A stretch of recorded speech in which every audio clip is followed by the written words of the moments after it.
Our main man is on his last legs, coughing up blood and thinking about the civilized world he left behind. It's a rough start, seeing a guy who's clearly been through the ringer just trying to get one last word out. A young girl rushes in, calling out for old man Seo with a bowl of food in her hands. She looks genuinely worried, probably because Seo has been the local mysterious grandpa for a while now. Seo gives a weak thanks as the girl leaves the food, telling him to get well so he can make more of his special soap. And it's kind of heart-wrenching. He's literally dying, and all they want from him is more soap. We get a wide shot of the snowy, isolated village where Seo has spent his final years. It's peaceful, sure, but it looks incredibly cold and lonely for a guy from the modern era. Seo's coughing gets worse as he realizes he spent 50 whole years in this damned world. 50 years of struggle just to end up like this. Talk about a bad isekai trip. Flashback time. We see Seo back on Earth, looking much younger and driving a car full of terrified coworkers. This is the exact moment everything went sideways for the SJD company crew. The car gets absolutely wrecked in a landslide, and the next thing they know, they're waking up in a world that definitely isn't Korea. Welcome to the trope, boys. It's isekai time. This new world isn't just different, it's straight out of a nightmare, featuring giant three-tailed wolves and massive two-headed snakes. Yeah, I'd be screaming too if I saw those things on my morning commute. And of course, there are the strange men who can fly, the high-tier cultivators of this world. These guys are basically gods, and our office workers are just ants at their feet. Seo realizes he's fallen into the world of Xiangjia novels he used to read back on Earth. Knowing the genre is one thing, but living it as a background character, that's a death sentence. Looking at his group of coworkers, Seo felt like they were all destined for greatness, thinking they'd live way better lives than everyone else. Little did he know what was coming next. These sage-like beings descend from the clouds, looking absolutely majestic and untouchable. The coworkers are in total awe of their mythical talents, thinking they've hit the jackpot. A massive blue dragon swirls through a lightning storm, emphasizing just how high-level this world is. If you don't have magic powers here, you're basically nothing. The scene shifts to a bustling traditional city, where the modern-clothed workers look completely out of place. They were hoping for a chosen one destiny, but reality is about to hit them like a truck. We see the beautiful, sweeping rooftops of the ancient architecture, but for our group, this isn't a vacation spot. It's their new, harsh reality. A shovel hits the dirt with a thwack, shattering all those dreams of becoming powerful cultivators. No magic for you, Seo, just dirt and hard work.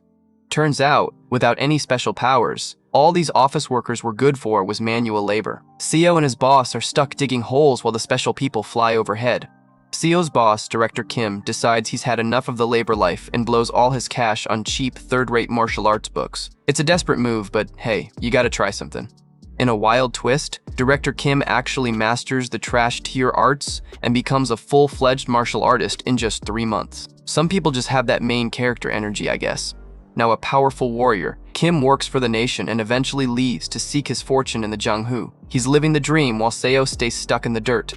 Seo is left behind in the mud, literally holding the shovel while watching his boss walk toward a better life. The loneliness here is palpable. Everyone else found their path except him, and this is just the beginning. He stares at his worn-out, calloused hands, realizing that despite his hardest efforts, nothing special ever happened to him. He's just a regular guy in a world of monsters.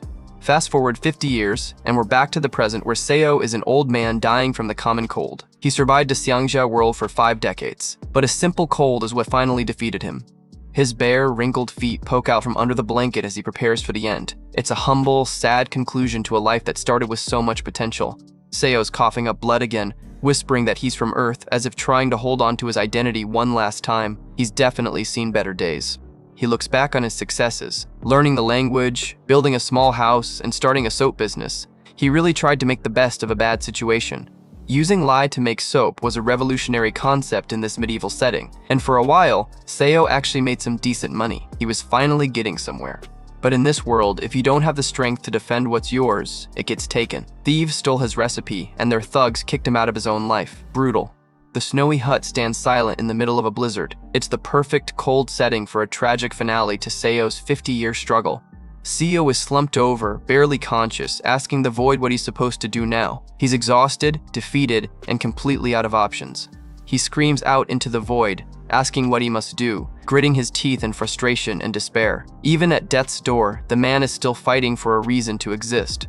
He breaks down, tears streaming as he wonders why he couldn't have been selected, even if he wasn't special. It's the ultimate why me moment, but fate had other plans. His vision starts to fade as he realizes he no longer has the energy to even keep his eyes open. This is it. The long sleep is finally coming. A final thought echoes through the snowy trees. He just needed a bit more power. It's the classic regret that fuels every great regression story. Suddenly, a sharp gasp. Seo's eyes snap open, and he's clutching his chest like he just came back from the dead. Which, well, he did. He looks up and sees a bright, clear blue sky instead of his dark hut ceiling. He's confused, wondering what's going on. Yeah, I'd be confused too if I just died and woke up in paradise. He stares at his hands and realizes they're young again, and more importantly, he's wearing his old Earth clothes. This isn't the afterlife, it's a redo. He looks around and sees his coworkers waking up in the grass, just like they did the first time they arrived 50 years ago. The cycle has reset to day 1. We get a close-up of his eye, showing the realization dawning on him. He knows exactly where he is and, more importantly, when he is. Seo looks absolutely determined now. He's realized that he didn't come to this world without powers after all, he just had to die to activate them. Massive text confirms that our boy has just gained the power of regression and become a professional time traveler. Big mistake for anyone who crossed him before. The peaceful forest looks the same as it did 50 years ago, but the guy standing in it is a completely different person. He's got 5 decades of experience in a young man's body. A coworker calls out to manager Seo, excited that they've arrived in this strange world. He's got no idea that the guy he's talking to has already lived a full life here. Seo recalls the landslide and the bright light that brought them here. It's all coming back, but it feels like a dream from a past life. Seo looks over his shoulder, thinking about how hard it is to remember the details from 50 years ago. He's trying to get his bearings while everyone else is just panicking.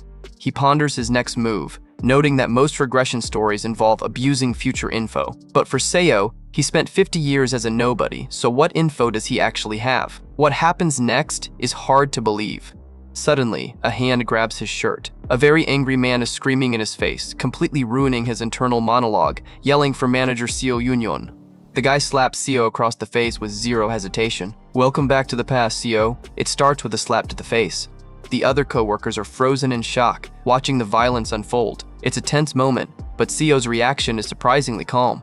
The guy yelling is Section Chief Jian, and he's blaming Seo for dozing off while driving and almost getting them all killed. He's acting like the biggest hero while being a total jerk. Seo looks down, rubbing his cheek, and thinks about how he'd completely forgotten about this part. It's been 50 years, so give the guy a break for forgetting a slap.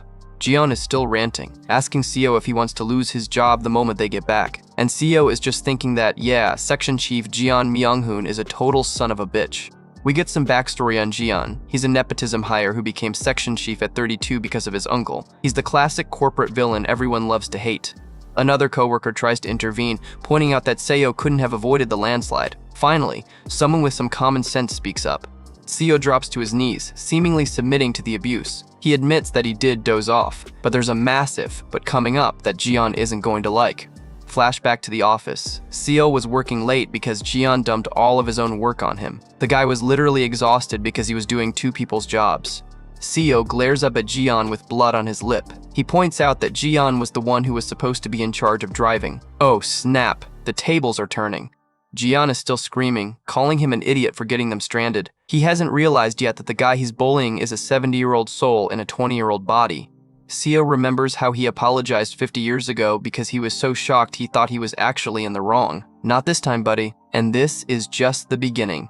He thinks back to all the times he spent 50 years apologizing to bandits who robbed him. He's spent a lifetime being a doormat, and he's officially done with it. Even when he was kneeling before officials who took everything he had in taxes, he kept apologizing. It's a painful montage of a life spent in submission. He realizes that he only kept his temper in front of those he couldn't handle. He was living in fear, but that fear is gone now. Seo clenches his fist while kneeling on the grass. The butt is hanging in the air, and it's about to get very loud in this forest. He addresses him one more time as Section Chief Jian, and his voice sounds a lot colder than it did a minute ago. This is the moment the dynamic shifts. Seo stands up, looking Jian right in the eyes. He tells him calmly that now isn't the time to be pointing fingers. The confidence shift is absolute fire. Jian is absolutely losing his mind now, sputtering out a "what?" followed by his favorite insult. He's clearly not used to people standing up to him. Jian throws a wild punch, asking if Seo wants a fight. He's definitely trying to assert dominance the only way he knows how. Seo takes the punch right to the side of the head and doesn't even move. He looks at Jian like he's a minor inconvenience, thinking he doesn't need to kneel down to someone he can handle. And then, the counter. Seo delivers a massive vertical punch that catches Jian completely off guard. That's for the slap, buddy. The co-workers are losing it as Seo continues the assault. He thinks to himself that if you hit someone in the eyes, their fear is amplified. This man is a tactical genius now. In his past life, he was beaten up by martial artists countless times. Seo isn't a master fighter, but he's used to much harder hits than anything this office worker can throw. Another huge impact. Seo is just dismantling this guy now. It's not just a fight, it's 50 years of repressed rage being unleashed. Flashback to Seo being beaten by bandits while gathering herbs. He's been through actual life and death violence, so a corporate bully is nothing to him. Punch after punch. Seo is relentless, and Jian is letting out a pathetic scream. He wanted a fight, and he definitely got one. The rest of the crew looks on in horror, while Seo thinks about how he gained something these people lack in that world of violence. He's got the killer instinct, and that is when everything changed. Violence. The text says it all. If you want to survive in this world, you have to be willing to use it. Seo is setting the tone for his new life right now. He stares at his bloody knuckles, noting that after a beating like this, only 2 words instinctively leave your mouth. Can you guess what they are? And there it is. Jian is on the ground, sobbing that he's sorry. It's a total role reversal from 50 years ago. Who's kneeling now? Jian is a complete mess, crying and snotting all over himself. He looks pathetic, and Seo just stands over him, totally unimpressed. Seo takes a deep breath, looking peaceful despite the blood on his face. He may not have mythical talent, but he has something better, the ability to change his fate. Let the journey begin. Manager Seo just absolutely wrecked Section Chief Jian. Now the coworkers are crowding around, looking horrified and confused, asking how he could do that to his own colleague. Seo lets out a long exhale, looking surprisingly calm after that beatdown. He admits he just got so angry there and starts apologizing to the group for the scene. He gives a formal bow to everyone, even the guys in tracksuits. He says he won't see these people again until he dies anyway, and apologizes specifically for being the driver during the accident. Director Kim steps in, looking a bit taken aback but trying to play mediator. He agrees that Jian was harsh, but tells Seo he definitely overreacted and should apologize to Jian directly. Seo has a dark, calculating look on his face as he agrees with Director Kim. He's playing the long game here, realizing he still needs to be on Kim's good side for now. We see a flashback of Director Kim in martial arts gear. Seo knows Kim is destined to become one of the strongest warriors in this world, and he plans to leech off that success as much as possible. Close up on Seo's intense, glowing eye. He's fully committed to his good guy act now because he knows exactly how valuable Director Kim is going to be. Seo walks over to the battered section chief Jian and offers a hand. He gives a very fake-sounding apology, saying his reaction was unwarranted. Jian looks like hot garbage, bloody nose, bruised eye, the whole works. He's starting to spit out an insult, probably about to call Seo a fucking idiot again. Seo just stares him down with a blank expression, waiting for him to take the hand. He's not even slightly bothered by Jian's anger. Jian remains on the ground, silenced by Seo's intense gaze. He realizes he can't push this guy around anymore, and the silence is incredibly awkward. Little did he know what was coming next. Director Kim turns away, looking out into the woods. He suggests they try to find a village nearby, completely oblivious to the crazy internal monologues going on. Seo watches him, thinking that's the logical thing to do based on his past experience. He's basically the group's secret guide at this point. Director Kim points into the distance, asking if they see something over there. He's starting to realize that common sense has no place in this world. We get a crazy montage of this world's reality. Cultivators flying, massive monsters, and magical explosions. This Muram world is a lawless place where the strong literally eat the weak.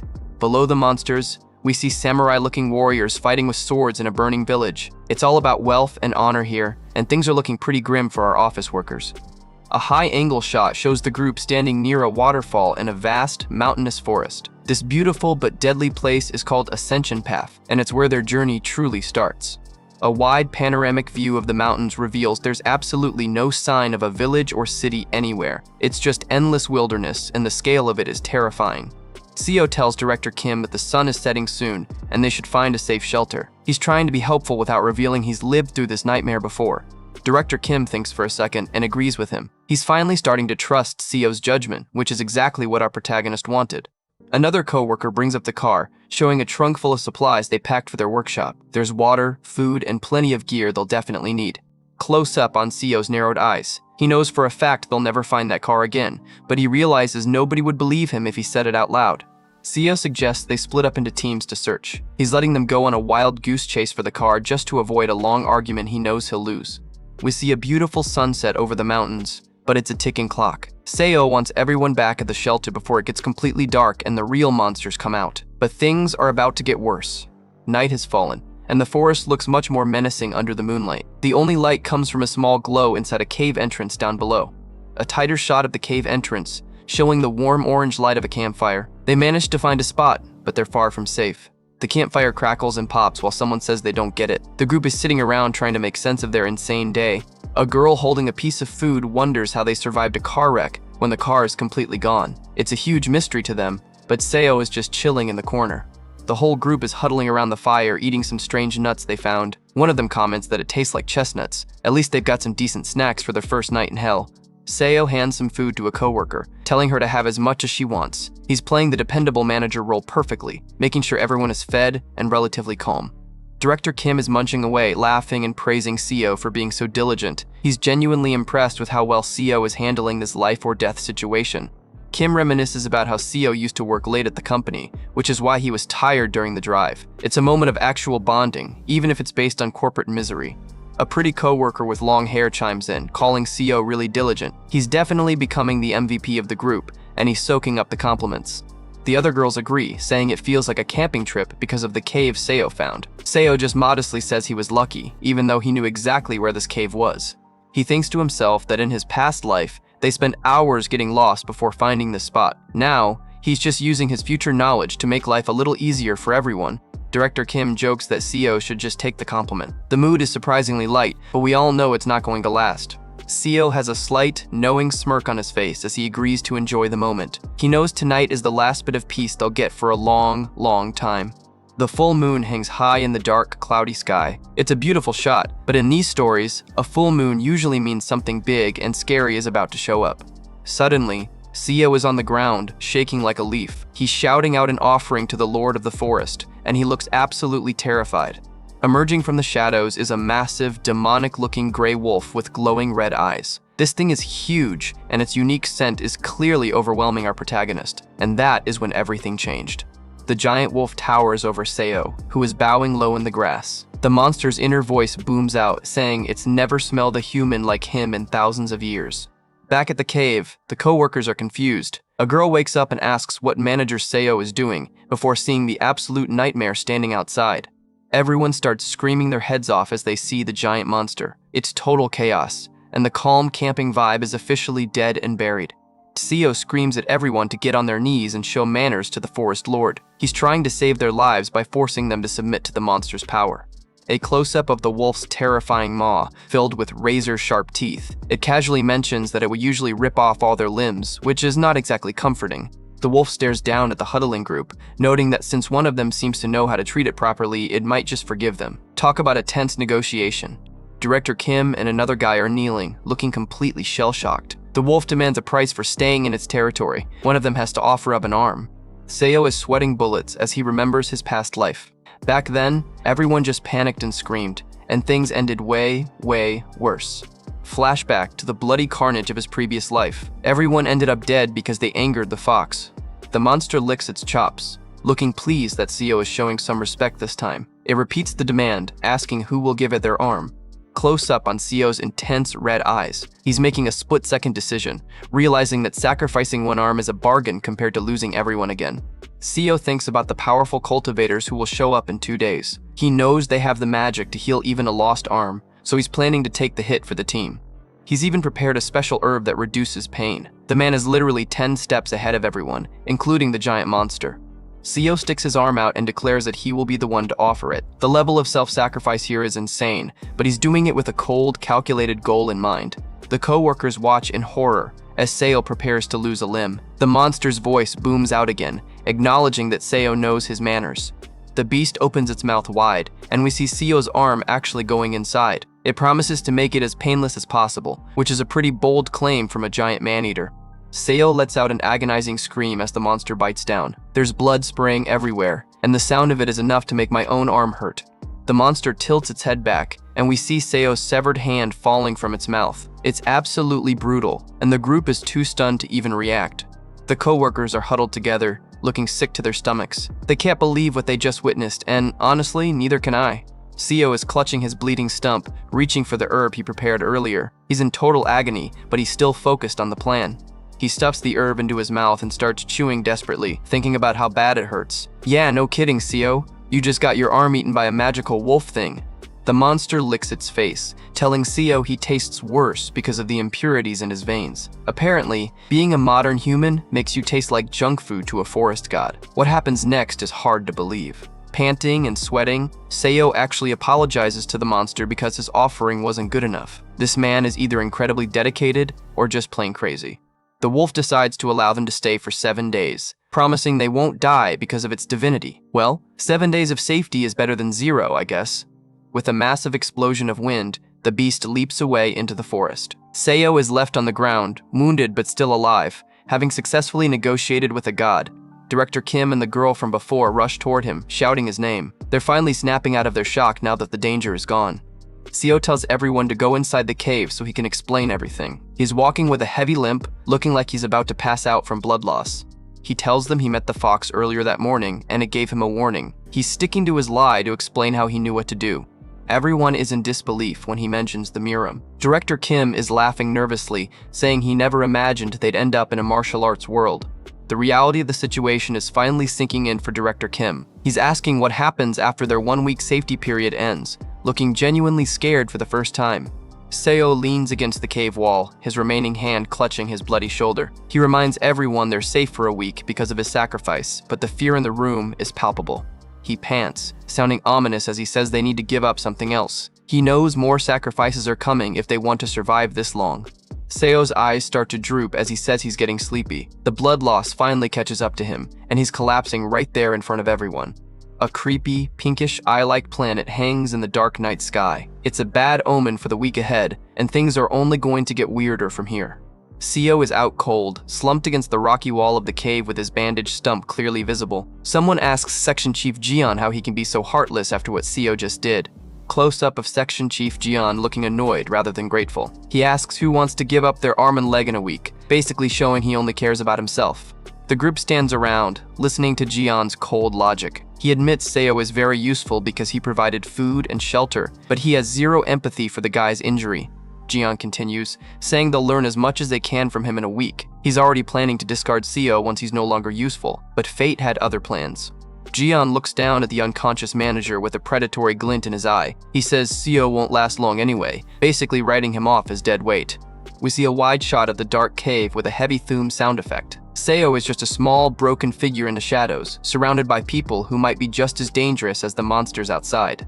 Seo is watching Section Chief Jian act like a big shot, and his internal monologue is reaching peak saltiness. He thinks about how Jian wants to chop off one of his limbs every week to give to the fox now that he's debilitated. This dude is actually the worst manager of all time.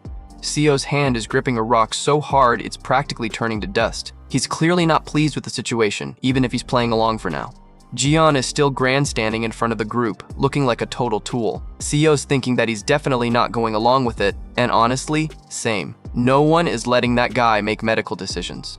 Our boy is staring at that rock like he's ready to skip the isekai and go straight to a thriller. With 50 years of experience, he knows he could take out a corporate jerk like Jian with just one arm.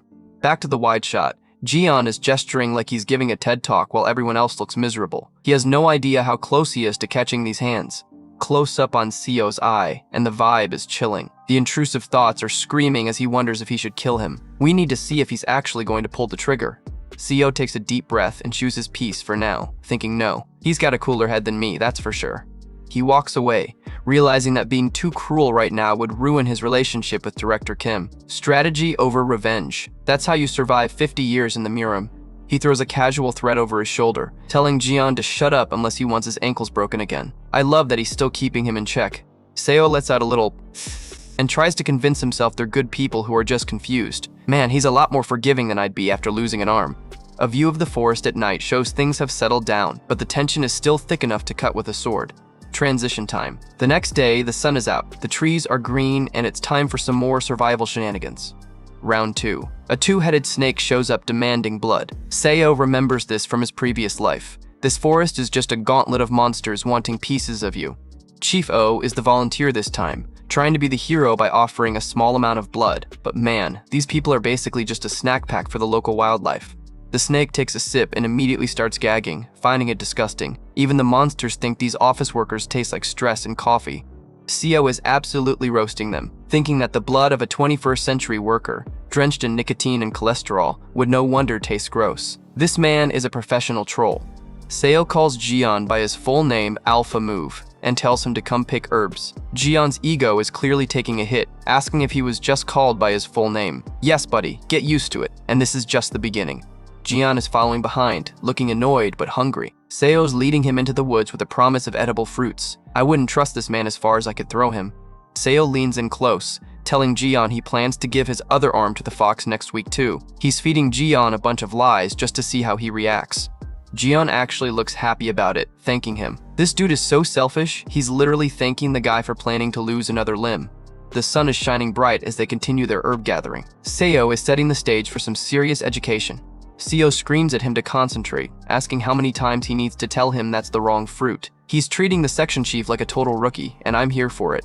Jian is cowering with a handful of berries, apologizing like a scolded puppy as Seo warns him that the fruit will get him killed. He's really leaning into the strict teacher persona. Seo is basically using Jian as his personal gardener while he just watches. This is some high-tier petty revenge, and I love every second of it. Jian collapses, begging for a break after digging non-stop. Man, these office workers have zero stamina once you take away their ergonomic chairs. Seo gives him a cold stare, thinking about how Jian used to punish him back at the company. He tells him to hurry up, because they need to finish before dusk. Payback is a dish best served with manual labor. Jian spots something big and is losing his mind, thinking he just hit the jackpot by finding ginseng. He holds up a massive root, looking like he found the Holy Grail. He's so desperate for a win, asking if this is natural ginseng.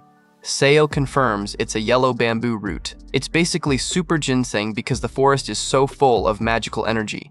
Close up on Seo's eye again. He explains that these roots grow to insane sizes here because the ascension path is basically a magical greenhouse. What happens next is hard to believe. He explains that while it's worthless to high-level cultivators, it's like liquid gold for martial artists. He's already planning to use it to boost Director Kim. Jian finds 2 more and is stoked. Seo tells him to take his shirt off to carry them. He's literally making the guy walk around half naked just to carry some roots. Peak trolling. Sunset is hitting the mountains, and it's time to pack it in. Seo says it's time to head back. The day's work is done, but the night is just starting. Magical explosions are lighting up the sky like a 4th of July finale. It's absolute chaos above the trees. Jian is screaming as he gets hit by the shockwave. This guy just can't catch a break, can he? Chief O is down on his knees, clutching his chest. The power coming from the sky is clearly too much for these regular humans. The girls are panicking, asking what's wrong with everyone. Then they look up and see the absolute units descending from the clouds. The cultivators have arrived. They land in style, looking down at the group like they're interesting bugs, commenting on the uncut talent they found. Director Kim is stumbling back, asking who these people are. Welcome to the big leagues, Director. The main characters are finally here. The cultivators scan the group and realize only 3 of them have spiritual roots. Everyone else? Just normal mortals. That's a rough performance review. One of the guys starts charging up a golden lightning ball. This guy clearly didn't come here to make friends. He blasts Section Chief Jian with a massive bolt, causing him to scream in agony. I guess that's one way to check for talent. A woman with a lute is hyped, exclaiming that it's the body of heavenly golden thunder. Jian just went from corporate jerk to a legendary cultivation vessel. Another woman is grabbed by the hair, looking absolutely terrified. These cultivators really need to work on their people skills. The sky turns a spooky purple. The cultivator shouts out the name of her power, Ghostly Yin Transforming Immortal Root. These names are getting more and more metal by the second. The lute player is laughing like a maniac, in disbelief that such a thing really existed. She's found a rare treasure, and she is not letting go. A massive boom echoes as someone lands heavily. The sheer force of these people arriving is literally shaking the earth, and that is when everything changed. A buff guy with blue tattoos grabs another coworker, exclaiming that he has a unique holy body. It's like a talent show, but with more property damage. The buff guy declares he's taking all 3 of them as disciples for the Azure Heaven Creation sect. They've basically been kidnapped by magical kung fu masters. The poor coworker can barely breathe under the pressure, thinking he'd die if he refused. Yeah, that's usually how sect recruitment works in these stories. Another sect tries to jump in, telling them to join the Black Ghost Valley instead. We've got ourselves a good old-fashioned bidding war for human lives. They promise immortality and the power to overturn the heavens. They're really laying the sales pitch on thick. Who needs a 401k when you can live forever? Gold, jewels, and fame. They're promising everything. It's a lot to take in when you were just digging for roots an hour ago. Seo interrupts the sales pitch, asking if they can get the rest of them out of the forest. He's the only one thinking about the group that's being left behind. One of the cultivators starts pouring something from a jar. It's time for some magical first aid, I guess? A ghostly figure is seen screaming, questioning how they got to the ascension path with such a worthless body. These guys really have zero chill. The buff guy heals Seo's arm with some blue energy. He notes that Seo sacrificed it to the fox himself and says he's got guts. Finally, some respect. Seo's arm is back. It's glowing blue and looks better than ever. He gives a simple thank you. A simple thanks for a literal, miracle classic Seo. The cultivators take the talented ones and fly off into the night. They mention they cleared the monsters, so the forest will be safe for 10 years. That's actually pretty nice of them. Director Kim is chasing after them, begging them to stop. He's realized they're being left in the middle of nowhere without a guide. A wide shot of them flying away into the starry sky. Kim shouts out the names of the important people who are now gone. Seo looks on, remembering that the same thing happened 50 years ago. They were ignored like insects back then, and history is just repeating itself. Close-up of Seo's new hand. He thinks that at least they healed his arm. You gotta find the silver linings when you're stranded in a death forest. Director Kim is losing it, shouting into the night, asking what they're supposed to do. The reality of their abandonment is finally hitting home. The lights from the cultivators are just tiny stars now. Hope is literally flying away from them, but things are about to get worse. Transition the next day. And of course, it's a massive thunderstorm. When it rains, it pours, literally. The rain is coming down in sheets outside the cave. It's a miserable, cold morning for the survivors. Inside the cave, a girl is coughing up blood. This is not good. Looks like the safe for 10 years promise didn't include the common cold. The other girl is panicking, asking Seo if there's any herb they can use. They're all looking to him to be the miracle worker again. Seo tells them to wait a little longer. He's looking out the cave entrance, almost as if he's expecting someone specific to show up. The group huddles around the fire, looking at the sick girl. Suddenly, they hear something and look up in confusion. Feet in traditional robes step into the cave. Looks like the someone Seo was waiting for has arrived. The figure compares them to ants suffering among the competition between dragons. This guy has some serious main character energy. Director Kim is spooked, asking who it is. A question mark and exclamation points show just how tense it is in that cave right now. The hood is pulled back to reveal a handsome face with a menacing smile and glowing eyes. He declares that he is the Sea Dragon King. Well, that's a hell of an entrance. Things just got a whole lot more complicated. We're back in the dark cave, and the rain is absolutely pouring outside. Inside, that mysterious handsome guy is talking about controlling the storm, which is a pretty insane flex for someone who just walked in. He explains that the sudden storm was actually caused by the lady lying unconscious on the ground. Director Kim and Seo are just standing there, probably wondering how their office trip turned into a magical weather disaster. The blue-haired guy, who we now know is the Sea Dragon King, finds it strange. He notes she's just an ordinary woman with zero cultivation experience, yet she's throwing out overwhelming power without even realizing it.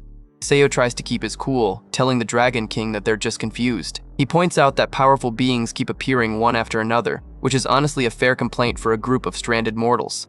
And of course, the Dragon King just bursts out laughing. This guy thinks their total confusion is the funniest thing he's heard all day. Not a great sign for our survivors. He settles down and basically confirms what happened earlier. He says, it's like it was all prearranged. Powerful cultivators showed up exactly when their extraordinary colleagues were discovered and snatched them away. The Dragon King looks at Seo and jokes about his own convenient appearance. Seo just gives a dry yes because at this point, he's totally done with the mysterious timing of these gods. The mood shifts instantly as the Dragon King leans in close, his green eyes glowing. He asks the dear mortal if he knows where they are. This is the kind of question you really don't want to answer wrong. He reveals that this forest is the legendary Ascension Path. We see a vision of a massive palace in the clouds, the ultimate goal for every cultivator in this world. He explains that in just a few months, a dimensional rift called the Ascension Gate will open right here. It's basically the VIP entrance to the upper realm, and everyone is trying to get a ticket. It only happens once every 1,000 years, so high-level cultivators and massive spirit beasts are all gathering around like it's the hottest club opening of the millennium. And this is just the beginning. We see more terrifying beasts, including a massive white tiger. The Dragon King points out that it makes perfect sense for beings like himself to be hanging around such a high-stakes area. Director Kim is visibly shaking, trying to process all this. He brings up the earlier groups who took their coworkers, and he's clearly worried about what that actually means. Kim is desperate for answers, asking how their colleagues can join them. He can't wrap his head around how regular office workers are going to ascend with these magical masters. The Dragon King pulls out a small white bottle, looking pretty smug. He tells them it's probably too complex for mere mortals to understand, which is basically his way of saying, magic, duh. He explains the trick. Cultivators use a technique to shrink down massive objects, like entire sect buildings, and shove them into magical tools like this bottle. It's like a magical zip file for architecture. The goal is to ascend to the upper realm as an entire sect when that gate finally opens. They're basically packing their bags and taking the whole house with them. He shows them a vision of a massive, shimmering undersea palace. Apparently, he's got one of his own undersea castles inside his tool, with 1,800 sea dragons just chilling inside. That's a lot of roommates. Seo and Director Kim are just speechless. The scale of the power they're dealing with is starting to sink in, and it's way beyond anything they ever saw in a corporate boardroom. The Dragon King touches the head of the unconscious woman, looking intrigued. He thinks she could become something truly extraordinary if she joined his Sea Dragon clan. Director Kim panics and rushes forward, shouting for Miss O. Big mistake. You don't just interrupt a Dragon King when he's examining his new potential student. Director Kim is instantly slammed face first into the dirt by an invisible force. The Dragon King didn't even move a muscle. Talk about an OP ability. Kim is grunting in pain, pinned to the floor. It's a brutal reminder that despite the casual conversation, this guy is a predator, and they are definitely the prey. The Dragon King picks up the woman like she's a feather. He declares he'll give her his blood and accept her as his kin. Sounds cool, but also kind of like a kidnapping. He glares at the pinned men, his eyes looking more reptilian than ever. He tells them not to casually ask high-level cultivators questions. He's officially done being nice, but things are about to get worse. Seo is now slammed into the ground right next to Kim. Both of them are coughing and gasping as the pressure increases. This is the generous version of a high-level cultivator, by the way. The Dragon King starts to walk away, his steps echoing in the cave. He says he only answered their questions because he was feeling generous, which is pretty terrifying. He gives them one last piece of advice as they grovel on the floor. Most cultivators would have killed them just for the insult of speaking to them. Welcome to the Murim, boys. Social etiquette here involves not being murdered. Outside, the storm is raging even harder with massive bolts of lightning. The energy in the air is absolutely electric as the Dragon King makes his exit. A colossal blue dragon soars through the stormy clouds. It's majestic, terrifying, and a clear signal that the group has just lost another one of their own to the gods of this world. And just like that, it's a beautiful sunny day with clear blue skies. The weather in this place is as bipolar as the people living in it. The remaining female coworker looks absolutely defeated. She's staring off into space, wondering why an avalanche or anything else would just happen out of nowhere. Director Kim and Seo stand behind her. Seo's arm is back in a sling, and the group is looking smaller and more miserable than ever. The weight of being left behind is starting to crush them. Seo walks up and gives her a reassuring pat on the shoulder. He's trying to be the steady rock for the group, but even his patience is probably wearing thin. She looks down, begging Seo not to get taken too. She's terrified that if the strong members keep getting snatched, the rest of them are just forest food. She looks up with tears in her eyes, admitting she won't be able to survive in this nightmare alone. It's a heavy burden for Seo, who knows exactly how dangerous this place really is. Seo looks down at her, and his expression is complicated. He begins with, "Unfortunately, that is not the word you want to hear from your only protector in a death forest." She gasps, her eyes going wide as a massive shockwave hits. Here we go again. Another extraordinary presence has entered the chat. Seo and the woman are slammed to the ground again. Seriously, these mortals need some knee pads. Director Kim is standing nearby, completely bewildered by the sudden gravity shift. Birds are fleeing the trees en masse as a massive presence approaches. Whatever is coming, it's loud, it's heavy, and it's definitely high level. Director Kim looks like he's seen a ghost, saying that it's here. He's probably developed a sixth sense for magical kidnapping by now. A massive mechanical white tiger creature stomps into view, and there's an old man sitting on its back. He looks surprised to find mortals in the ascension path. The old man laughs, realizing they must have been caught in a spatial storm caused by the unstable ascension gate. He's looking at them like they're interesting lab rats. And that is when everything changed. He floats down from his mount and demands to know who just emitted a massive consciousness. He's looking for the next talented disciple, and his eyes are fixed on the group. Close up on the creepy old sage. He's got a monocle and a grin that says he hasn't seen a human in 300 years. He's focused right on the crying girl. Director Kim heroically stands in front of her, asking who the old man is. He's trying to protect his colleague, but he's basically bringing a knife to a nuke fight. Kim is sent flying backward by a casual flick of the old man's power. These cultivators really need a lesson in workplace safety. Seo lunges forward, shouting for Director Kim as he tries to catch his boss. He's moving fast, but the old man's power is even faster. Director Kim is smashed against a rock with a massive impact. This is looking bad, even for this series' standards of physical abuse. Seo catches him, but both of them are skidding across the grass. Kim manages a weak thank you, but he's clearly in rough shape. Kim looks at Seo's back and gasps. Seo's back is completely shredded and bloody from taking the brunt of that impact to protect Kim. He insists that he's okay. "Yeah, sure you are, Seo." The old man is already grabbing the girl's face. He tells her she doesn't have a spiritual root, but he can awaken it for her anyway. It's less of an offer and more of a, "You're coming with me." The girl is crying, looking between her injured colleagues. She's being forced to choose between her friends and her survival.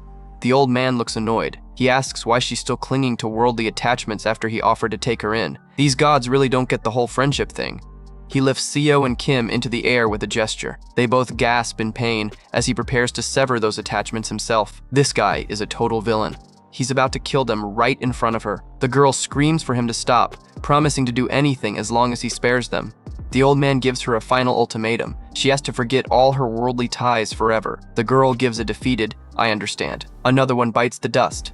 Seo and Kim are dropped unceremoniously back to the ground with a kung sound. They're alive, but at the cost of losing another friend to the cultivation sects. The old man starts charging up a portal. He says since he can't leave them here, he'll just dump them in a mortal nation nearby. At least it's better than the Death Forest. A golden swirling portal opens up right next to them. Seo looks at it with total dread. He knows they have zero control over where they land. What happens next is hard to believe. Both men are sucked into the dimensional rift. Seo is desperately reaching back, shouting that he needs to grab his herbs. Even in a spatial vortex, the man is thinking about his survival loot. The girl screams for Yoonhyun as the portal snaps shut. This is a brutal parting, and once again, Seo is starting over with nothing.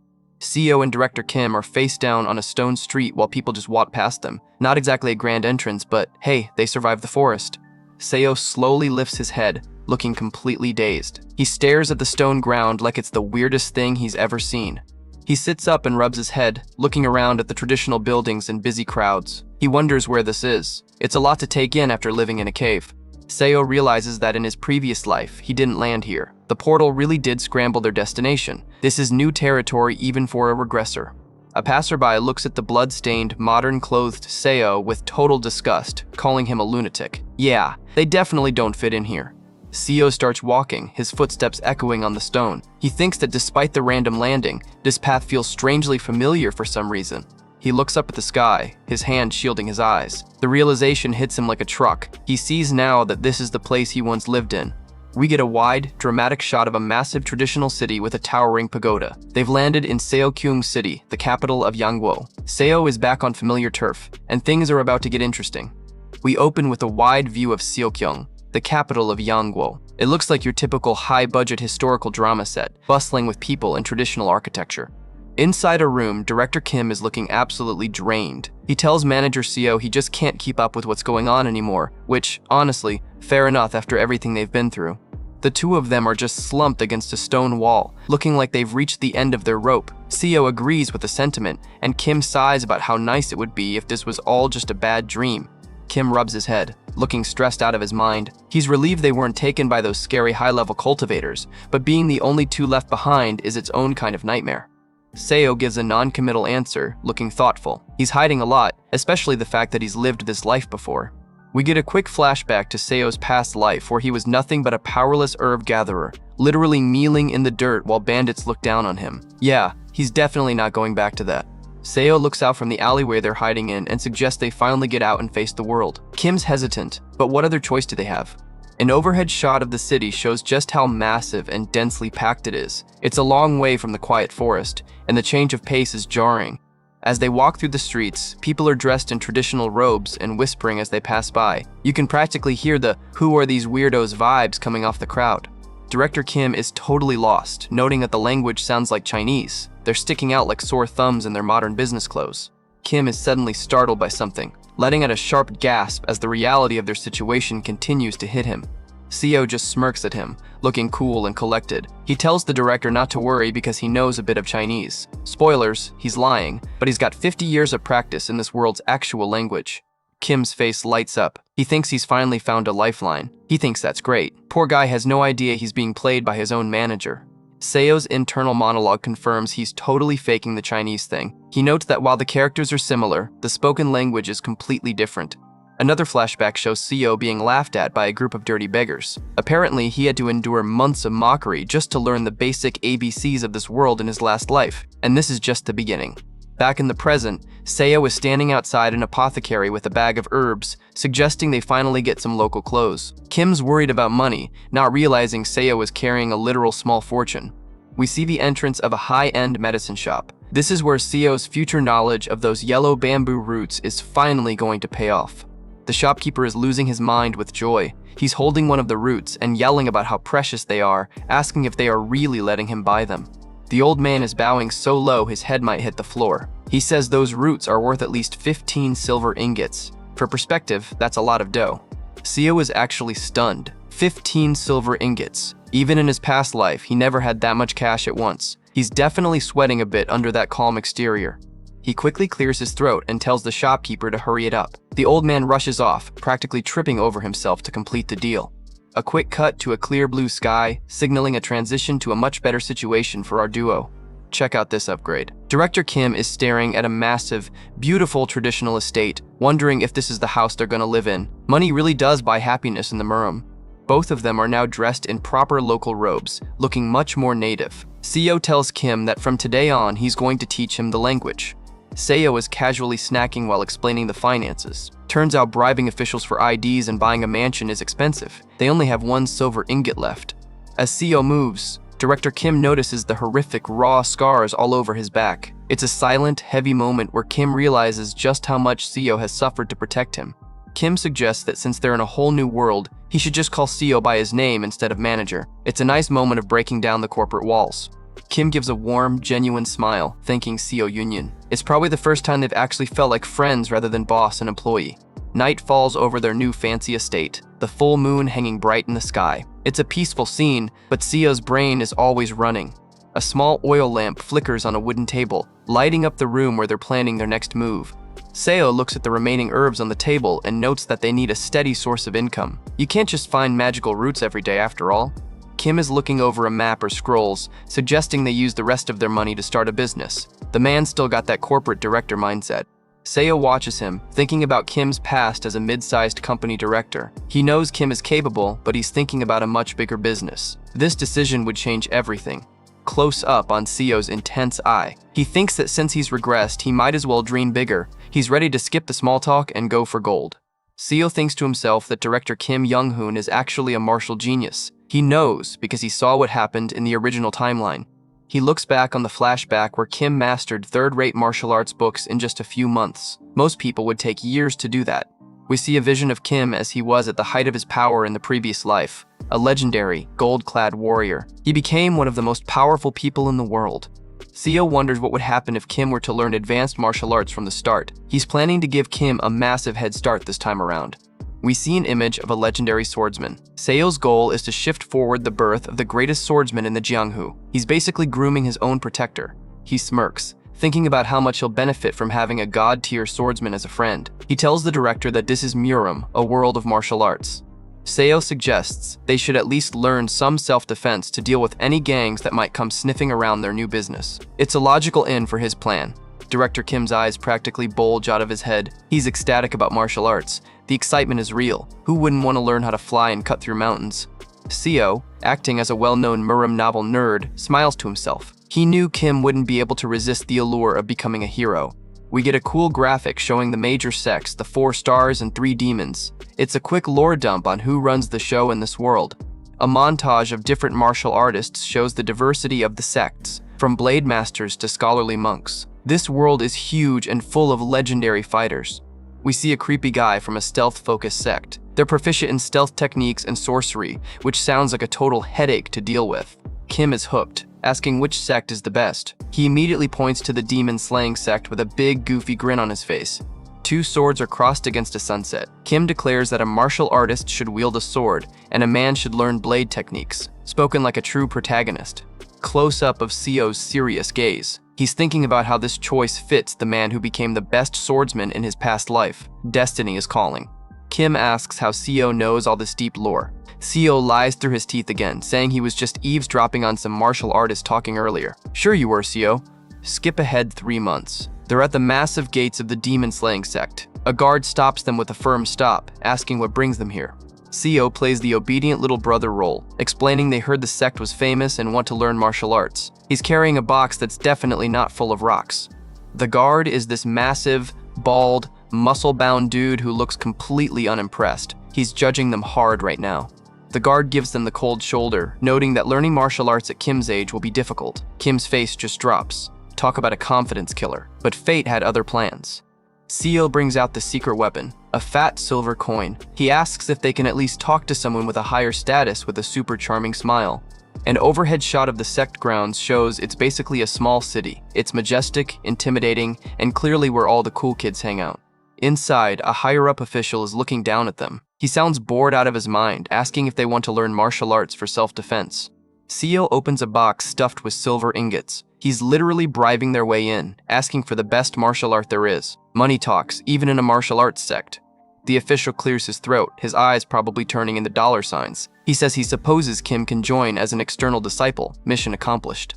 Outside, they're walking away while a disciple carries their empty box. All that money was basically just the entry fee, and they only got accepted as external disciples. Brutal. Director Kim is absolutely fuming, asking if they're being ripped off. He's ready to demand a refund, but Seo is way ahead of him. Seo calmly tells the official that his brother will be the one learning. He's putting all his eggs in Kim's basket because he knows Kim is the real deal. The official walks away with the money, telling them to gather with the other external disciples later. He's acting like he's doing them a huge favor. Director Kim looks at the back of the official, feeling guilty. He's worried that they spent too much money just for him to learn, saying he would have chosen a different group had he known they'd be so expensive. Seo gives him a reassuring pat and a warm smile. He tells Kim not to sweat it and that he'll just set up a business to support him, telling him to just focus on learning martial arts. What a bro. Kim is genuinely moved, his eyes actually tearing up. He says he'll try his best. He's finally ready to take this seriously. He's still doubting himself because of his age, but Seo gives him one final push, telling him to believe in himself, that he's sure he can do it. The faith is real. We get a wide view of the sect courtyard as Kim gives a soft thanks. The journey has officially begun. Fast forward, 7 months later. Time flies when you're training to be a god-tier swordsman. The sect is holding a massive martial arts competition, and the courtyard is packed with disciples ready to prove themselves. A sect master is gripping his chair, looking absolutely shell-shocked. He's in disbelief, seeing something that defies all logic. In the arena, a super buff Director Kim is standing tall over a mountain of defeated disciples. The old master is losing it, shouting about how all his beloved disciples were defeated. Kim has officially arrived.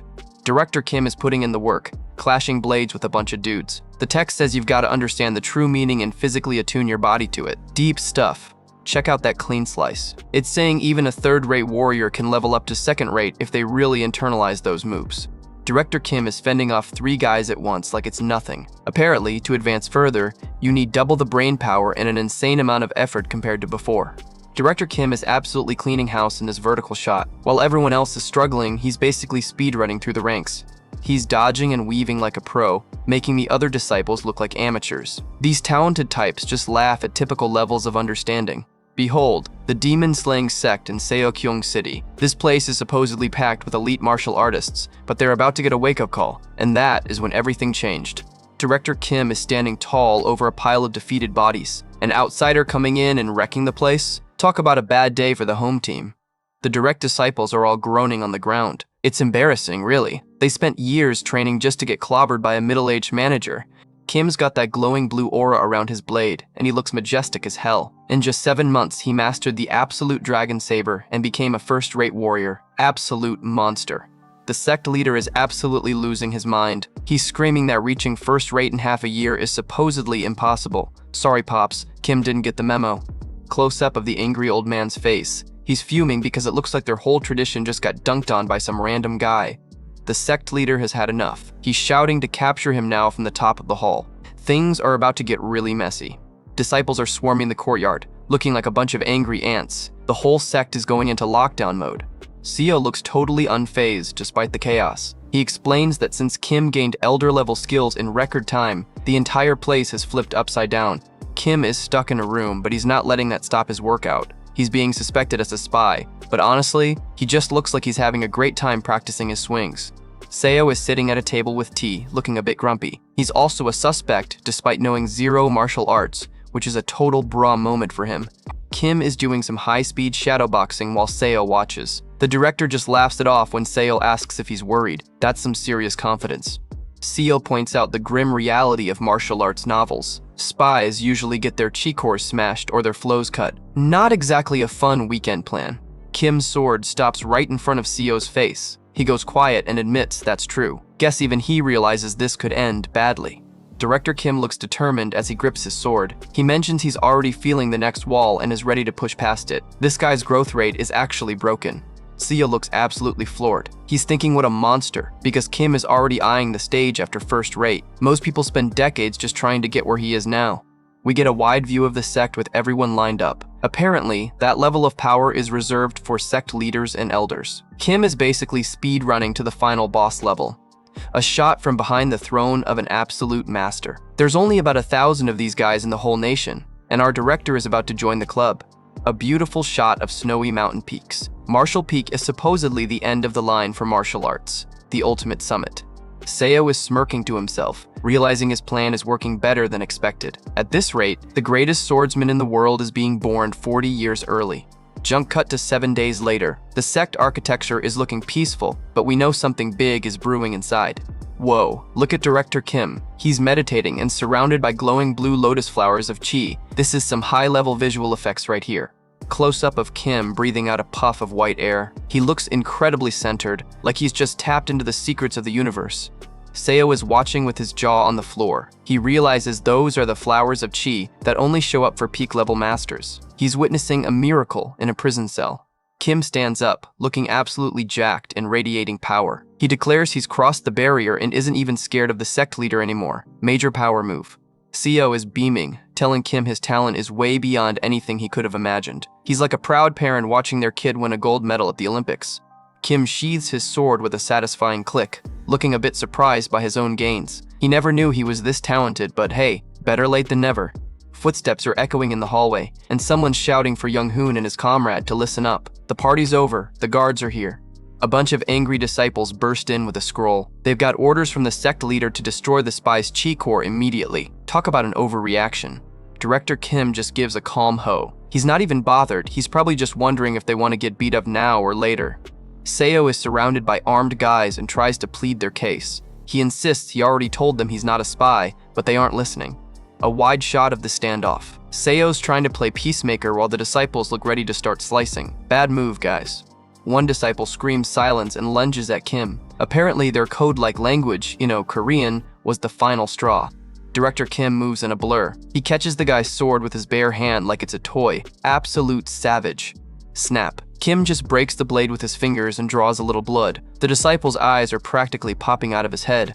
The dude falls back, clutching his bleeding hand and letting out a pathetic scream. That's what happens when you mess with a peak master. Kim looks disappointed, noting that this was his first sect. He's sighing like he's about to do some chores he's not looking forward to, which, in this case, is wrecking everyone. A massive buff guy lunges with a sword, yelling about how dare he. He's about to find out exactly how much he dares. Kim's blade is a blur of motion and blood. He's just dismantling everyone in the room with zero effort. It's a total massacre, and this is just the beginning. Disciples are flying across the room, completely wrecked. One of them screams that Kim is a peak master and they need to run for help. Yeah, good luck with that. Kim stands among the bodies, sword dripping. He tells Seo he's planning to tour other sects to keep training and asks what he wants to do. He's officially going on a world tour of violence. Seo's got a bloody nose but a big grin. He says he's going with him and suggests they hit up an unorthodox sect next. These two are a dangerous duo.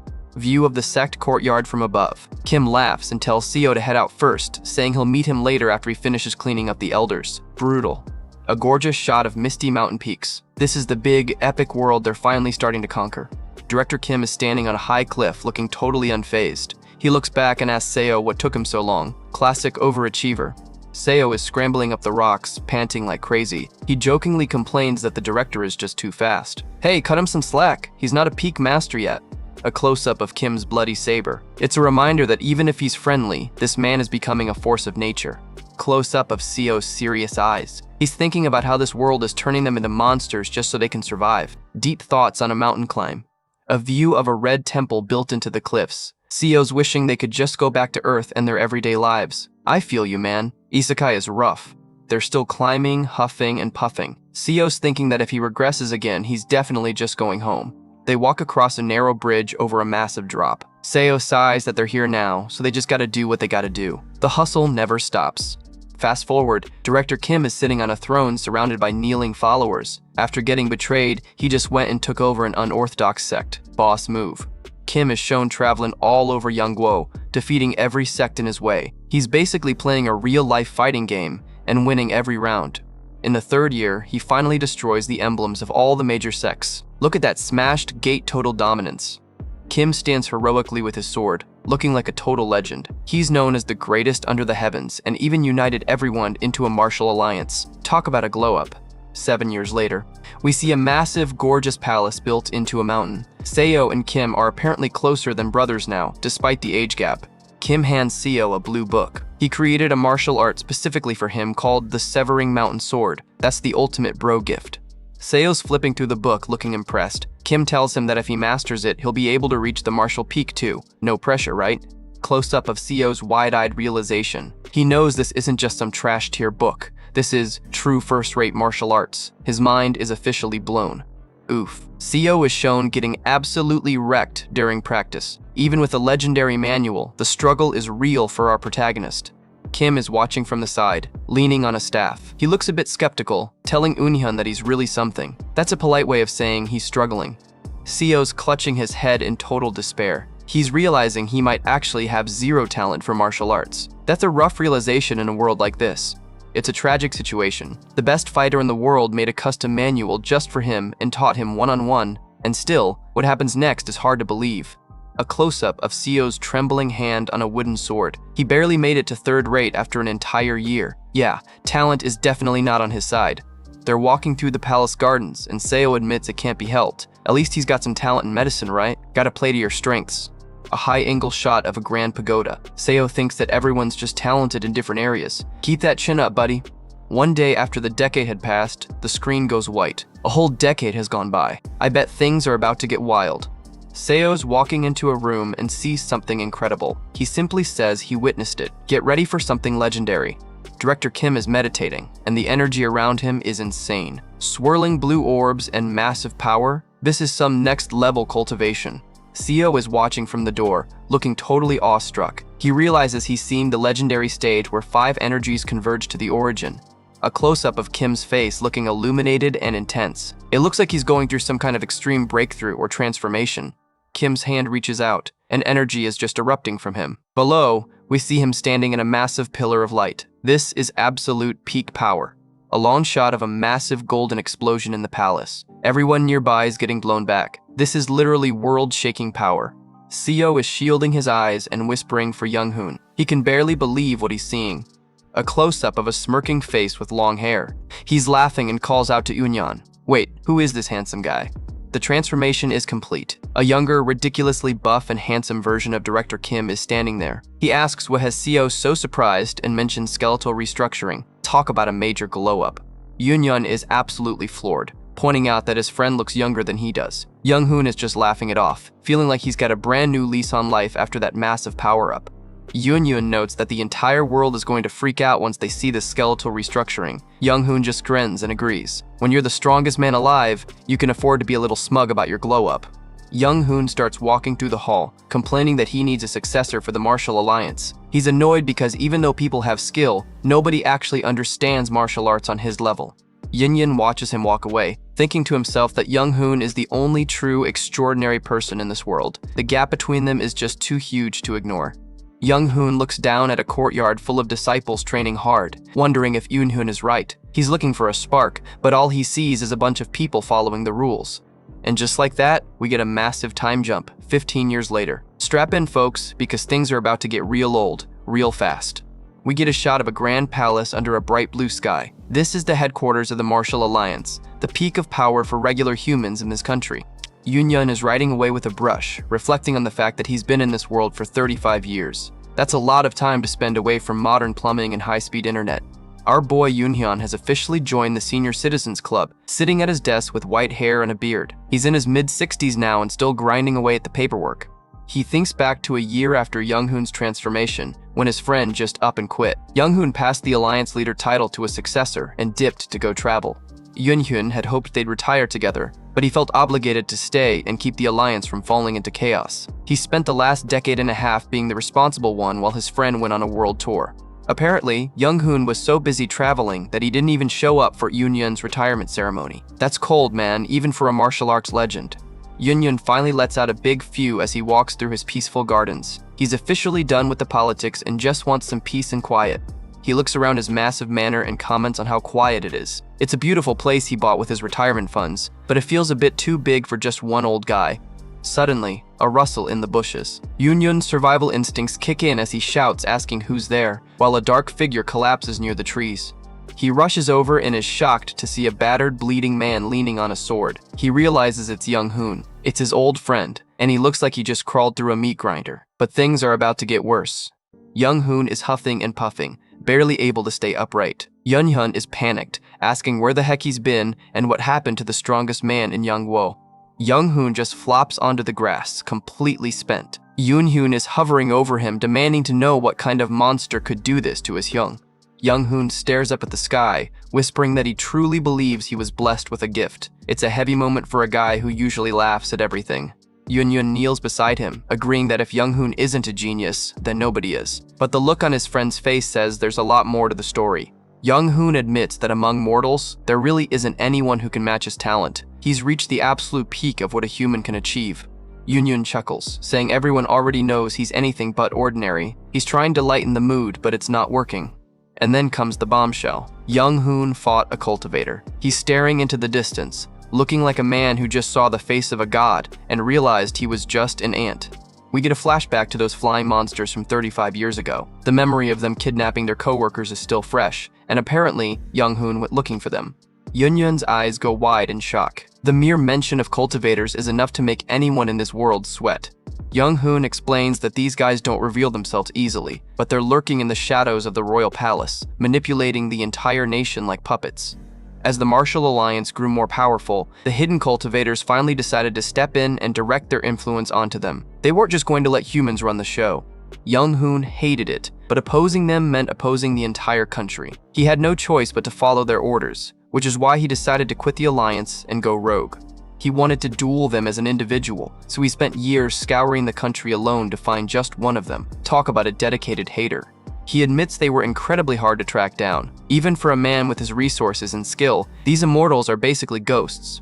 When he finally located one, they just treated him like a bug, saying mortals weren't worth fighting. They used illusions and flying tricks just to make it impossible for him to even land a blow. Yunhyun is leaning in, desperate to know if he won. Younghoon gives a simple, weary yes, he did. Yunhyun laughs, saying his friend would have caused him a massive headache if he'd pulled this while he was still Alliance leader. He's just glad his buddy is still alive. Younghoon's face is covered in bruises as he explains he put his life on the line to fight a cultivator at the chi building stage. He's shaking just thinking about it. Yunhyun is stunned, letting out a big gasp because he knows exactly what those words mean. He can't believe Younghoon actually survived a duel like that. Younghoon says the cultivator agreed that even a single scratch would count as a loss. So, he technically won because he managed to land one tiny hit. Yunhyun asks if that person was one of the 10 strongest cultivators or something legendary. He's hoping his friend at least fought a high-level boss. No. Younghoon delivers the ultimate reality check, saying key building is actually the second to lowest stage in the entire world of cultivation. Imagine being the strongest human and getting wrecked by a level 2 mob. And that is when everything changed. Yunhyun is losing his mind, shouting about what nonsense this is. He can't wrap his head around the fact that the gap between mortals and immortals is still that massive. Yunhyun reflects on how he knew cultivators were ridiculous beings in both his lives. They're basically cheat characters in a world of regular players. We see a vision of a cultivator walking on air and slicing through massive buildings like they're made of tofu. These guys aren't just strong, their physics is optional strong. The realization is brutal. Even a genius like Younghoon barely managed to touch the finger of a bottom-rate cultivator. It's a total ego death for the martial arts world. Younghoon looks depressed, admitting he was just a frog in a well. He realizes mortals have zero chance against these living natural disasters. Yunyun stays silent, watching his friend. It's a heavy silence, the sound of 50 years of training being rendered meaningless by a paper talisman. Young-hoon clutches his chest, saying even so, as he gets ready to reveal the final part of his story. He's not totally defeated yet. He drops the real highlight: he actually managed to cut off the cultivator's hand today. That's a huge deal, even if it feels like a small win in the grand scheme. Yunyun asks if his martial arts managed to surpass them, but Young-hoon says no. The immortal just slapped on a paper talisman and his hand grew back instantly. How are you even supposed to fight that? Young-hoon stands up and unsheathes his sword. He says he's reached the limit of his martial arts and has come to say a final goodbye. He explains that the cultivator actually respected his willpower and offered to let him join their sect. He's going to start from the bottom as a newbie immortal. Yunyun is totally confused, asking if it's impossible without a spiritual root. He thought the rules of the world said you were either born special or you weren't. We get a shot of a man meditating with 5 energies converging to the origin. Apparently, this mortal peak stage is equivalent to the spiritual roots cultivators are naturally born with. Young-hoon explains that mortals have to use their entire lives just to manifest the basic quality that cultivators are born with. It's a pretty unfair system, to be honest. Black smoke starts swirling around his blade. He's ready to leave the mortal realm behind and take on a new, even harder challenge. He says he will now go. Young-hoon is determined to aim for a higher stage, leaving his old life and his best friend behind for the sake of power. He hands Eunhyun a scroll as a parting gift. He tells him to stay safe as a purple portal of energy starts opening up right in the garden. Yunyun shouts for his Hyung as the portal starts sucking his friend in. It's a lonely, sad moment for the man who's been left behind again. Eunhyun looks at the scroll, record of transcending cultivation and exhausting martial arts. It's basically Young-hoon's research on how to cheat the system and become an immortal through sheer effort. Eunhyun is heartbroken, asking where his friend is going without him. He's alone in his massive manor holding a book he's too old to master. Close up on an old man's mouth as he coughs up blood, calling it cruel. It's Eunhyun, and it looks like history is repeating itself in the worst way. He's lying in a fancy, royal-looking bed, realizing it's been 50 years since he came to this world. And just like his first life, he's dying from the common cold. Brutal irony. He sighs that no matter how hard you try, you can't escape fate. All that wealth and power, and he's still ending up in the exact same place. He looks at Young-hoon's book, thinking about how he lived his life to the absolute limits to avoid regrets. He was so busy he never even had time to start a family. And this is just the beginning. He acknowledges that he managed to unite the martial sects and live a life of fame and wealth. He really did conquer the mortal world, but it still wasn't enough. A tear falls as he wonders if they could have reached the sky if they had just struggled a little harder. The regret is still there, even after 2 full lifetimes. His body quakes in this sense of powerlessness. Those are Yunyun's final, gritted words as blood stains the pillow and he fades away for the second time. What a way to go out. And we're back. Yunyun's eyes snap open, and you already know what that means. Regression number 3 is officially a go. He looks around at the same lush trees and realization hits him. He's back in the Ascension Path forest, right at the starting line once again.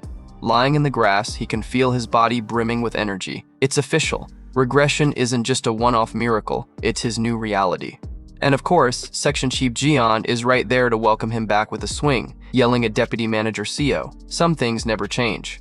Yunyun dodges the punch like it's in slow motion. Jian is absolutely losing it, screaming in disbelief that he dodged it while stumbling forward. Yunyun keeps weaving through the attacks effortlessly. He's not even looking at Jian, he's just wondering why the world decided to send him back a second time. He lands a solid stance, feeling the strength in his young body. A new body full of energy and a new opportunity sounds like a win, right? Wrong. He thinks back to the massive pagoda and everything he built over 50 years in his last life. All that progress, just gone in an instant. Jian is huffing and puffing, pointing a finger and acting like a complete child. He's mad that the guy he was bullying actually has the nerve to defend himself. Yunyun stands tall while Jian is doubled over, catching his breath. He's already decided that this regression thing isn't the blessing everyone thinks it is. Close up on our boy looking depressed. He calls it a curse, one that denies him the meaning of life because everything he does just gets reset anyway.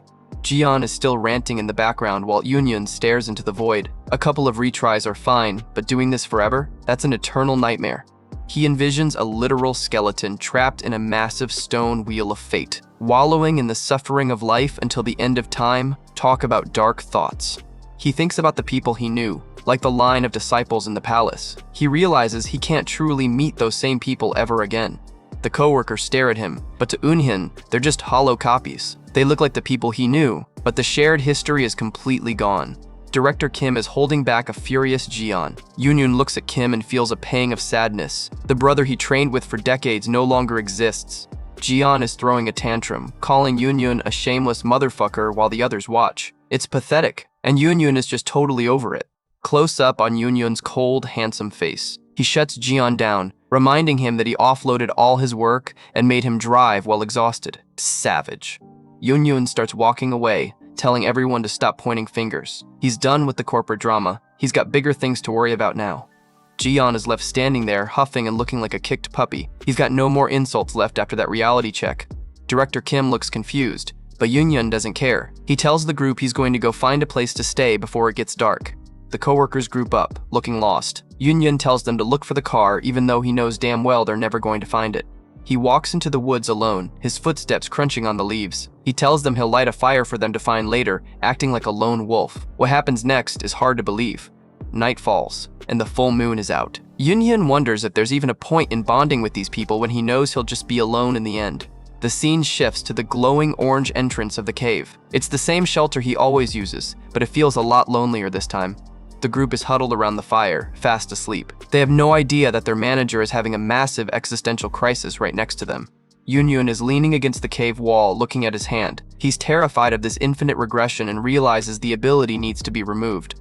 He wonders if the cycle will break if he can just figure out a way to get back to Earth. He's looking for an exit strategy from this eternal loop. He sighs, rubbing his forehead, asking himself how he can go home. It's $1 million question, and he's currently at $0.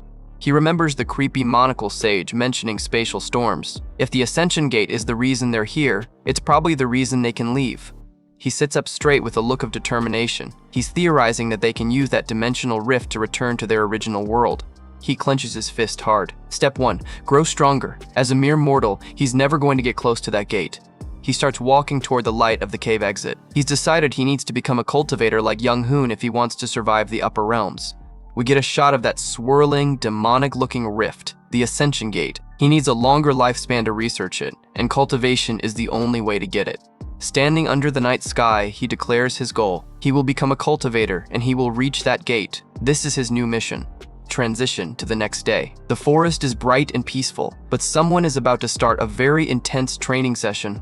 Eunhyun is literally shoveling yellow bamboo roots into his mouth. He's eating them raw because he needs that magical juice, ASAP. He stands up, feeling the chi quaking in his core. Those roots might taste like dirt, but they're giving him exactly what he needs to start his path. He thinks about the dragon vein method that Young Hoon created for him. It didn't work in his old body, but now, he might actually have a chance. He sits in a meditative pose, energy swirling around him. He's going to use everything he learned from Young Hoon to smash through his blocked chi passages. We get an internal shot of his heart and veins glowing red with power. His chi is pumping, and you can practically hear the thump-thump of progress. He lets out a long breath, looking a bit worse for wear. Turns out it's hard to detox a body that's been living on 21st century fast food and stress. A quiet shot of the mountain forest. It's the calm before the martial arts storm. Wood shavings are scattered on the grass. Eunhyun is busy crafting something, and it looks like it's going to be sharp. He's using a sharp rock to whittle down a thick wooden stick. He's making his own practice sword because he can't exactly go shopping for one here. He holds up the sharpened stick with a confident look, thinking that should do it. It's humble beginnings, but a master doesn't need much, and that is when everything changed. We see a sequence of Eunhyun performing high-speed sword forms with his stick. He's moving with a level of grace that definitely shouldn't belong to an office manager. Close up on his focused eyes. He admits he was only an average second-rate artist in his last life, but he knows exactly what he needs to do to improve. He stares at a massive tree, preparing to test his progress. This isn't just a regular swing, it's a test of everything he's learned over 2 lifetimes. He yells out, severing mountain sword as he swings the stick with incredible force, his eyes flashing with intensity. The stick actually slices into the trunk and stays there. He knows it's only a matter of time before his physical skills catch up to his mental ones. Director Kim rushes over, screaming for Deputy Manager Seo. He saw the whole thing and he is absolutely losing his mind. Kim is staring at the stick embedded in the tree like it's a magic trick, asking how he slashed a tree with a wooden stick. He's finally seen Eunhyun's true power. Eunhyun pulls the stick out and turns around with a smirk, acting like it's nothing. He's realized that Director Kim is the perfect person to help him reach the next level. He asks Kim if he wants to try learning the technique. He's already planning to train his own private army of one. Kim's eyes light up. He's stoked, asking if he really can. Honestly, he has no idea how hard the training is going to be. Massive claws slam into the dirt. Whatever is laughing is huge, and it's definitely not a fan of visitors. A close-up of a giant gray snout filled with sharp teeth. A voice calls them filthy humans. This monster has some serious attitude problems. The giant white wolf monster towers over them, its red eyes glowing. Kim is terrified, but Eunhyun is just standing there like he's bored. Eunhyun stares right back at the monster. He's totally unfazed by the master of this forest. Yeah, he's definitely ready for round 3. Blood splatters across the forest floor as a monster takes a chunk out of someone. It's a grisly start to this life, showing just how high the stakes are right out of the gate. A massive set of jaws bites down with bone-chilling force. This forest is basically a meat grinder for anyone who doesn't know the rules. Eunhyun is actually calm while the fox monster bites his arm. He's applying pressure to his own nerves just to ease the pain. Talk about having nerves of steel. He grits his teeth against the agony, reflecting on how much he's suffered across multiple timelines just to get here. He starts walking away while his coworkers scream his name in total shock. They can't understand how he can be so casual after losing a limb, but to him, this is just Tuesday. A close-up of his boots as he walks past the glowing red eyes of the monster. Now he prepares for the next phase of his plan. He stands before the giant white fox once again, looking small but determined. He vows to reach the level where 5 energies converge to the origin and become a true cultivator. We see his arm glowing with blue chi as he reflects on learning under the best master for over 100 years. Even after a century of training, he only barely made it to first-rate martial artist status. He gets bitten again, letting out a massive scream as the monster rips into him. Guess having experience doesn't make the actual biting part any less painful. The coworkers are absolutely losing it, with Section Chief Jian looking like he's about to faint. Their world just shattered in about 5 seconds.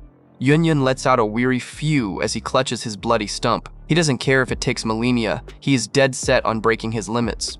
He vows that he won't give up. The determination in his eyes is actually kind of scary. This man is willing to throw himself into the fire as many times as it takes. The giant wolf monster licks its chops, laughing about humans who know their manners. It's creepy how much it enjoys the sacrifice. Eunhyun stands his ground, offering his arm like it's a business transaction. He tells the beast he'll give up his arm any time if it keeps the peace. The monster leaps away, leaving Eunhyun wounded but victorious in his own weird way. He's secured safety for the group for another week. Eunhyun doesn't waste a second. He's out in the woods, swinging a wooden branch with his one remaining arm. The grind never stops. He thinks back to the high-level cultivators who arrived to heal him and then promptly kidnapped all his co-workers. It's a bitter memory of being treated like an insect. He keeps swinging that sword without food or rest, pushing his body past its limits. This man is the definition of dedicated. By the 4th day, he finally stops. He's standing before the Sea Dragon King, the blue-haired immortal from before. He's actually daring to ask a god a question. This decision would change everything. The Dragon King looks down with a curious, asking what it is. He seems more amused than angry that Immortal is addressing him. Eunhyun points out that the woman he's taking lacks a spiritual root and will only live 100 years. He's trying to logic his way into an opportunity for himself. The Dragon King laughs, noting that Eunhyun seems pretty informed for Immortal. He reassures him that once she drinks his blood, she'll awaken a spiritual root. Must be nice. Eunhyun bows respectfully, asking if he could get a similar opportunity since they're from the same land. He's fishing for a shortcut to power. The Dragon King gives a creepy foo-foo and tells him to listen. Whenever a high-tier cultivator says that, you know something bad is about to happen to your internal organs. Eunhyun is instantly crushed to the floor by an invisible weight, grunting in pain. The power gap here is just depressing to watch. The Dragon King walks away, casually mentioning they've lived for dozens of millennia. He tells Eunhyun to stop making demands he can't even comprehend. Close up on that glowing green eye. He says he's one of the kinder ones for not killing Eunhyun instantly. Yeah, thanks for the mercy, buddy. Outside, a massive thunderstorm erupts, signaling the Dragon King's departure. The sheer environmental impact of these guys is insane.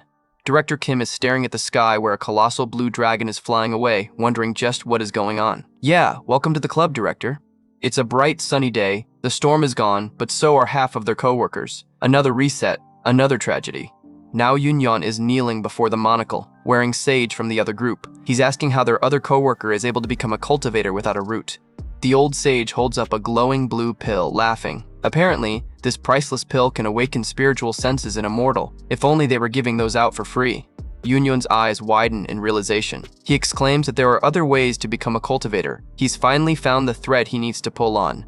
The The sage admits it's possible via martial arts training, but says that path is too long and the results are mediocre. He's basically calling Yunyun's life's work a waste of time. He says he has no business with the two of them and tells them to be gone. He waves his hand and sends Yunyun and Director Kim flying into a portal. These sages have zero hospitality.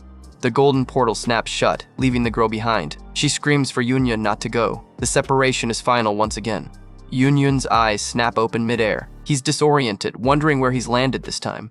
Oof. He lands face down, hanging over a thick tree branch. Not exactly a superhero landing, but at least he's alive. He looks out over the horizon at a massive city nestled in the mountains, recognizing it as the southwest of Yangguo. He's back in familiar territory. He spots Director Kim lying on the ground below. He remembers traveling this whole country with Kim and Younghoon in his previous lives. Yunyun jumps down and gently shakes Kim awake, telling the director to wake up. Time to get back to work. A shot of the clear blue sky. It's a fresh start in a new city, and Yunyun is ready to play his cards better this time. Yunyun leads Kim through the woods, explaining the whole crazy situation. Kim looks confused as hell, but he's taking it like a champ. They arrive in Hobiak City and sell off some herbs from the forest. They've got enough cash to buy a small house. Finally, some indoor plumbing. Training montage time. Yoonhyun is teaching Kim the language and the severing mountain blade technique he modified. He's making Kim into a monster on purpose. And this is just the beginning. Yoonhyun stands alone in a room, looking depressed and thinking how unmotivating this is. He's struggling because he knows how high the ceiling is and how far he is from it. Meanwhile, Director Kim reaches the level of 3 flowers within the summit in just 3 months. This dude's talent is literally game-breaking. Yoonhyun watches him, feeling the gap between them. He spent 2 whole lifetimes and can barely reach first rate. Talk about a why me moment. Kim is hyped, laughing and saying he thinks he could beat manager Seo now. He's got zero chill about his new power. Seo smirks, but it's a sad one. He realizes this version of Kim isn't the brother he knew from the original timeline. The connection just isn't there anymore. Kim is cheering, feeling full of strength. Yunyun reflects that while Kim looks older, mentally, Yunyun is basically as old as Kim's grandfather. The generational gap is real. Yunyun hands Kim a heavy book, telling the director that from now on, they should begin to live separately. Boom. The breakup no one saw coming. Kim is heartbroken, asking what he did wrong. He's clutching the book like a child who's being abandoned. Poor guy. Close up on Yunyun's cold, golden eyes. He's making a tough decision for both of them, even if it hurts right now. Yunyun thinks back to his first regression, where Younghoon became the Martial Alliance leader, but fell into despair after losing to Cultivators. He doesn't want to see that face again.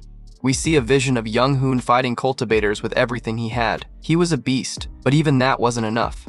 Ultimately, Younghoon gave up martial arts and disappeared to become a cultivator. Yunyun doesn't want to watch his friend give up on himself ever again. Yunyun reflects on how he never wants to see Younghoon's face filled with despair again. He's trying to change the ending to a story he's seen too many times. He tells Kim he wants to tour the lands and improve his own skills. Kim is desperate, asking how he's supposed to live on his own. Yunyun reassures him that he's already at the martial peak level and has nothing to worry about. He's taught him everything he needs to survive and thrive. Kim rubs his head, looking sad. He hates the idea of parting with the only other person who shares his homeland. It's a lonely road ahead. Yunyun gives a small smile and proposes a compromise. He says they should promise to meet on this day in this very house every 2 years. A reunion deal. Yunyun walks away from the house, leaving Kim behind. He's finally free to pursue his own path, whatever that might be. A beautiful shot of the open sky. Freedom looks good, but it also looks very, very large. A massive, buff guy with a ponytail and a giant polearm stops Yunyun at a temple gate, asking what brings him to the Hall of 8 Respects. Yunyun, dressed in sleek black robes, gives a respectful bow. He says he's come to request a duel. Our boy is officially entering his challenging the dojo's era. The guards burst into laughter, saying one cannot just simply barge into the Hall of 8 Respects. They clearly think he's a joke. Yoonhyun draws his blade in a blur of steel. He's not here for a conversation, he's here for a fight, determined to grow stronger.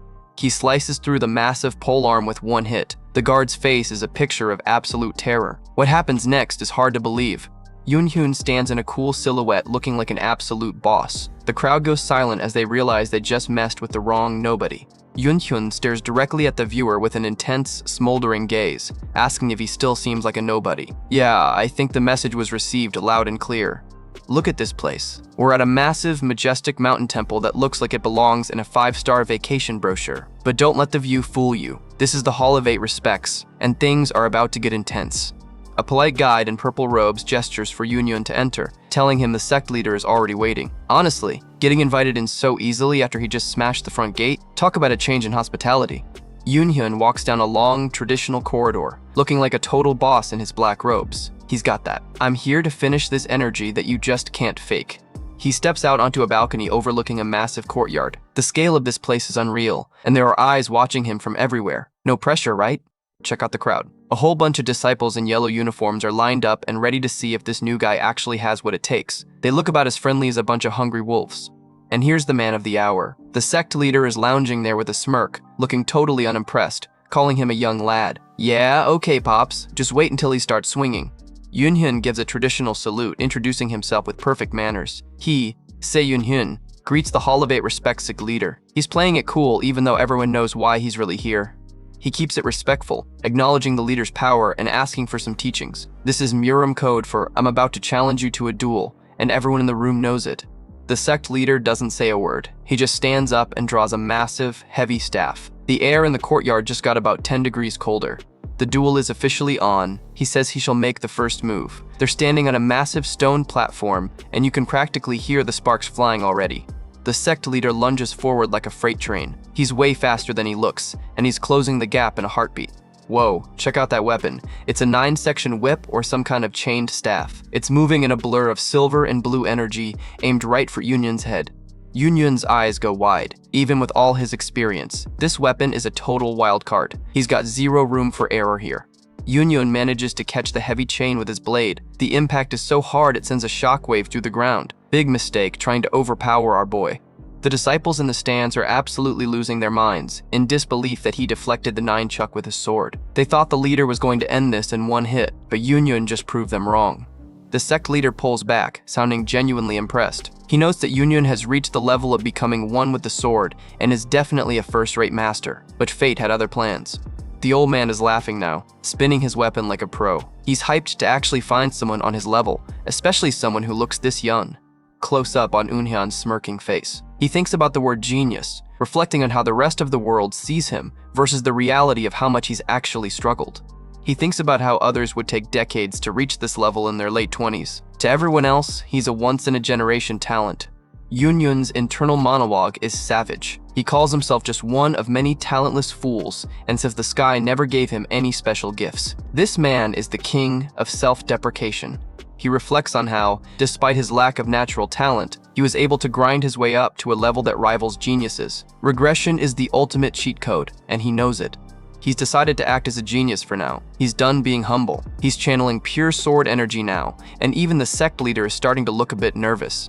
He yells out, "Mountain-severing sword first form, transcending peaks." Yunyun leaps into the air, looking like a literal god of war. This is the big one, folks. The sect leader doesn't back down. He rushes forward with a snarl, meeting the attack head-on. The ground is literally cracking under their feet.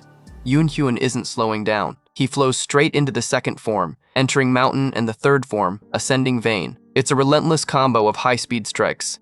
Another massive clash. The metal is screaming as these two absolute monsters try to overpower each other. Look at the sect leader's eyes. They're glowing with blue energy. He's pushing himself to the absolute limit just to stay in the fight. It's just a blur of steel and speed now. The two of them are moving so fast the normal disciples can probably only see the sparks. The sect leader is starting to panic, shouting about what monstrous sword art this is. He can't get through it at all. He's realizing he might have bitten off more than he can chew. A massive impact sends dust and debris everywhere. The force is so insane, someone lets out a sharp grunt. It's getting real messy out there. Yunyun keeps the pressure on with the 7th form, Deep Mountain. He's moving with a level of precision that's honestly terrifying. The sect leader gets nicked. Blood splatters as Eunhyun's blade starts finding its mark. The invincible master is finally showing some cracks.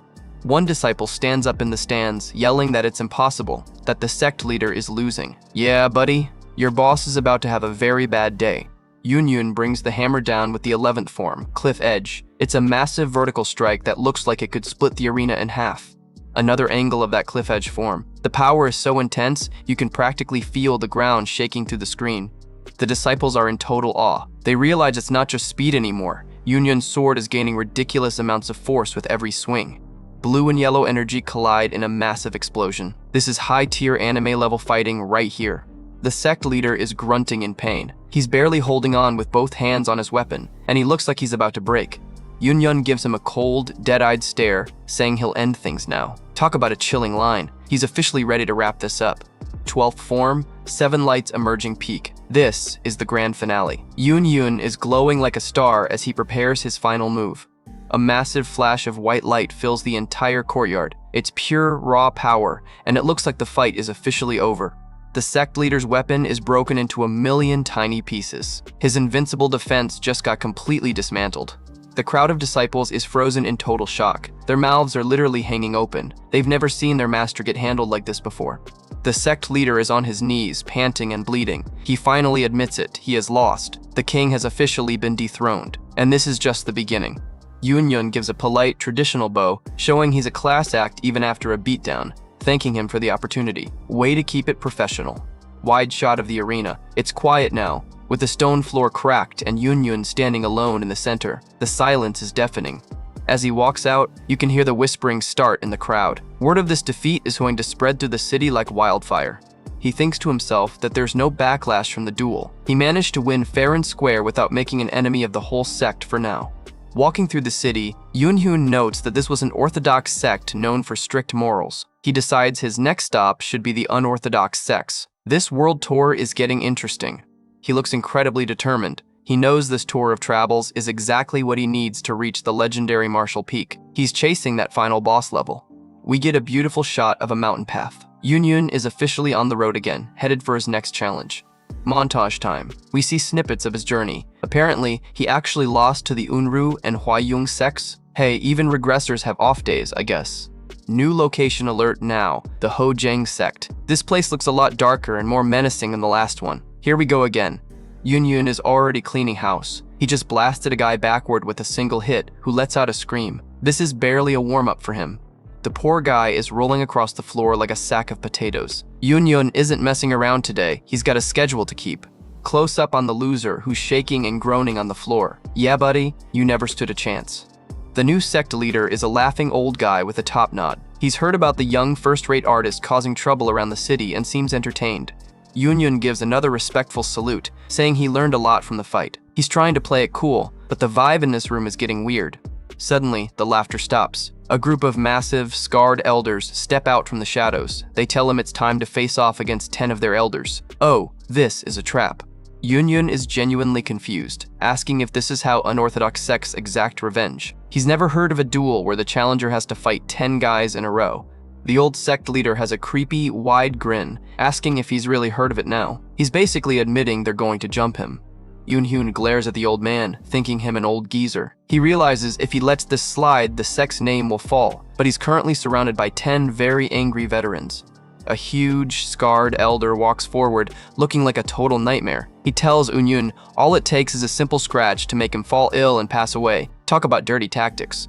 The sect leader is lounging back, saying they'll take great care of him and the public will just think he died from a tragic infection. This guy is pure evil. All 10 elders draw their swords and surround Yun in a circle. One asks if a dead man can possibly refute their words. It's an impossible situation. Close up on Yun. He looks totally calm, bordering on bored, thinking they're even more crazy than he thought they'd be. Big mistake for those elders, thinking they have the advantage. Yun is staring down these elders like he's bored of their monologue already. He's thinking they're even crazier than he expected, but hey, crazy makes for good combat practice. The elders have him completely surrounded, and are gloating about how their reputation will stay clean if they kill him here. Little do they know, they're basically just tutorial mobs for a guy who's regressed 3 times. Close up on that smirk. Yun is actually happy about this trap. He came here looking for a real challenge, and 10-on-1 is exactly the kind of workout he needs. He tells them to attack, that he accepts this ridiculous duel. He draws his blade with total confidence. He's not trapped in here with them, they're trapped in here with him. Action time. The monks lunge at him from every angle, blades flashing. Yun is ready to trade some real fighting experience for a whole lot of blood. Transition shot to a beautiful sunset over the city. While the sky is peaceful, things are definitely getting messy inside that temple. Inside a rowdy restaurant, the atmosphere is electric. People are shouting and laughing, clearly celebrating something or someone's misfortune. One guy is practically crying from laughter, talking about some young martial artist who went to challenge the Hojang sect. He thinks it's the funniest joke he's heard all year. His buddy joins in, calling it an unfortunate end for a talented guy. They're basically placing bets on how long it took for the kid to get buried.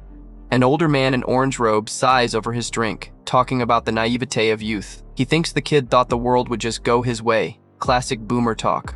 He continues his lecture, saying the Hojing sect are basically just organized bandits, and the kid is definitely buried by now. Talk about counting your chickens before they hatch. The restaurant chatter is constant, with everyone agreeing that the young challenger is history. They really have zero faith in the younger generation. A bloody boot steps onto the wooden floor with a clack. The sound rings out through the restaurant, and suddenly the gossip doesn't seem so funny anymore. The waiter is frozen in place, eyes wide with terror. He starts to stammer out a welcome, but the words are dying in his throat. Behold, Yun stands in the doorway, absolutely drenched in blood and huffing like he just ran a marathon through a meat grinder. He asks for 1 bowl of noodles, please. Boss move. The waiter is shaking like a leaf, practically tripping over himself, stammering certainly, and telling him to come in. He's definitely not asking for a reservation after seeing that sword. Yun walks through the center of the room, leaving a trail of blood behind him. The entire restaurant has gone dead silent. You could hear a pin drop. Yun's internal monologue is just as savage as he looks. He thinks about how those crazy fuckers almost killed him. Yeah, taking on an entire sect of bandits will do that to you. He shows off a massive tear in his robes where a blade almost got his spine. Turns out those guys were using poison, 2 dirty tactics for a dirty win. We see a flashback of the carnage. Yun is the only one standing in a literal sea of bodies. He credits his survival to the stimulants and medicine he learned to make in his previous life. The bandit leader is screaming like a maniac, telling everyone to kill him, whatever it takes. This guy clearly wasn't used to seeing his entire crew get dismantled. The whole sect charges in with spears and bows in a desperate last stand. Yun really was the final boss in their own story. He fought like an animal in order to survive. We see Yun in a blur of motion, carving his way through the formation. No mercy for bandits. Back at the restaurant, one of the patrons is staring at his food, looking like he's about to lose his lunch. The naivete talk has officially stopped. Flashback again, Yun is facing down the last few survivors. The room is a disaster zone, and he looks like death incarnate. What happens next is hard to believe. He didn't just kill them, he crippled the survivors so they'd never pick up a weapon again. That's one way to make sure a sect stays dead. Back to the present, Yun is actually eating his noodles. His hands are covered in blood and grime, but a man's gotta eat. He's huffing, his heart racing from all the stimulants he took. He knows he won't be able to sleep for days, but honestly, who could sleep after a day like that? He slams his sword down on the table with a metallic clatter, saying he'll challenge an orthodox sect next. This man is addicted to the grind. Yun leaves a coin on the table and walks out, leaving the stunned patrons behind. He's got places to be and people to humble. The narration tells us that immediately after the massacre, the young martial master just ate some noodles and went back to his journey. Absolute legend behavior. The waiter is staring at the spot where Yun was, completely dazed. This feat is about to become the hottest gossip in Seokyung City. We see Yun clashing with another master under a full moon. He's not stopping for anyone, constantly seeking the next level of power. The title drop. Infinite Fighting Spirit. Seiyu Unhyun. He looks like a demon with those glowing eyes and blood-stained face. Yun admits to himself that he lacks natural talent. Despite his title, he feels the martial peak is still worlds away. He's shown in another high-speed clash, sparks flying everywhere. He knows his only path to the top is to constantly weave through life and death situations. He's standing over a defeated opponent, looking intense. He thinks that if one lacks talent, they must embrace insanity. That's a pretty hardcore training philosophy. We get a wide shot of the city lights as he continues his tour through Yangguo. He's fighting multiple duels every single day. The man is a machine. Another time skip, 5 years later. Let's see how much crazier he's gotten in half a decade. A building or gate is getting absolutely obliterated by a massive shockwave. Someone just made a very loud entrance. 14th form, Qi Mountain, Flowing Heart. Yun is in the air, looking like a god of destruction. This is a far cry from the noodle shop. His blade is glowing with a massive blue spiral of Qi. It's supposed to feel like the weight of a mountain and the heart of the heavens. Heavy stuff. Yun is gritting his teeth, blood trickling from his nose. Even for him, forming sword Qi in the form of silk is placing a ridiculous burden on his brain. He's pushing himself through the agony, realizing that if he doesn't do this, he can never catch up to the real geniuses. The struggle is real. Yun is falling back as a dark figure lunges from above. This doesn't look like a standard sparring match. He blocks a massive strike that's glowing with golden light. The impact is so hard it's practically blinding. Yoonhyun is smashed through a stone wall, sending debris everywhere. He grunts in pain. That's a lot of damage for one hit. He's slumped in a crater, coughing up blood. He realizes all of his hard-earned sword chi was destroyed in that single strike. Talk about a reality check. The figure in the smoke laughs politely, saying he had high hopes from hearing about him. It's a familiar voice that spells trouble for our protagonist. The reveal? It's director Kim Young-hoon, looking younger and sharper than ever. He smirks, saying he thinks he's won this time.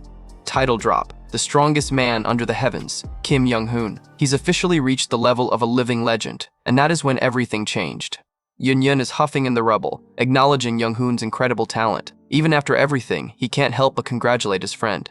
Young-hoon notes that Yoonhyun has grown stronger too, having achieved skeletal restructuring in just 5 years. The mutual respect is high even after a beatdown.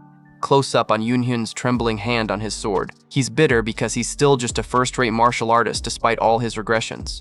His internal monologue is getting dark. He thinks about how talent truly brings people to their lowest. Seeing his friend leapfrog him so easily is hurting his pride. They're back at the old meeting spot. Young-hoon asks why Yoonhyun came here today instead of sticking to their every 2 years agreement. Young-hoon reveals that after visiting the great sects, he's realized one big thing. He looks unusually serious for a guy who just won a duel. He declares that he is the strongest man in all of Yangwo. He says that no one can withstand more than a single strike of his. Talk about an absolute flex. He continues his pitch, suggesting that, as the strongest, he should create a sect or organization. He wants to offer Yoonhyun a high-ranking seat. Yoonhyun just crosses his arms and gives a firm, "I prefer how I am now." He's not interested in being someone's right-hand man again. He watches Young-hoon, thinking about how his friend is obsessed with becoming the alliance leader again. Yoon-hoon knows how that story ends and wants no part of it. We see them from a distance in the courtyard. Young-hoon is still trying to talk him into it, offering one-on-one training lessons as a bribe. Yoon-hyun is internally shouting no. He's already received plenty of lessons in his past life and knows he's reached his limit with Young-hoon's style. He grips his sword hilt, determined. He thinks that what he needs now is real-life experience. He's done with the safe harbor of friendship. He remembers his past life where Young-hoon told him to seek out real combat once he reached the late stages of first rate. It's time to follow that advice for real. In this life, Yoonhyun decided to just watch his saga from afar. He doesn't want to get tangled up in Kim's destiny this time. He walks away from the palace into the sunset, continuing his endless journey for battle. He's choosing the hard road of the lone warrior. And so another 20 years passed. We see Eunhyun's silhouette standing before a grand temple in the rain. This is getting epic. Yoonhyun is sitting on the floor when a younger man in black robes approaches, commenting that he seems quite pale. Whoever this guy is, he's got presence.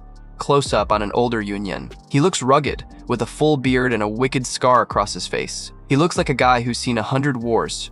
The final screen is pure black with white text. He thinks that his talent is truly one forsaken by the heavens. A heavy, tragic ending to this chapter. Our boy is really struggling with his limitations.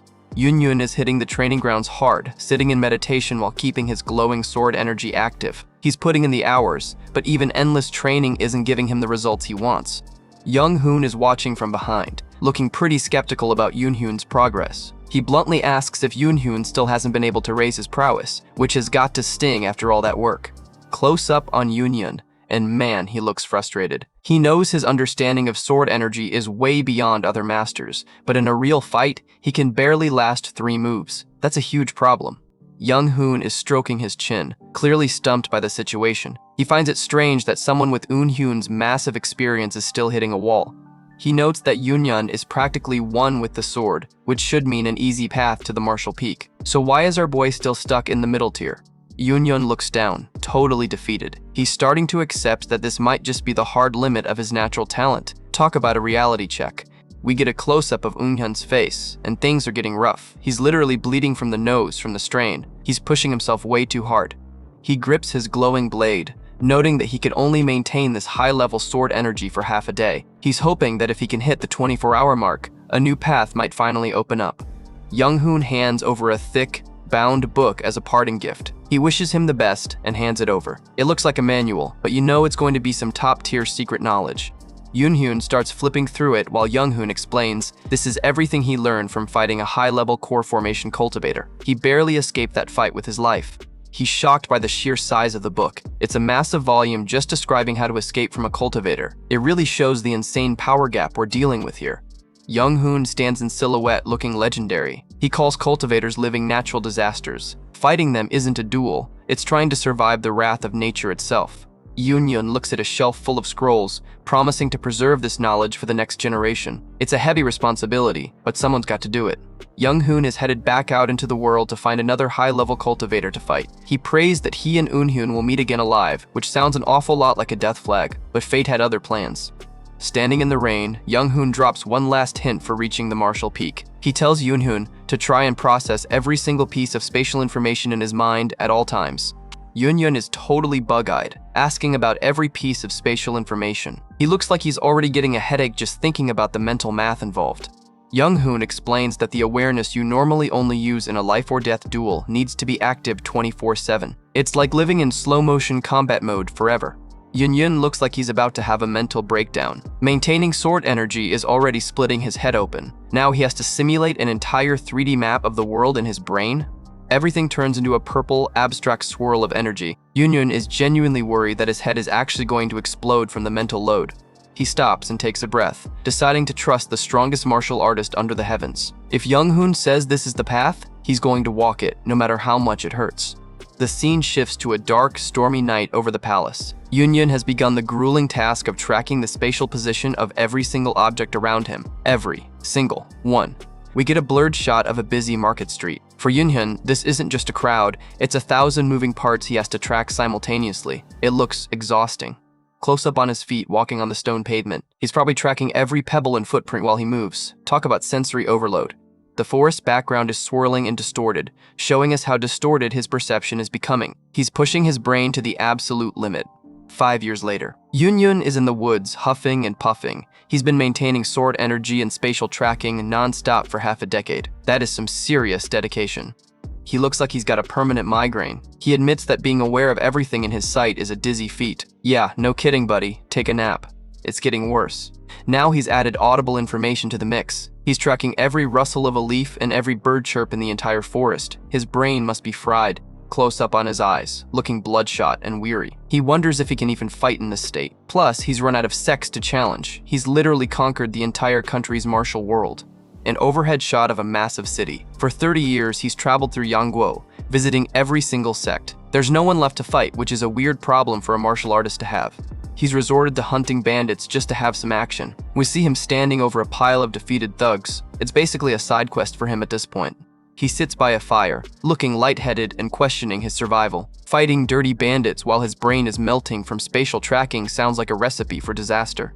Suddenly, a group of bandits surround him. The big boss is hyped, thinking they've finally caught the guy they were looking for. Poor guys have no idea what they're in for.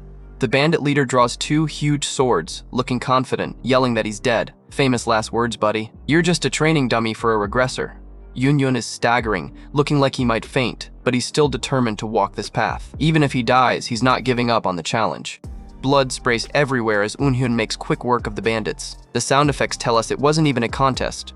The screen goes white with the words 15 years later. Time really flies when you're a depressed martial arts master. Yun has a full white beard now, looking every bit the wise old sage. He greets someone with a, "So you survived." Wonder who he's talking to. It's a younger-looking man with long hair and a huge scar across his face. He gives a big, friendly grin and confirms he made it back once again. It's been 45 years since Eunhyun regressed. He's pouring tea, explaining that his spatial awareness has reached an insane level. He's processing sight, hearing, and even more. And this is just the beginning. A close-up of the tea bowl. Eunhyun sighs, noting that despite all this mental growth, that was all. He's still hitting that same old wall. He looks incredibly weary, his eyes downcast. He still hasn't been able to become a peak-level martial artist. Imagine spending nearly 50 years and still not hitting your goal. Extreme close-up on his eyes, and they are filled with pure, raw desperation as he screams still, inside his own head. The 2 men are sitting at a table in a dimly lit room. Longhair, who we realize is Young-hoon, explains that he's got a bounty on his head now because he's been picking fights with cultivators. Young-hoon, with a bandage over his eye, tells Yun he managed to escape an ambush by 2 core formation cultivators. He even got a single scratch on one of them. That's a huge flex in this world. Yun looks at his tea, admitting that defeating a core formation cultivator is actually impossible for a mortal. He's starting to lose hope in the whole martial arts versus magic thing.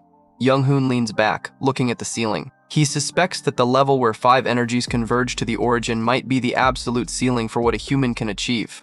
He thinks the author of that legendary manual reached the same conclusion. No matter how hard you train, you can never truly defeat a cultivator. It's a pretty depressing thought for a master. Yoon looks at his friend, seeing a reflection of himself in Young-hoon's struggle. They're both chasing a peak that might not even exist for people like them. Young-hoon looks at the reflection of the tea in his bowl. He notes that while he was gifted talent by the heavens, Yun seems to have been forsaken by them. Ouch! Tell us how you really feel, man.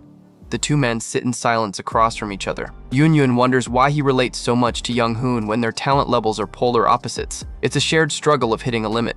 Yoon is clearly stumped. He's emulated the sword energy and has the vision of a peak master, but he still can't become one. He has no idea what's missing. Young-hoon offers a duel to give some feedback. Yoon accepts with a small smile. It's been a long time since these two went at it properly.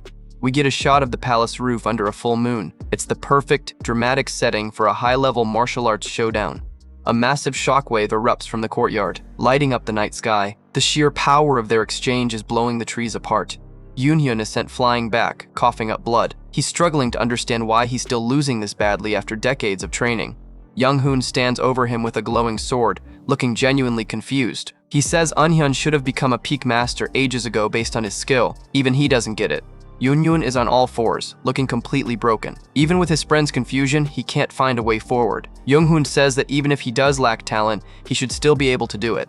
Young-hoon strokes his chin, thinking hard. He suggests that maybe what Yun is missing isn't skill or technique, but a catalyst. He explains that a catalyst is a strong sense of drive or emotion. He's talking about an event so intense it forces you to exceed your limits and surpass your own talent. He reiterates that it needs to be something that gets you to exceed the limits of concentration. He's basically saying Eunhyun is too calm in his training. Snap. Something inside Yoon's mind finally breaks. He screams out, asking what the hell he means by that. The frustration is finally boiling over. He's roaring at the sky now, his face contorted with rage. He's spent over 50 years doing nothing but wielding a sword. He feels like he's given everything already. Close up on his bloodshot eye. He's screaming about how he struggled his entire life just to escape being first-rate. He's desperate, and he's sick of being told he isn't. He yells that chi flows in his body 24/7. He even holds his sword and keeps energy active while he sleeps. He's processing information in his dreams, for heaven's sake. He's on his knees, arms spread wide, demanding to know why the heavens won't show him the next stage. It's a heartbreaking scene of a man who's hit a wall he can't climb. He's collapsed on the ground, sobbing. He knows how pathetic it looks for a 70-year-old man to curse fate like this, but he just can't take it anymore. He's gripping the dirt with his bare hands, coughing and gasping. Despite a lifetime of pursuit, he still has zero clue what the next stage even looks like. It's pure existential dread. Young-hoon stands over him, silent and motionless. He's just watching his friend break down, and the silence is incredibly heavy. Young-hoon turns and slashes at a nearby tree with lightning speed. Slashing marks appear all over the bark in an instant. The slashes on the tree glow with orange energy. Young-hoon says he created a new martial art during their duel specifically to fill in Yoon's weak points. He's trying to help in the only way he knows how. Yoon looks at the tree, reading the name, Mountain Lord Martial Arts and Transcending Peak Steps. But once again, Young-hoon has disappeared into the night. Jump cut to 5 years later. We see a wide shot of the palace under a bright, sunny sky. The world keeps turning, even for our frustrated protagonist. Yoon has full white hair now, looking very frail. It's been 50 years since his regression, and he knows he doesn't have many days left. This is a real end of an era vibe. He's standing alone in the courtyard, wondering if Young-hoon has already passed away. He sighs, accepting that this is just their fate. It's a very somber moment. Close up on his wrinkled hand. He's resigned to the idea that his talent ends here, just like Young-hoon's did there. He's finally found peace with his limits, or has he? Suddenly, a dark, shadowy figure staggering towards him, asking what the hell he's talking about. The voice is familiar, but the tone is desperate. It's Young-hoon, but he looks like he's been through hell. He's covered in blood and burns, grunting in pain. Yoon is shocked, demanding to know what he's been up to. What happens next is hard to believe. Young-hoon is in a grave state, barely able to stand. Yoon rushes to help him, promising to get his medical tools from the house. Things just got very intense, very fast. Yoon grabs Yoon-hoon's shoulder to steady him. The grab sound effect and the close-up on his determined face show he's back in doctor mode. A massive explosion rocks the courtyard. Debris is flying everywhere, and the sheer force of it is unreal. Whatever was chasing Young-hoon has arrived. Yoon is frozen in shock. He realizes both of Young-hoon's arms have been chopped off. How is the guy even standing, let alone fighting? We see a high-angle shot of the city with smoke rising. Young-hoon shouts that a core formation cultivator is chasing them. It's the price for blowing up the cultivator's arm. Young-hoon bursts out laughing, even while covered in blood. He's hyped that he, Kim Young-hoon, actually managed to deal meaningful damage to a god-tier cultivator. The man is insane. Extreme close-up of Young-hoon's bloodshot, manic eye. He screams that he's finally witnessed the stage past the 5 energies converging to the origin. He's seen the impossible with his own eyes. Yoon is staring at his friend with a look of pure, unadulterated horror. He can't believe the madness he's hearing. He wonders what this is all about, and that's the cliffhanger. What did Young-hoon actually see? Look at that blue orb. Young-hoon is literally burning away his life force to pull off one last miracle. Yoon is absolutely stunned. Seeing that level of enhanced chi coming from a mortal, it's basically unheard of. The orb takes off like a guided missile, streaking through the sky towards the distant cultivator. The target building gets completely leveled in a massive explosion. That is some serious structural damage. Young-hoon tells Eun-hoon to watch carefully. This is the ultimate payoff for his entire lifetime of training. Yoon is just staring at the ruins of his house, totally heartbroken, saying, "My house." Yeah man, that's gonna be a tough talk with the insurance company. The wreckage is still smoking, and not a single stone is left standing. Young-hoon definitely didn't hold back. Despite being a bloody mess with no arms, Young-hoon is laughing like a maniac. He's leaving his legacy behind and he couldn't be happier. Yoon is fuming at first, but then he just goes quiet. He's watching the performance of a lifetime even if it cost him his living room. A 3-story building, gone in an instant without leaving a trace. That's not just martial arts, that's a tactical nuke.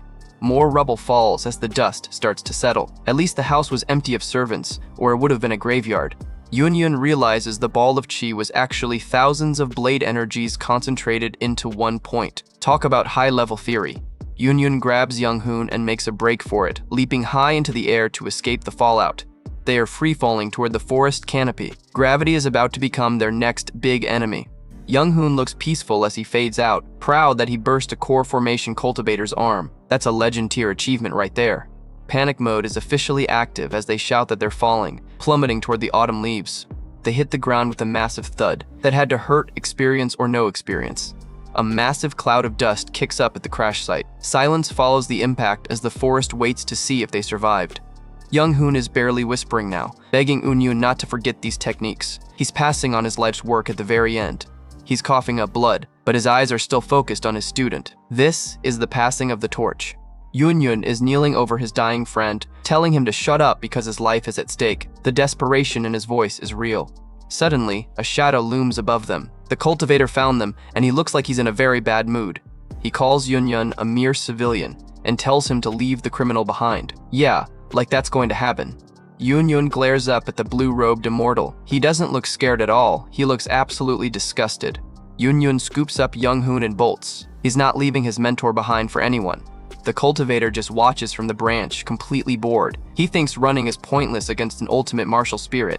He laughs, deciding to treat this chase as entertainment. Never a good sign when a villain starts enjoying themselves. Yoon is huffing and puffing, carrying a whole-grown man on his back. That cardio is getting a workout today. He sees corpses erupting from a massive purple energy. An army of zombies starts digging their way out of the ground. Jiangxi. Terrifying undead warriors with glowing eyes are swarming the forest. Things just went from bad to apocalyptic, and this is just the beginning.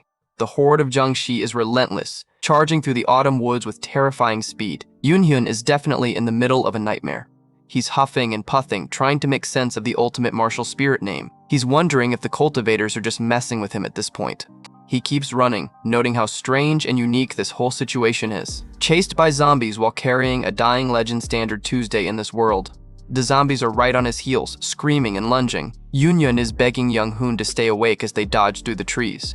A zombie lunges forward with a terrifying screech. One wrong step and it's over for both of them. Yoon gets tagged by a kick and goes sprawling. That impact sound does not seem healthy. He lands hard on the forest floor. You can practically feel the air leaving his lungs from that fall. They're surrounded. The Jiangxi are closing in, and it looks like the end of the road for our duo. Yoon gets back up and keeps moving. Young-hoon is actually joking about dying from suffocation. This man's sense of humor is unbeatable. The chase continues deep into the golden forest. The zombies aren't giving up an inch of ground. An aerial shot shows them weaving through the trees. Yoon is pushing his body way beyond its limits here. 3 days and nights of non-stop running. Morning, night, morning. It's all a blur of exhaustion and terror. Yunyun is gasping for air, his lungs feeling like they're on fire. He's reaching the absolute breaking point.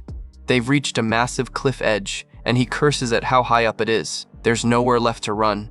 The cultivator appears behind the Jiangshi horde, genuinely impressed. A mere civilian lasted 3 days against his army? That's unheard of.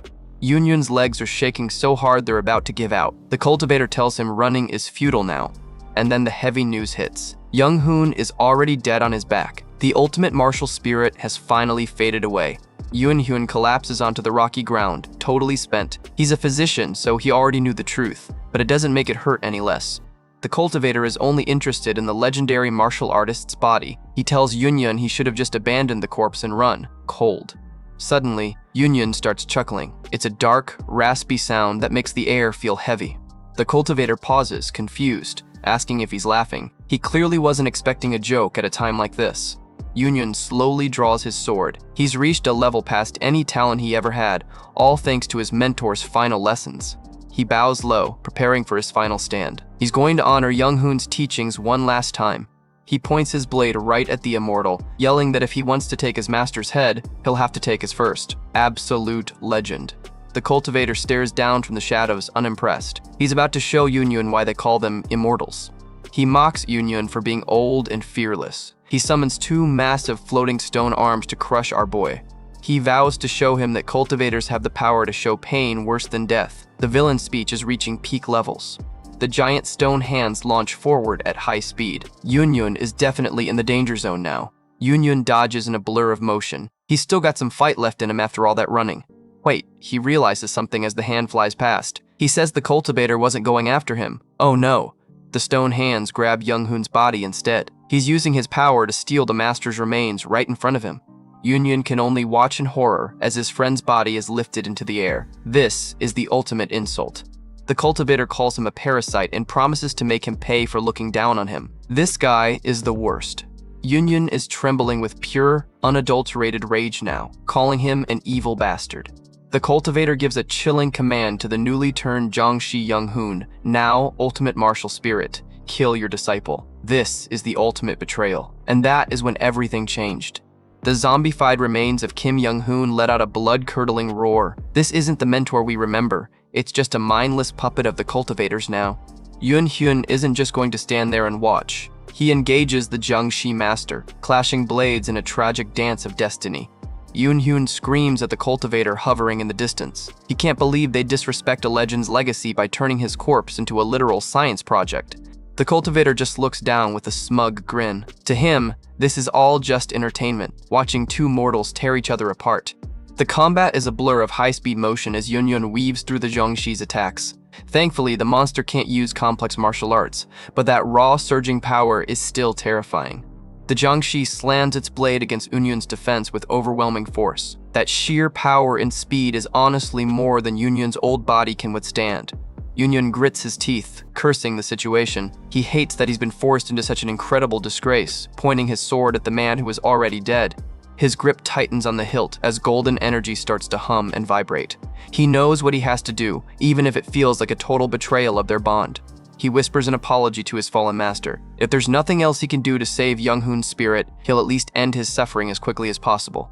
Yunyun prepares his ultimate move, the 21st form of the Severing Mountain Sword. He calls out, Heavenly Lake, as a purple aura erupts around him like a supernova.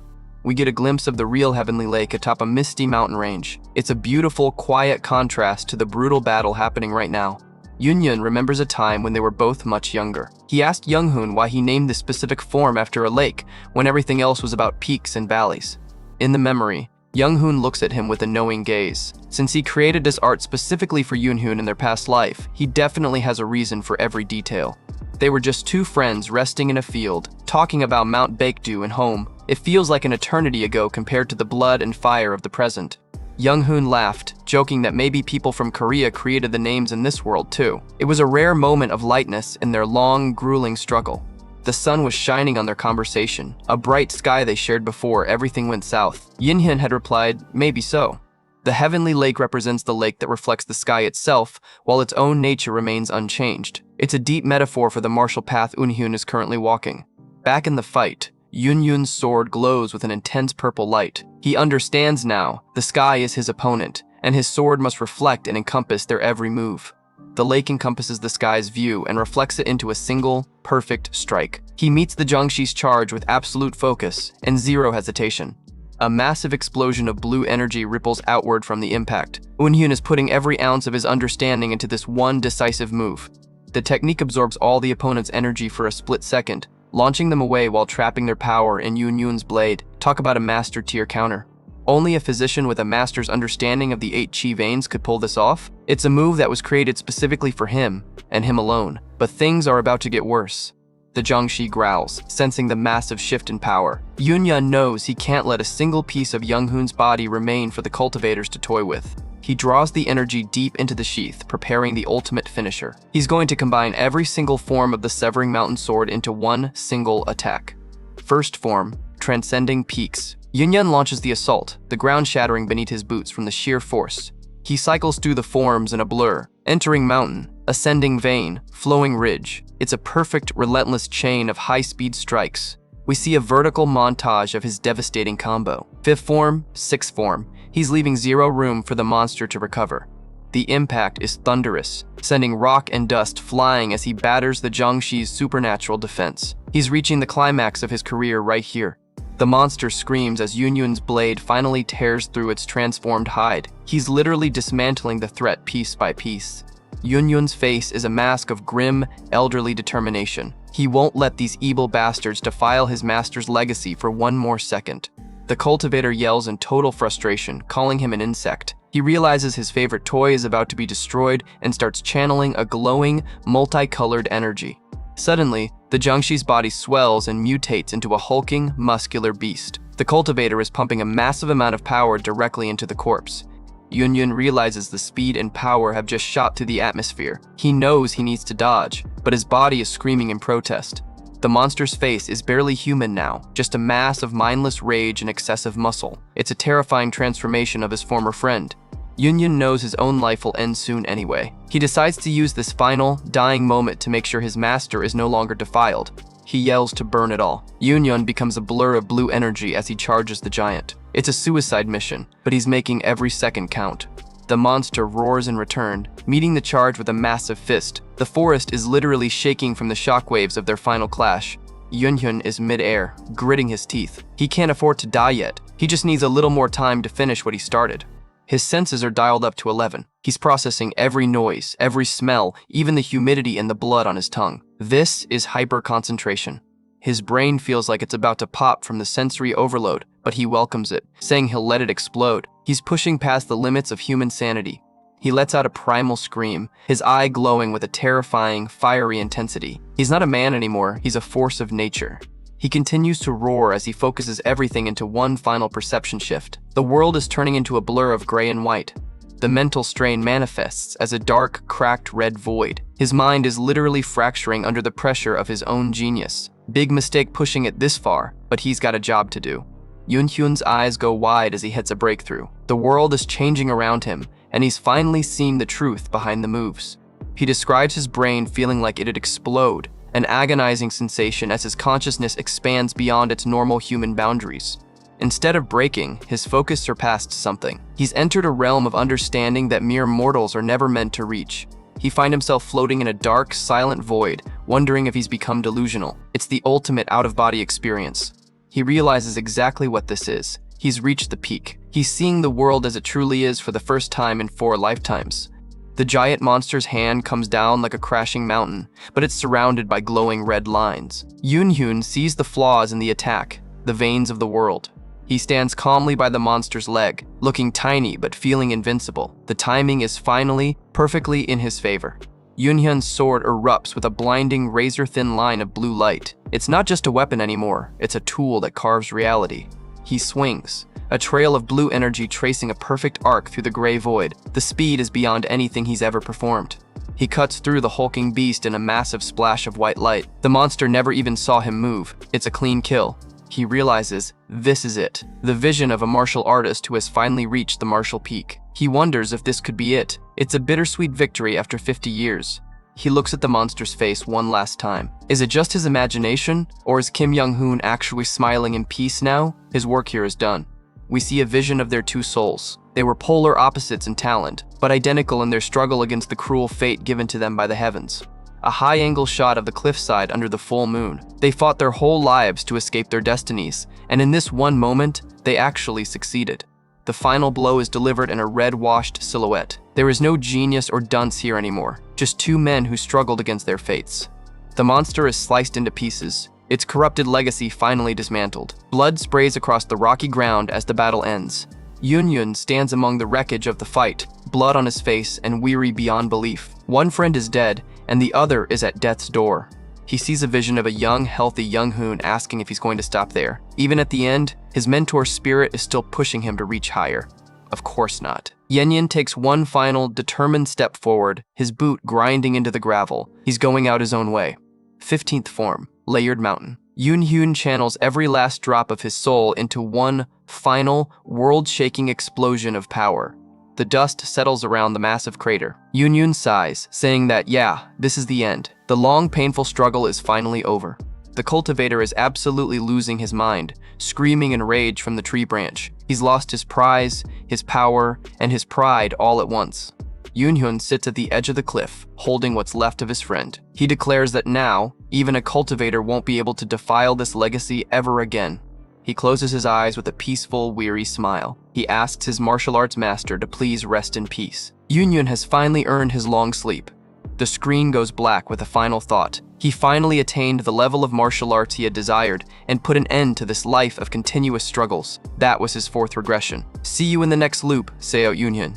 And we're back at the beginning. Yun's eyes snap open as he realizes regression number 5 is officially on the books. Talk about a rough Monday morning reset.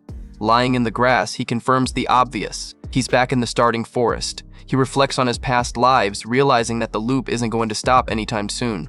He clenches his fist, feeling the familiar power coursing through him. After literal decades of struggle, he's finally attained the one thing he wanted most, the martial peak.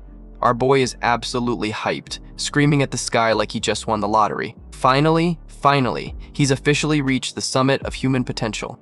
Yun looks over his shoulder with a cold, focused gaze, saying that he sees it. He isn't just looking at Jian, he's seeing through him. Jian throws a punch, and Yun just ducks under it effortlessly. Jian is stunned, asking how he managed to dodge. Little does he know, this isn't even a fair fight. Yun closes his eyes, yet he can perfectly see exactly where Jian will strike next. He's using that god-tier spatial awareness he spent 45 years perfecting. He weaves through a flurry of attacks without even breaking a sweat. In his past life, he relied on predicting trajectories, but this time, things are on a completely different level. He sees a red tracer line following Jian's fist. This isn't just a prediction anymore, it's literal foresight. He knows the future before it even happens. We get a vision of a true peak master standing over a mountain of bodies. This is why a regular fighter stands zero chance against someone at this level. They see everything. Close up on Yun's glowing blue eyes. He's thinking that this time, he's about to put his new vision to the ultimate test. The world through Yun's eyes is full of glowing threads. The red lines let him read the enemy, and the blue lines show him the most optimal way to end the fight. It's basically a heads-up display for combat. Jian looks like a slow-motion disaster through this vision. Because the power gap is so massive, Yun sees an infinite amount of openings to exploit. Suddenly, a sharp gasp. Yun's nose starts bleeding. Turns out, processing that much data is a bit much for a regular human brain to handle. Yun clutches his head, gasping in pain. It feels like his brain is literally burning up from the vision overload. Talk about a dangerous side effect. Jian is still swinging like a maniac, calling Yun a motherfucker and a bastard. He's mad that his prey has the nerve to keep dodging him. Close up on Jian's ugly, screaming mug. He's demanding to know how Yun has the audacity to dodge his blows. Yeah, okay buddy, keep swinging at the air. A wide shot of the forest clearing shows Eunhyun just avoiding the erratic swings while the other coworkers watch in confusion. It's a pretty pathetic sight for Jian. Yun is doubled over, holding his head from behind. He's shaking from the mental strain, looking like he's in the middle of a massive migraine. The girl from the office approaches him, looking worried, asking Deputy Manager Yunhyun if he's alright. Finally, someone shows a little concern. Yun stands back up and rubs his head, letting out a big phoo. He used the vision for a few seconds, and it already nearly fried his brain. He's got to figure out a way to handle the feedback. He manages to calm everyone down after the fight. The coworkers are looking at him differently now. He's definitely not the same manager they knew yesterday. He leads the group to a cave, and lights a fire. It's the same routine as before, letting them drift off to sleep after a meal of wild fruits. The fire crackles in the dark cave as everyone settles in for the night. They're exhausted, but at least they're safe for now. Outside, the night sky is clear with a bright moon. Yunyun is wide awake, probably thinking about how to break this eternal cycle. But fate had other plans. Yunyun is out in the woods, practicing with a simple tree branch. He's testing his speed and precision in the dark. The branch moves in a blur. He's moving with the grace of a master, even if his weapon is just a piece of wood. He slices a falling leaf perfectly in half. That is some serious accuracy, especially since he's not even using any chi power. He looks at the branch, impressed. He's achieved a level where he can cut things with a dull stick just by using perfect technique. He visualizes the martial peak vision again, seeing the threads that predict where the leaves will fall. It's a beautiful, complex dance of data in his head. He realizes that if he uses this vision, he can read every move and aim for every weakness with perfect movement. He's basically become a human supercomputer. He remembers Young Hoon's words about the memory of all 5 senses. He's finally replicating a peak artist's vision through sheer mental effort. Close up on Eunhyun's serious face. He's manually calculating trajectories, pushing his senses to the limit. He's not waiting for talent anymore, he's engineering it. The tracers spread out from his branch like a web. The vision of Martial Peak is truly incredible, giving him a god's eye view of the battlefield. A quiet shot of the dark forest under the moon. The only sound is Eunhyun's breathing as he prepares for another round of training. He launches a flurry of strikes, the branch moving so fast it creates after images. He's training like a man possessed. Close up on his eyes as he shuts them tight. He's learning to see without his eyes, relying purely on his expanded spatial awareness. We get a vision of a group of disciples being absolutely demolished. They're flying through the air as Eunhyun's invisible strikes land home. A vertical action shot shows him carving through multiple enemies in a single motion. This is the power he's bringing into this new life. More martial artists are shown being dispatched with ease. Yunyun is basically a one-man army at this point, and he's just getting started. The sun starts to rise over the mountains. The long night of training is over, and Yunyun is still standing strong. He's huffing and puffing, sweat dripping from his face. He's exhausted, but there's a look of total satisfaction on his face. He's finally reached the proper martial peak. The text is massive, signaling that he's officially surpassed his previous limits. The grind actually paid off. He clutches his head again, pain shooting through his skull. His brain feels like it's being fried to a crisp. The price for this power is steep. He looks at a pile of yellow bamboo roots on the ground. After using the dragon vein method and eating these, he can now maintain the vision for 3 whole hours. Progress. He looks at the leftover roots, realizing he doesn't need to sell them for cash anymore. He can solve any money problems with his own raw power this time. The entrance to the cave stands quiet in the morning light. It's a peaceful start to a day that's going to be anything but ordinary. He walks back inside and looks down at a snoring Director Kim. He lets out a soft phew, relieved that his friend is safe for now. Eunhyun thinks about the 6 volumes of Kim Young-hoon's findings in his memory. He's got the ultimate training manual for his friend already stored in his brain. He's determined to transfer this knowledge to Kim. He knows that in this life, Young-hoon will surely surpass his previous self. It's time for the student to become the master's master. He drops a heavy green woven bag on the ground. The thud sound tells us it's packed with something important, probably those power-up roots. Yunyun looks over the sleeping group, noting that he still has no clue how to reach the next stage. He calls himself an idiot with only one option left. Close up on his boots as he walks away from the cave. Train endlessly. That's the mantra. He's going to maintain that vision until his brain gets used to the heat. He's focused, his golden eyes burning with intent. His first goal in this life is to fix that brain-burning side effect. He needs to make this power stable. A beautiful visualization of glowing blue lotuses. And then, he aims to finally attain the level of the 3 flowers gathering at the summit. He's aiming for legendary status. Eunhyun walks out of the dark cave entrance toward the bright morning sun. He's heading straight for the pinnacle of Martial Peak. This is going to be the run where everything changes. Morning sun rises over the lush green forest. It's a peaceful start to the day, but we know that peace never lasts long for our guy Eunhyun. The giant white fox, the master of this forest, is back for its weekly snack. Eunhyun holds out his arm, but this time he's curious. He's wondering how his new vision will handle a creature this powerful. Close up on Eunhyun's eyes as they glow with that intense blue light. He's focusing hard, looking for the red lines that show an opponent's move, wondering if he'll see them with this fox as well. The monster lunges forward with terrifying speed. It's glowing with a sinister red aura that fills the entire frame. This is definitely not a regular wolf. Eunhyun is absolutely shell-shocked. It's red everywhere. He's looking for an opening, but the monster is just one big wall of red.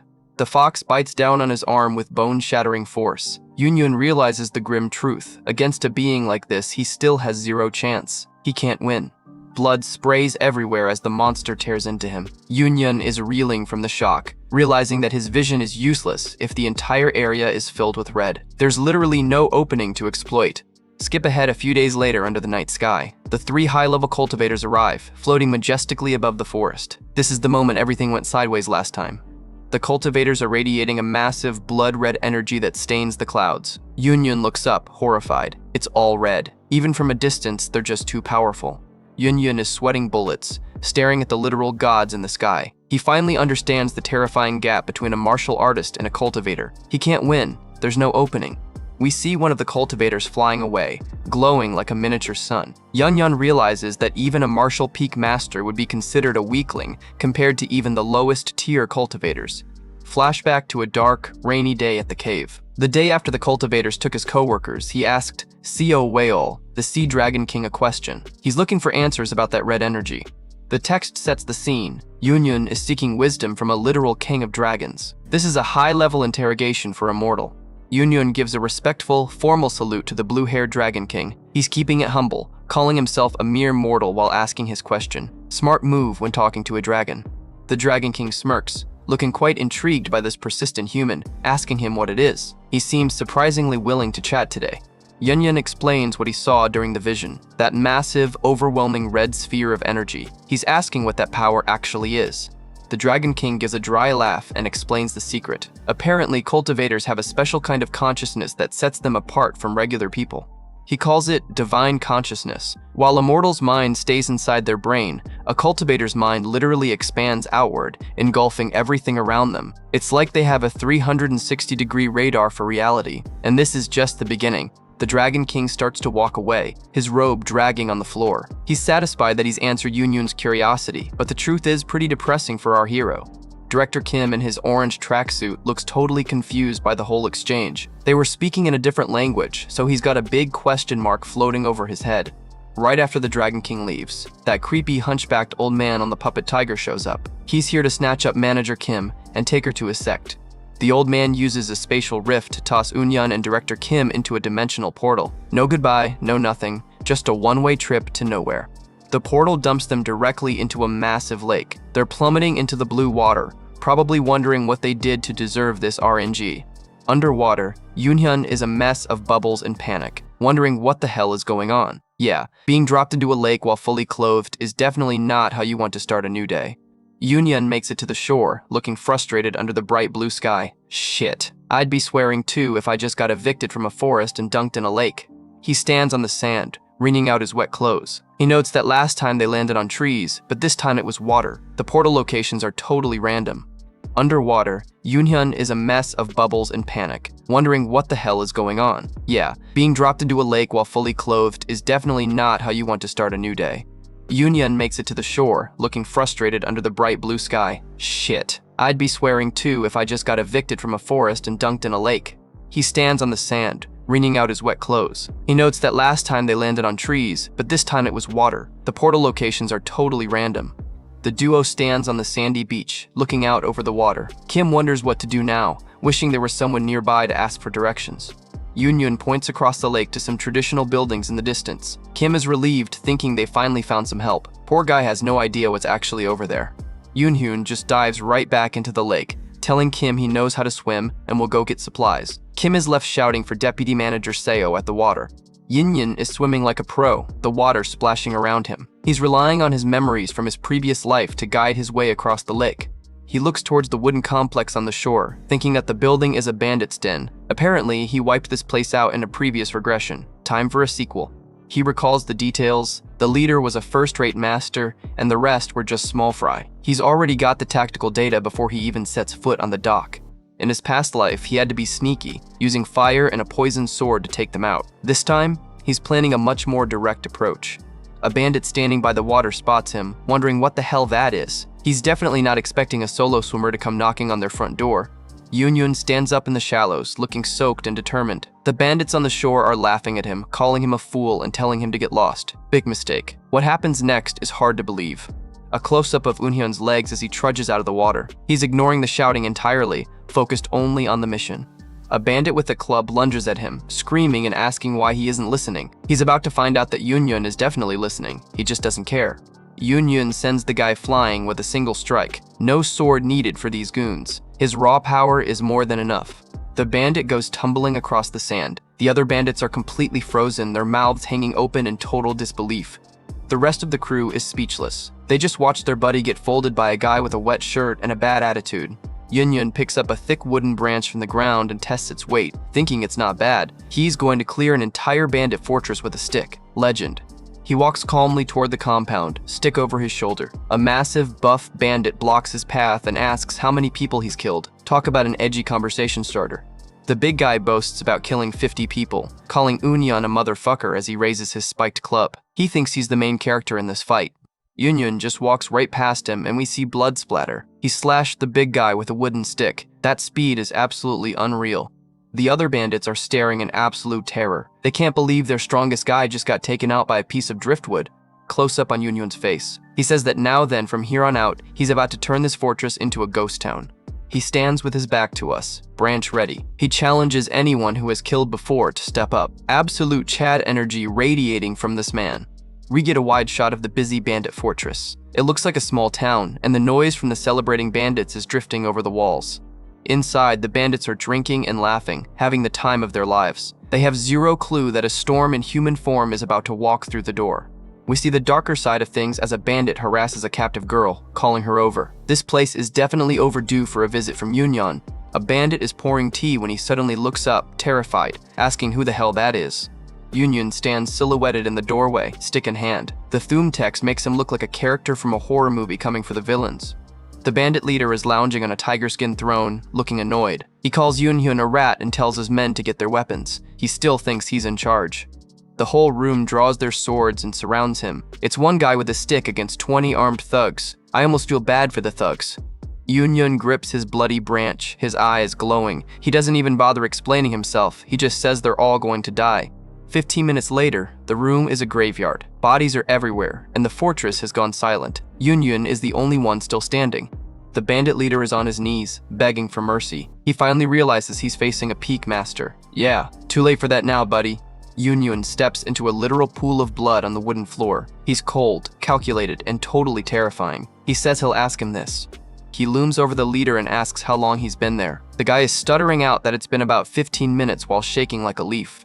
Yunyun looks at his bloody stick, reflecting on his progress. It took a whole day and a lot of poison to do this in his last life. Now, 15 minutes. Flashback to the same fortress burning in his previous life. He had to play it smart back then because he wasn't this strong yet. He grips the branch, realizing that he took down every single one of them with just this wooden stick. The power curve is officially off the charts. The leader tries to bargain, offering the location of the hidden money. Yunyun just tells him to die. He's not here for a business deal. Blood splatters across the screen as Unhyun finishes the job. The bandit den is officially closed for business. Yunyun stands among the ruins, looking totally unfazed. He already knows where the money is from his last run. No secret stays secret for a regressor. He snaps a massive padlock with his bare hands. It's rescue time for the innocent people trapped in the den. They keep bowing, truly relieved to be free from the nightmare, thanking him again. Yunyun just stands there silently, letting the praise wash over him. He's become a legend in about 15 minutes flat. One of the former captives looks up and asks if he has a title. They want to know the name of the hero who saved them. Yunyun rubs his head, thinking it over, as they ask him to inform them of his title. He's trying to come up with something that sounds suitably badass. He gives a slight, mysterious smirk. He just says, "That is my title." He's leaning into the mystique, keeping them guessing. Yunyun heads off to Changho Castle with director Kim, who we're calling Kim Young-hoon now. Looks like a fresh start in a big city is just what the doctor ordered for these two regressors. They're traveling by boat, keeping a low profile while they navigate the waterways. With the cash they borrowed from those bandits, they managed to forge some IDs and buy themselves a sweet new manor. Role reversal time. Just like in the previous life, Yunyun is teaching Young-hoon everything from literacy to high-level martial arts. It's crazy seeing the master become the student, but Young-hoon is a literal sponge for knowledge. Young-hoon is deep in meditation, and man, the special effects are popping off. He's surrounded by glowing blue lotuses of chi energy. This guy's talent is actually terrifying. Yoon-hyun watches from the side, looking a bit stressed out. He notes that Young-hoon is growing way faster than before. It's almost disheartening how easily he's hitting these breakthroughs. Yoon-hyun reflects on how most people spend their entire lives just trying to reach the peak realm. Meanwhile, thanks to Yoon-hyun's guidance and some top-tier manuals, Young-hoon is basically skipping the line and stepping directly into god-tier status. Yoon-hyun walks into the room and drops a casual congratulations. Young-hoon hasn't even finished his reading lessons yet, but he's already broken through into the Three Blossoms Crown peak level. Talk about an overachiever. Young-hoon looks at his hands, genuinely amazed by his own progress. He admits that even he finds himself amazed. Yeah, no kidding, buddy. You're basically a cheat character at this point. Yoon-hyun stands there thinking about how he never once had a proper duel with his friend in the past. He was always the one training under Young-hoon, but the scales have finally tipped. He grips his sword hilt, wondering how things stand now. On one side, you've got Yoon-hyun, who reached the peak realm through sheer experience, and on the other, Young-hoon, who just entered the Three Blossoms level. It's the ultimate old school versus new school matchup. Yoon-hyun finally asks the big question, shall we have a duel? Yoon-hoon is all for it, laughing and saying he even feels like Yoon-hyun might actually win this time. Famous last words, right? And that is when everything changed. We get a wide, cinematic shot of the mountains surrounding the estate. It's the perfect, quiet backdrop for a battle that's about to be anything but quiet. The duel kicks off with a bang. Young-hoon launches a second strike, entering the mountain, coming in fast and heavy. He's not holding back just because they're friends. The swords clash in a blur of motion. Young-hoon's severing pulse blade meets Eun-hyun's dragon tomb technique. You can practically hear the steel screaming from the impact. The action gets intense, with both fighters pushing each other to the limit. They're moving so fast that most people wouldn't even be able to follow the fight. Yoon-hyun is using his vision to track the fight. He sees the red and blue lines of combat, but he notices something troubling. His blue line for the optimal attack is being pushed back. He realizes he needs to evade the incoming pressure, but then he catches himself. If he just keeps dodging, he'll be driven backward until he has nowhere left to go. Close up on Eun-hyun's intense, focused eyes. He's wondering why. He's feeling a competitive fire burning inside him that he hasn't felt in a long time. He refuses to lose this. Young-hoon is coming in hot with a leaping strike. Yoon-hyun realizes this might be his last chance to ever beat him in this life before Young-hoon's growth makes him untouchable. The blades lock up, and the two are face to face. Yoon-hyun knows that next time they fight, Young-hoon will be so far above him that he won't even be able to look him in the eye. Talk about high stakes. A massive slash sound effect echoes as the duel reaches a fever pitch. The sheer energy of their clash is tearing up the ground around them. Young-hoon is pinning Eun-hyun down with pure sword pressure. Yoon-hyun is grunting in pain, realizing that this anomaly in front of him is his ultimate challenge. Yoon-hyun is resolved to win. He reaches for his hidden throwing needles. He's going to use every dirty trick in the book to secure this victory while he still can. He flicks the needles toward Young-hoon in a surprise attack, ready to put everything on the line. This isn't just a friendly spar anymore. This is personal. Young-hoon is caught off guard, letting out a sharp gasp. He manages to deflect the needles with his blade, but the distraction is exactly what Yoon-hyun wanted. Yoon-hyun lunges into the opening, breaking the rhythm of Young-hoon's stance, thinking he's broken the rhythm. He's closing in for the final strike.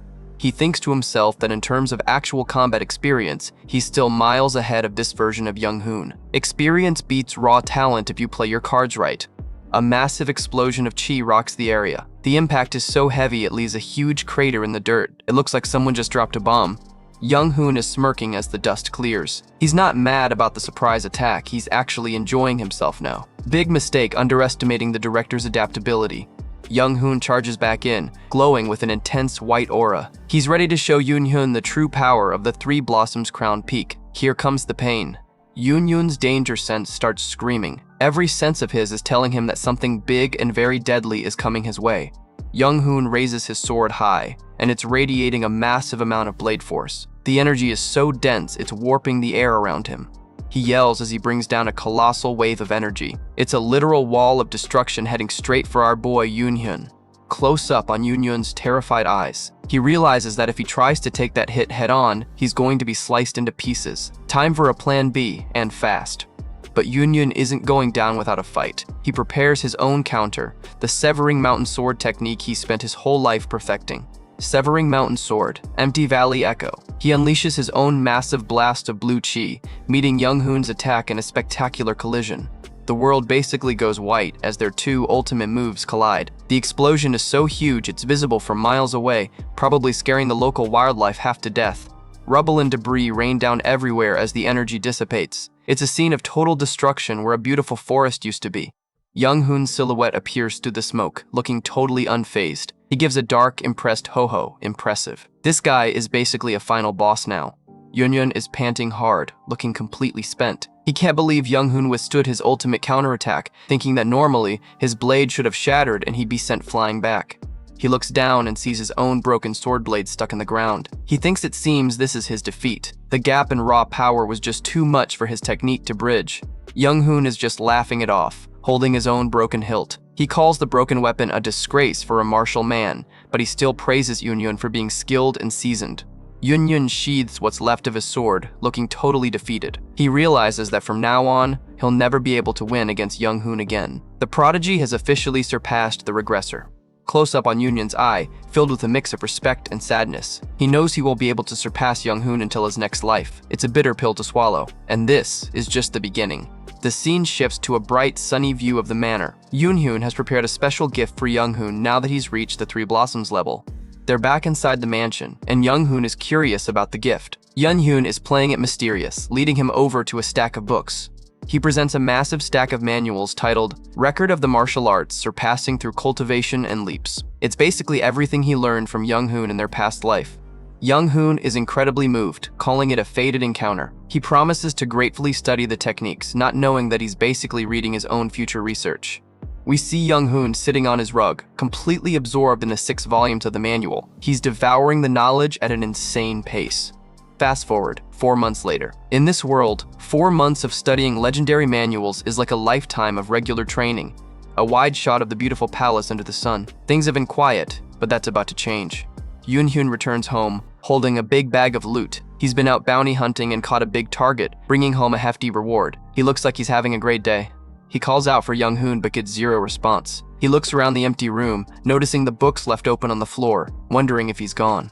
Yun scans the room, but there's zero sign of Young-hoon's presence. He assumes his friend must have left the house entirely to go train elsewhere. Suddenly, a ghostly purple face appears right behind Yun's head. Our boy nearly jumps out of his skin with a gasp. Young-hoon is standing right behind him, radiating a dark purple aura. He laughs, teasing Yun for not being able to detect him at all. That's a massive level up in stealth. Yun is stunned, realizing that this is a strange technique. He's never seen anything like it before, and it's creeping him out. He remembers that in his past life, Young-hoon only mastered this technique after reaching a much higher core level. But in this life, he's already doing it in less than a year. The timeline is officially broken. Young-hoon explains it's just one of the techniques from the manual. He boasts that with this, he could assassinate anyone without them ever knowing he was there. Chill out, buddy. Yun smirks, thinking that, as expected, talent is just built different. He's given up on trying to keep up, and is just along for the ride now. They're walking through the manor, and Young-hoon mentions he plans to roam the world to gain real combat experience. He invites brother Seo to come along, but Yun isn't interested in a road trip. Yun explains that he needs to stay behind and stabilize his realm a bit longer. He admits he's still in the early peak realm and can't even use sword threads yet. Talk about being a slow learner. He also mentions he's taken an interest in the imperial court. This is a new development that even Young-hoon seems surprised by. Young-hoon is genuinely grateful for the advice and the help. He tells brother Seo he's truly grateful. It's a wholesome moment before they officially part ways. A shot of the clouds shows that the two have finally decided to part for a while. Their paths are diverging, and things are about to get political. We get a shot of a massive pagoda. During his time as a strategist in the last life, Yun learned that the royal family of the Yun kingdom was more deeply entangled with cultivators than anyone else. A creepy shot of massive blue hands looming over the city rooftops. The rumor was that the royal family was basically being puppeted by high-level cultivators. Apparently, the imperial family was actually a cadet branch of a major cultivation clan. Yun decides his best bet is to join the military and work his way up. We see a montage of battle scenes. Yun became famous as a bounty hunter, and the military welcomed him with open arms. He quickly rose to the rank of general standard stuff for a peak master. He looks sharp in his formal military uniform, standing in the palace grounds. He passed the Imperial Guard test without any issues. 5 years in, and he's already a high-ranking insider. The text confirms the timeline. All this was achieved within 5 years since his regression. The man is on a speed run. An older officer tells Yun that as someone at the peak realm, he should be more than capable for his new mission. The respect is real. The mission? To guard His Majesty the Emperor with his life. No pressure, right? Yun just gives a calm, "Yes, I shall keep that in mind." Yun is officially placed into the Imperial Shadow Guard. He spends 4 months training in stealth and concealing his presence, basically becoming a high-tier ninja. The red carpet is rolled out in a massive throne room. The moment of truth has finally arrived.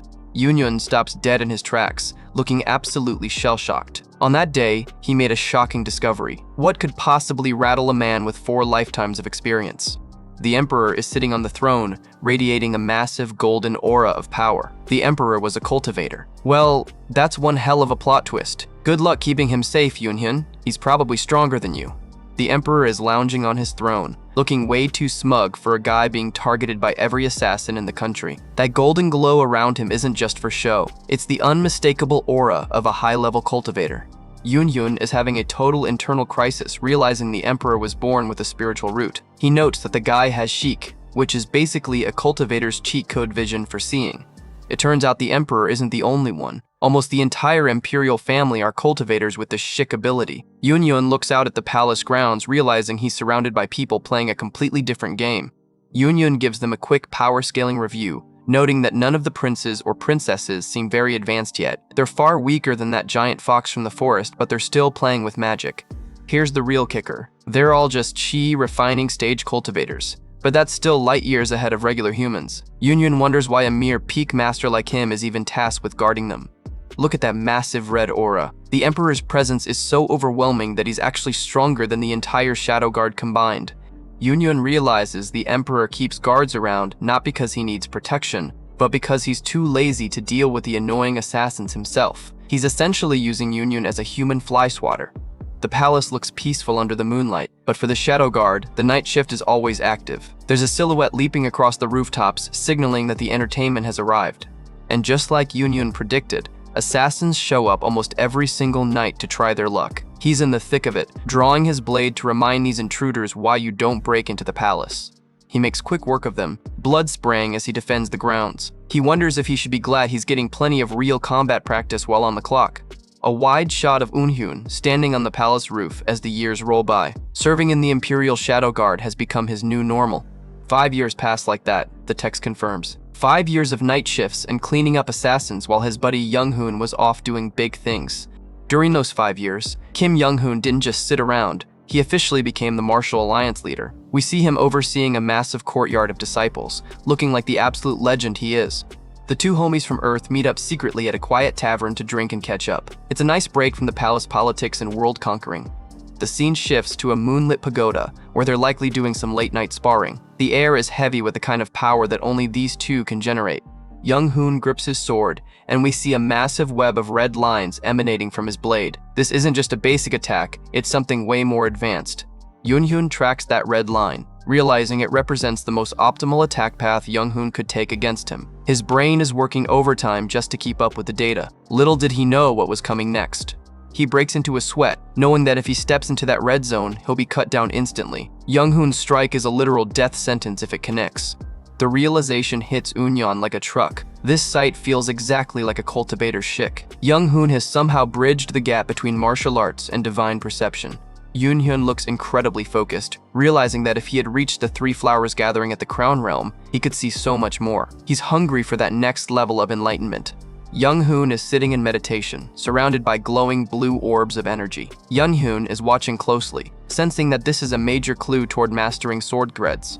Young-hoon lets out a breath of concentrated blue chi, looking completely transformed. He's transcending his mortal limits right in front of his friend's eyes. A massive surge of energy erupts as Young-hoon goes through another skeletal restructuring. The sheer force of the transformation is blowing the hair back on his head. The building literally explodes with golden light as Young-hoon reaches a new stage of power. This man is basically a human supernova at this point. The dust clears to reveal a younger, insanely buff Young-hoon radiating electricity. He says his body's changed, sounding pretty casual about becoming a god-tier warrior. Yoon-hyun offers a polite congratulations while Young-hoon confirms he's safely reached the Ogi-joan realm. He looks like he just stepped out of a fitness magazine from the future. Young-hoon looks at Yoon-hyun and says it's truly a pity for him. He explains that if Yoon-hyun had reached the Three Flowers realm, he would have seen much more during the breakthrough. He admits Eunhyun's current realm is lacking, which is a pretty blunt assessment from a best friend. He hands over a manual, telling Eunhyun that it should help him reflect on his path. Young-hoon asks if Eunhyun has met any cultivators during his time at the palace. He's starting to piece together the connection between their peak martial arts and the path of immortals. As they walk through the woods, Young-hoon explains that the Shik cultivators use looks a lot like the domain that peak masters form. The parallels are getting too obvious to ignore. Young-hoon smirks, his aura flaring as he realizes he can now fight evenly with chi-refining stage cultivators within his domain. He's officially reached the boss killer level. Eunhyun is lost in thought, realizing his theory was right. Martial artists who reach Ogi-joan can cultivate just like the immortals. The path to the heavens isn't locked behind a spiritual route. Close up on Eunhyun's eye as he realizes the gap between the peak realm and Ogi-joan is beyond imagination. He's got a lot of grinding left to do if he wants to catch up. The sun sets over the palace as Eunhyun returns from his meeting. He's determined to use everything he learned from Young-hoon to finally ascend past his current limits. A few days later, the text reads, "The peace never lasts long when you're the main character's guardian in a palace full of enemies. A mysterious hooded figure stands on the palace roof, watching from the shadows. You know things are getting serious when the assassins start wearing fancy capes." The assassin lands silently in the courtyard, looking like a total pro. This isn't one of the low-level grunts Eunhyun has been swatting for the last 5 years. Eunhyun is already on the scene, watching the intruder from a balcony. He can sense the danger radiating from this new opponent. He realizes instantly that he's dealing with another peak master. The stakes just jumped from nuisance to life-or-death duel. The assassin throws a red-streaked projectile that Eunhyun blocks with his blade. The impact creates a massive spark, showing just how much force is behind every move. Eunhyun notes that based on the intruder's aura, they've only just entered the peak realm. Still, a fight between two masters is never something to take lightly. The assassin lunges from the rafters with twin daggers, coming in like a hurricane of steel. Eunhyun barely has time to react to the high-speed assault. They clash mid-air, a blur of blue and purple energy. It's a high-stakes dance where one wrong step means a blade to the throat. Close up on Eunhyun looking surprised. He senses something strange about this opponent's technique that he can't quite put his finger on. His mind drifts back to the image of Young-hoon reaching the Ogi-joan realm. He's trying to apply those high-level lessons to this current fight, even if his brain is screaming in danger. He asks himself what sword chi is. He's looking at his own glowing blade, realizing that it's the proof of reaching unity between sword and body at the mid-stage of a first-rate master. His sword erupts with a massive blue aura, glowing with the optimal path he sees through his vision. As long as he follows this light, his sword energy will never vanish. Eunhyun engages the assassin in a fierce exchange, their blades locked in a contest of pure will. He's pushing his sword art to the absolute extreme to find an opening. Close up on his eye as he has a sudden eureka moment. He realizes that's what he thought until now. He's realizing everything he knew about martial arts was just the tip of the iceberg, and that is when everything changed. He thinks about the Jiangshi controlled by cultivators and wonders if they could use sword chi too. It's a terrifying thought. If sword arts can be taught to mindless monsters, what does that say about the soul of a warrior? The assassin vanishes into a blur of motion, but Eunhyun isn't fooled. He realizes that even though sword chi is born from art, it's driven by something deeper. He sees the red and blue lines again, but this time, they're different. They aren't just attack paths, they are the martial artist's will and the direction of their intent. He grips his sword hilt, and it feels like blood vessels are sprouting from the blade and piercing into his skin. He's becoming literally one with his weapon through pure intention. A massive horizontal slash cuts through the air, looking like a shockwave. Eunhyun is no longer just swinging a sword, he's projecting his will into reality. The assassin is forced to backpedal, looking totally outclassed by this sudden power-up. They can't believe the guard they were sent to kill has suddenly become a monster. Eunhyun closes the distance in a flash, his blade a blur of blue light. He's relentless now, leaving zero room for the assassin to escape his intent. He delivers a devastating counterstrike that catches the assassin right in the chest with a slash. The sound of victory is pretty satisfying in a moonlit palace. The impact sends the intruder flying, and their mask is sliced right off. We get the reveal. It's a woman with long hair and a look of total shock on her face. Close up on the assassin's face as she stares at Eunhyun with wide eyes. She clearly didn't expect to lose her mask or her life tonight. She goes tumbling across the palace floor, looking battered and defeated. The tables have turned so fast she probably has whiplash. A massive shockwave rocks the courtyard as she hits the ground. Eunhyun stands over her, looking cold and untouchable. Eunhyun stares her down, declaring that this isn't the end. He's just getting started on his path to the true peak of martial arts. He pours more sword intent into his blade, and it starts glowing with sword threads. This is the high-level technique Young-hoon mentioned, and Young-hoon is manifesting it through pure will. The assassin looks up in total horror as she sees the glowing threads of energy. She realizes she's looking at someone who has just transcended the regular peak realm. Yoon confirms the breakthrough, thinking that then he can manifest it into reality. He's no longer just seeing the lines, he's creating them. Yoon stands tall in his Imperial Shadow Guard robes, his blade shining with a brilliant, holy blue light. He looks absolutely majestic, like a god of war guarding the palace. The text confirms the epic level up. He advanced to its mid-stage and finally mastered sword threads. This is the moment Eunhyun officially becomes one of the top-tier powerhouses of the mortal world. Seiyu Yoon stares down at the defeated female assassin, but the look on his face isn't one of triumph. There's something about her that's tugging at his memory, and it's clearly bothering him. He begins to walk away, his glowing sword leaving a trail in the dark. The sound of his footsteps echoes through the cold palace hall as he tries to piece together why this girl looks so familiar. We get a dramatic close-up of his mask-covered face. He's deep in thought, realizing that this wasn't just some random intruder. A flashback reveals the truth. She was one of the Emperor's new handmaidens who had just been brought in. Talk about a crazy workplace undercover mission, going from serving tea to trying to take a head. The girl is huddled on the ground, wounded but still talking. She recognizes him, calling him the infinite fighting monster, and noting that if he survived, he could have reached the highest peak of martial arts. Yoon stops dead in his tracks, his eyes wide behind his mask. He's shocked that she knows him. He's officially spooked that his legend has followed him all the way into the Imperial Guard. We get a quick lore dump about his past titles. 10 years ago, he was the infinite fighting ghost, but apparently, people in the Yan Kingdom decided monster sounded way more intimidating. The assassin breaks down in tears, shouting about her talented younger sibling who suffered because of the Emperor. She's fueled by pure grief, which is usually the most dangerous motivation in these stories. Yoon's shadow looms over her, cold and uncompromising. He tells her straight up that appeals to emotion won't work here. The rule is simple: assassins are executed on sight. Suddenly, more guards come rushing in with lanterns, shouting about another assassin attack. The palace is basically a magnet for trouble tonight. The girl is still screaming, claiming the people are dying because of the Emperor. She's trying to land one last verbal blow even as Yoon stands ready to end it. A brutal splash of blood across the screen tells us the deed is done. Yoon didn't hesitate, sticking to the harsh reality of his job. Yoon turns to his comrades, offering a cold apology. He knows that in his position, even a second of hesitation is a crime that could get them all killed. He stands over the body for a moment, sheathing his sword with a metallic clack. It's a lonely, grim shot that shows the weight of the life he's chosen. The night sky over the palace looks peaceful, but the atmosphere inside is anything but. The moon is out, watching over a den of secrets and blood. Yoon and his fellow guards start the grim task of cleaning up. Even though he did his duty, he can't help but feel a bit of regret for ending such a talented martial artist with his own hands. Despite all the noise and the killing, the Emperor hasn't even stirred in his chambers. It's like he's totally bored by people trying to murder him. Yoon stares at the massive purple seals on the Emperor's doors. These are soundproofing spells, showing that the mortal ruler is definitely leaning on cultivator magic to get some sleep. The Imperial Shadow Guard already knows the truth about their boss. Those who have reached the peak realm, like Yoon, can see a cultivator's domain at a single glance. No point in hiding it. Yoon looks pensive, noting that while it was just another mission, the frequency of these attacks is starting to tick up. Someone out there really wants the Emperor gone.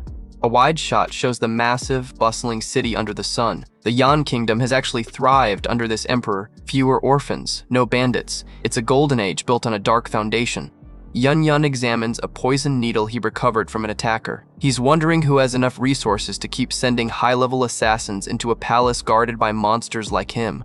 The palace interior is quiet for now, but the mystery is lingering in the air. He thinks that time will tell, but you know he's already planning his next move. He walks through the grand halls looking like the ultimate professional. His real goal for being here wasn't the salary, it was to gather intel on the mysterious cultivators. Fast forward, 10 years later, he spent a decade in the shadows and has finally gained the Emperor's complete trust through constant guarding. That's some serious dedication to the long game. We see the massive palace gates under a clear sky. Even with his rank, top secret access to the real cultivator info was still impossible for a long time. Yoon is buried in paperwork, piecing together government documents like a detective. He's looking for the one lead that will point him toward the cultivator clan. Check out the beard. Yoon has officially entered his wise veteran phase. He's finally found it, the exact region where the cultivators are hiding out. He lets out a tired woo and stretches at his desk. He admits it's nearly impossible to get info on them, but hey, it's still better than his stressful days as a strategist in the Martial Alliance. He looks at his sword, thinking about his growth. With real combat happening almost every night, he might actually reach the Three Flowers realm in this lifetime. The grind is paying off. He goes back to the scrolls, looking at a household registry report. He's noticed something weird in the numbers that doesn't add up. The report says that in year 33 of the Heian calendar, the number of beggars and orphans dropped to nearly 0. Normally that's good news, but in this world, that's suspicious as hell. He looks at the book with a critical eye, noting that the reporting is incredibly sloppy. It's like someone was trying to hide a massive population shift. Close up on his bearded face, he realizes a key point is missing from these records. If these people didn't find jobs or homes, where did they go? His eyes narrow as the dark truth starts to surface. If the masses had starved, he would have known about it back then. There was no relief from the emperor, and no news of a famine. This means thousands of people were quietly erased from the world without anyone noticing. What happens next is hard to believe. He thinks back to that crying assassin from years ago. Her words about people dying by the emperor's command are starting to sound a lot less like a crazy rant and more like a warning. Yoon-hyun walks through the massive imperial library, realizing that while the emperor is competent, he's definitely odd. He's hiding something much bigger than just magical soundproofing. He slams a hand onto the desk, convinced that this population erasure must tie back to the Cultivator clan. They're using the kingdom as a literal resource farm. He decides to delegate the dirty work, leaving the deeper investigation to his buddy Kim Young-hoon. Why do the legwork when you have a Martial Alliance leader on speed dial? We get a shot of the majestic Martial Alliance headquarters. This is where the real power of the normal world resides. It's the day of Young-hoon's retirement ceremony, and the courtyard is packed. Many people are sad to see him go, but the man himself looks totally relieved to be done with the paperwork. Young-hoon is shown training, having mastered all 6 volumes of the legendary martial arts record. He's officially ready to stop playing politician and start hunting cultivators. A door slides open with a jerk sound. Someone is coming to visit Yoon-hyun in his private quarters. Yoon-hyun is startled, but he quickly relaxes. He says he thought it was an assassin, but it's just him. It's good to have friends who can bypass palace security just to say hi. The two veterans sit down, and Yoon-hyun shares the intel he gathered from the palace records. Young-hoon looks very interested. He's always up for a new challenge. Yoon-hyun tells brother Kim to check out the leads and dig up more info. Young-hoon gives a confident ho-ho, I will. The dream team is back in action. Yoon-hyun decides to let Young-hoon handle the external probing while he keeps an eye on things from the inside. They're closing in on the cultivator schemes from both sides. Night falls over the palace again. The architecture is beautiful, but the shadows are hiding something more dangerous than usual tonight. A shadow guard reports to Yoon-hyun, confirming that the north gate is secure. Everything seems normal, but that's usually when the real trouble starts. Yoon-hyun notes that assassin attacks have actually decreased lately. He thinks maybe they finally run out of peak masters to send on suicide missions. Suddenly, a massive burst of flame. A guard shouts that there's an assassin at the east gate. The peace is shattered instantly by a literal firestorm. The scene is chaotic, with fire engulfing the palace walls. It looks like someone brought a flamethrower to a sword fight. One of the guards is screaming in agony as he's burned alive. This is way more brutal than the usual stealthy infiltrations. A mysterious figure with blue hair and glowing eyes emerges from the smoke. He's holding a magical talisman and looks totally unimpressed by the guards, commenting on them all being peak masters. Yoon-hyun is stunned, realizing it's a cultivator. He can't believe they're actually using cultivators as assassins now. Things just jumped from 1 to 100 real quick. The guards are panicking, but Yoon-hyun keeps his head, ordering everyone onto full alert. He knows a regular sword isn't going to do much against magic. The blue-haired cultivator mocks them, calling them fools for daring to challenge him. He mentions that the peak masters they fought before were just level 1 weaklings. He shows off his talismans, looking incredibly smug. He's not even trying to hide his power. He's here for a slaughter, not a mission. He flexes that he is one who commands chi refining stage 2. To a mortal, that level of power is basically a death sentence. The cultivator unleashes a massive fire attack, and the screen is filled with orange and yellow explosions. The palace is literally being dismantled by magic. Guards are being tossed around like ragdolls, screaming as they're engulfed in flames. It's total carnage in the courtyard. The cultivator lets out a bored hoo as he watches the destruction. He thinks he's already won, and he's just waiting for the last of them to stop moving. But wait, through the flames, a single figure remains standing. Yoon-hyun has a sword drawn, and he's not looking scorched at all. The cultivator's eyes go wide, in disbelief that he blocked him. He can't believe a mortal guard survived his opening move. Yoon-hyun gives him a terrifying, intense glare, asking if he dares to look so bold. He's lived through 4 lifetimes of this nonsense, and he's not about to let a level 2 mage push him around. The cultivator looms high above, looking down with total contempt. He calls Yunhyun a mere worm, but you can tell he's actually getting a little nervous. A shadow guard slams his blade against a shimmering purple wall, but it's like hitting a mountain. Big mistake. It's a high-level barrier, and these guys are officially locked out of the fight. The guards outside are starting to sweat, wondering what the hell is happening on the other side of that magic wall. Yeah, probably a massacre, buddy. A massive shockwave hits the barrier from the inside, making the whole palace shake. They're finally realizing that a cultivator has turned the Emperor's chambers into a private war zone. We get a close-up of the glowing talisman fueling the barrier. It's radiating so much purple energy that the air itself looks distorted. Inside the barrier, the ceiling is literally falling apart. Yunhyun is gasping for air, looking like he's been through a blender, but he's still standing. Our man is in rough shape, leaning on his sword while surrounded by the bodies of his fallen comrades. He's taking a second to breathe, but you can tell the internal damage is stacking up fast. The combat is just a blur of fire and steel now. Yunhyun is dodging through a literal storm of magical explosions, trying to find even an inch of breathing room. Close up on Yunhyun's bloody face. He's looking absolutely determined, realizing that playing it safe is just a slow way to die. It's time to gamble everything. Yunhyun focuses every ounce of his will into his glowing blue blade. He's theorizing that if he can evolve his sword silk into sword-enhanced chi, he might actually be able to cut through the impossible. The blue-haired cultivator is just laughing his head off, hiding behind his glowing aura. He's mocking Yunhyun, telling him he can't break through his defenses with such mortal power. Talk about a villain who loves the sound of his own voice. Yunhyun launches into a high-speed lunge, moving so fast he's basically a blue lightning bolt. He's ignoring the pain and the odds, putting all his eggs in one very sharp basket. The cultivator's smug grin is officially gone. His eyes go wide as he shouts, calling him a crazy fucker. He didn't think a mortal could actually close the distance like that. Blood sprays across the energy barrier. Yunhyun actually landed a hit, proving that even gods bleed if you hit them hard enough with 1,000 years of experience. But the cost was insane. Yunhyun is hacking up blood, realizing his insides are a total wreck from overusing his chi. He managed to manifest that power for a second, but it's like trying to run a jet engine on a lawnmower battery. The cultivator retaliates with a massive shockwave that sends everything flying. Debris and bodies are tossed around like toys as the god loses his temper.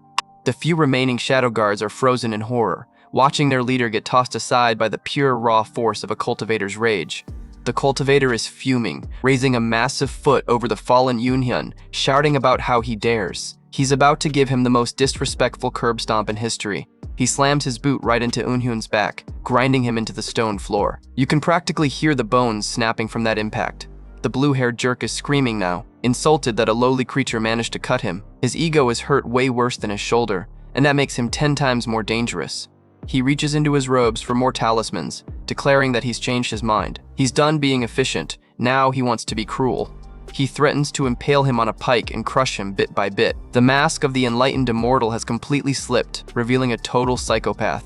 Golden talismans start swirling around the room like a magical hurricane. The wind is so strong the guards are shouting just to be heard over the roar.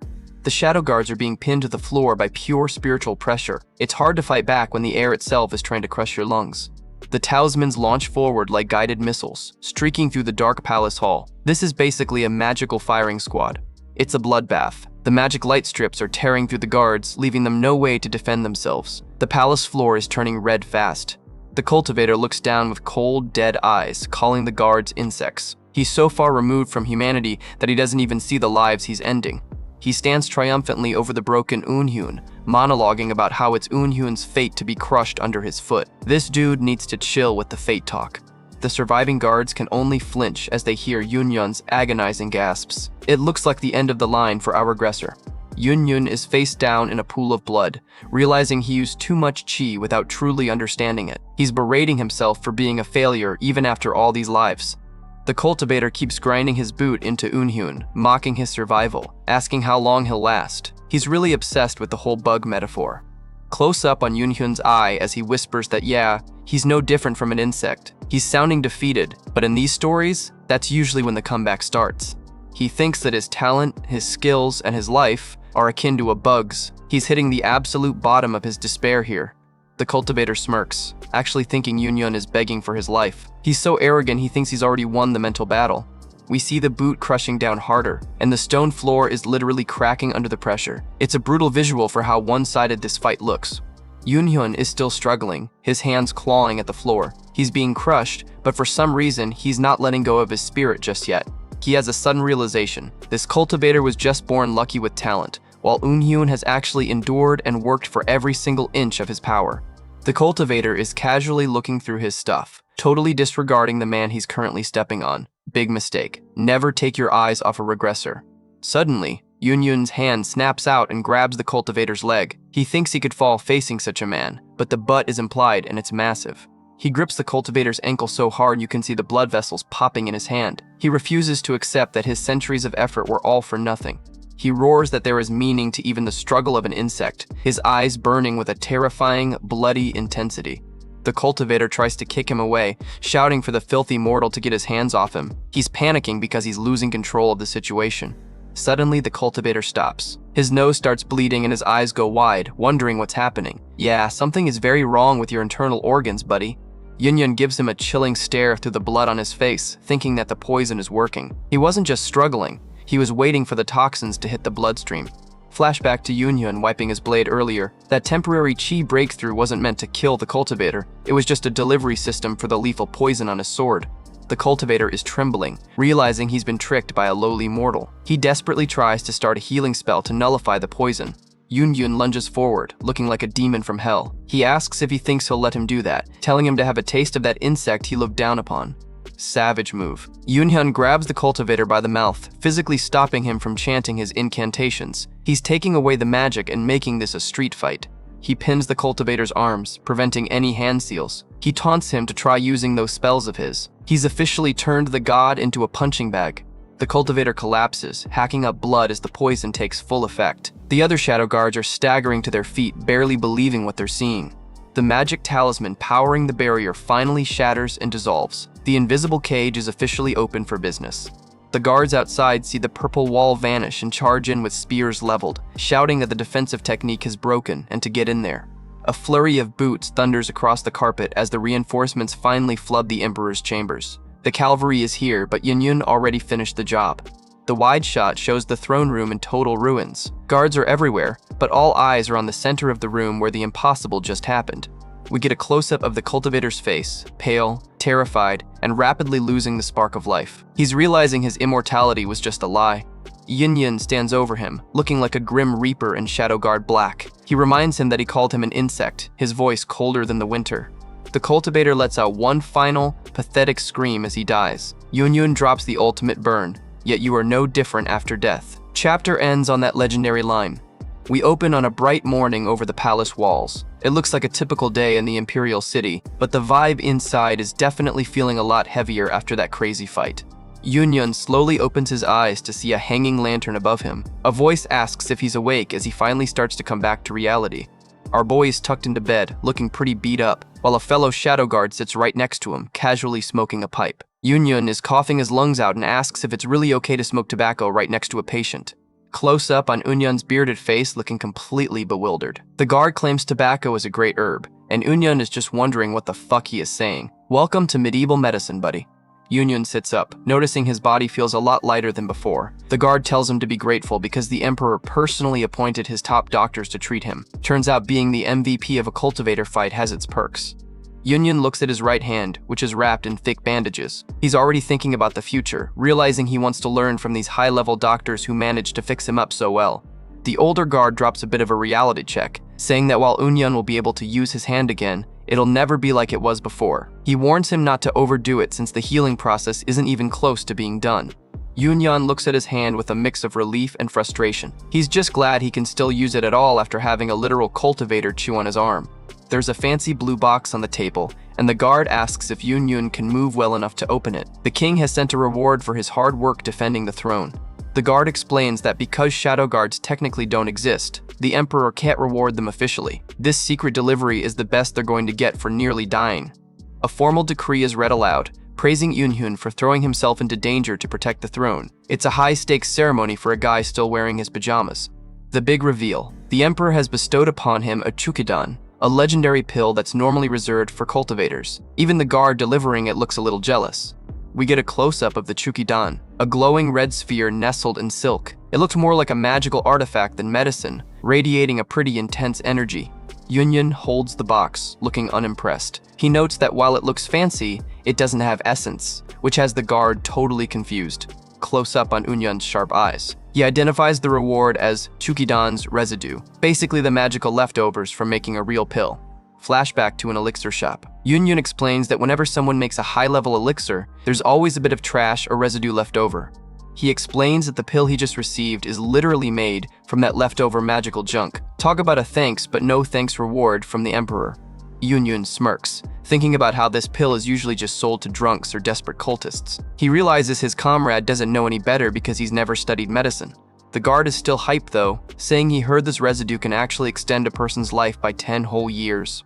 Yunyun's eyes snap wide open. 10 years. Suddenly, that residue is looking a lot more like a jackpot. Yunyun looks at his comrade and can tell the guy wants a taste of that longevity too. Everyone in this world is chasing a few more years on the clock. He plays it cool, saying he'll take it once his internal veins have settled down. He makes sure to tell the guard to thank the Emperor for his grace while internally planning his next move.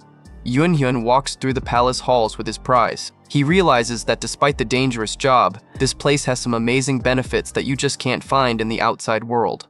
He holds the pill up to the light, looking absolutely stoked. 10 years. He can live for another 10 years if he takes this. Thank God for imperial perks. A wide shot of the palace grounds under a clear blue sky. Yunyun is feeling optimistic, thinking that this regression might actually go well for once. Wait, spoke too soon. We're at a training arena, and a sword has just been sent flying into the ground. Not exactly the going well vibe we were promised. Yunyun is clutching his right hand, and man, it looks rough, bloody, mangled, and shaking like a leaf. Shit, it's too painful. Reality just hit him like a truck. He stands alone in the center of the arena, looking at his sword on the ground. He realizes he can't even perform his signature severing mountain technique because his grip is totally shot. But then he clenches his fist hard, the bandages staining red. He reminds himself that he reached the pinnacle realm through pure pain and suffering. This is just another day at the office. He starts walking again, his boots crunching on the dirt. He tells himself that this much pain doesn't change anything, showing that his mental game is still as sharp as ever. With a look of pure determination, he vows never to give up. He's not just aiming for recovery, he wants to reach a completely new realm of power. Time skip alert. Another 10 years passed. We see the palace at night, and apparently it's now been 30 years since he regressed. This man is a veteran of the loop. Yunyun looks like a grizzled master now, with a graying beard and a very cool custom sword. He's perfected his sword silk and mastered the shadow guard techniques. He's basically a ninja grandmaster. Yunyun is reading a letter from his old buddy Kim Young-hoon. He's finally uncovered the Cultivators' secret, and it's about to change everything he knows about this world. We get a vision of a majestic mountain temple. Young-hoon explains that weaker cultivators live in the mortal world, but the real power players hide their houses inside powerful magic formations. It gets darker. Ordinary people living in these cultivator territories are either there to serve them or are used as literal slaves. It's not a paradise, it's a magical labor camp. Yunyun realizes that it was one of these hidden clans that kept sending those peak master assassins to the palace. He's holding the letter like he's holding a bomb. Yunyun looks at the old household records again. He realizes there's a high chance that all those beggars who vanished from the city were actually taken by the cultivators.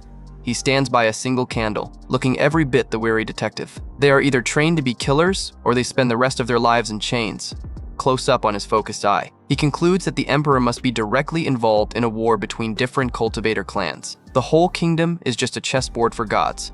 Yunyun decides to walk away and focus on his own training for a bit. He knows he can't fight a whole clan by himself, yet. Suddenly, a voice shocks him, asking what he's mumbling to himself. He nearly jumps out of his skin as he realizes Kim Hyung is standing right there in the room. Yoon-hoon admits he just finished reading the letters Young-hoon sent a month ago. Apparently, the Imperial Mail Service is about as fast as a turtle. Young-hoon, who looks like a total boss now, says he came in person because he found something even more important. He's not here for a social visit. Young-hoon draws his sword and starts slashing the air. He tells Yoon-hoon he's getting rid of some suspicious formations hidden in the room. This man can see things even Yoon-hoon can't. Wide shot of the palace as Young-hoon drops the bombshell. There are two rival cultivator clans fighting for control over the entire country of Yangguo. He explains the players. One is the current emperor's family, and the other is the former ruling family, the Jin clan. It's a literal clash of dynasties. We see two massive blue hands looming over the palace. The Jin clan were the rulers for centuries until they were dethroned 100 years ago by the Mokli clan. They've been salty ever since. Because the Jin clan's influence shrank, they started kidnapping ordinary people to train them into a secret army of assassins. They're playing the long game to get their throne back. Young Hoon tells Eunhyun to listen up, because the next part is the most important, and knowing this series, it's probably going to be nightmare fuel. Here it is, an assassin with glowing purple eyes and a terrifying aura. The Jin clan is infusing the bodies of their assassins with the spirits of their own families to boost their power. That is some dark magic right there. Eunhyun is horrified, asking if the Jin clan is killing families to do this. But Young-hoon corrects him. The one doing the killing is actually the current emperor. We see a massive army of cultivators in blue robes, the Mokli clan. They are the ones currently running the show, and they are way worse than anyone thought. Rain falls over the silent palace roofs. The mood just went from political intrigue to absolute horror in about 3 panels. Young-hoon reveals that for the last 20 to 30 years, the Mokli clan has been making medicine out of orphans and beggars. My stomach is already turning. We get a graphic shot of a bloody pot full of bodies. The Mokli clan has been harvesting blood and life spirit from ordinary people like their livestock. And the reason? To make pills that extend the cultivators' lifespans. They are literally eating the poor to live forever. They target people in poverty because nobody notices when they go missing. It's a perfect, silent slaughterhouse running right under Eunhyun's nose. Eunhyun is shaking, shouting in disbelief, asking, isn't that just cannibalism? He can't believe the scale of the evil he's been serving. Young-hoon's face is hidden in shadow as he confirms the truth. Yes, they're eating people. The gravity of those words is enough to break anyone. Young-hoon is fuming, asking how cultivators, beings who are supposed to ascend to the heavens, could sink so low. They're worse than any demon or unorthodox sect. The sound of retching fills the room. Eunhyun is literally vomiting from the sheer disgust of what he just learned. He thinks back to that first girl assassin who told him people were dying by the Emperor's command. He realizes now that she wasn't an attacker. She was a victim trying to stop a monster. Eunhyun stares at his bandaged hands, trembling with guilt. He wonders how many innocent people he's wronged or failed to save while serving as the Emperor's bodyguard. Young-hoon reveals that the Jin clan contacted him because they knew he was already hunting the Mokli clan. They want the legendary martial alliance leader to help them strike back. We see a vision of the two clans clashing. Young-hoon declares that those who eat other humans shouldn't be allowed to live, much less rule a country. Young-hoon invites Eunhyun to come with him. He's been gathering martial artists who are sick of the Emperor's secret slaughter. He promises that once the Jin clan takes the throne, this shithole will finally get better. Close up on an older, gray-eyed Eunhyun. He realizes that this is the end of his time in the palace and the beginning of a new, even more dangerous path. We get a shot of a creepy, smiling, foundation-building cultivator. Eunhyun wonders if this is the real reason the high-level cultivators were so interested in stopping them in the first place. Eunhyun looks Young-hoon right in the eyes and makes his choice. Okay, I'll go with you. He's officially done with the Shadow Guard life. The two legends are seen leaping over the palace walls at night, leaving the den of monsters behind. They're moving fast, headed toward a revolution. Eunhyun and Young-hoon arrive at a massive pavilion on the outskirts of Seokyeong City. This place is packed to the gills with the greatest martial artists in the country, all gathered for one big purpose.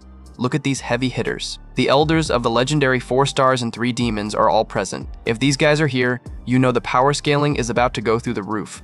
The courtyard is a literal sea of masters. Eunhyun notes that there are over 10 people here who have reached the martial peak, or even the 3 Flowers realm. Together, they could easily topple an empire if the cultivators didn't exist. One of the elders is immediately throwing shade, asking why they brought a government dog to their secret meeting. He doesn't trust anyone affiliated with the Emperor, and honestly, can you blame him? Eunhyun smirks, knowing he has to do something drastic to win their trust. He realizes that a formal resume isn't going to work here. He needs to prove he's on their side. Eunhyun goes full rage mode, screaming that motherfucking Emperor piece of shit at the top of his lungs. Talk about a way to clear your name. He continues the verbal assault, calling the Emperor every name in the book. The martial artists are just standing there, absolutely stunned that a former guard would go this hard. An old master with a long white beard gives a hearty laugh. He points out that even if Eunhyun were a spy, he'd be executed the moment he got back for saying stuff like that. Eunhyun adjusts his mask, looking pretty pleased with himself, thinking it's unfortunate that he still had plenty left. This man has been holding in that corporate rage for a decade. With the trust issues sorted, the massive group of peak masters finally sets out. Their destination? An outpost belonging to the demonic cultivators. It's raid time, boys. a wide shot of the misty, jagged mountains where the enemy is hiding. The scale of the environment is beautiful, but you know there's nothing but death waiting in those valleys. A group of Jin clan cultivators in blue robes watches from a distance. They seem impressed by the mortal army approaching, which is a rare compliment from an immortal. Yunyun stops in his tracks, his eyes wide with recognition. He recognizes those clothes. He's seen these uniforms before, and the memories are definitely not pleasant.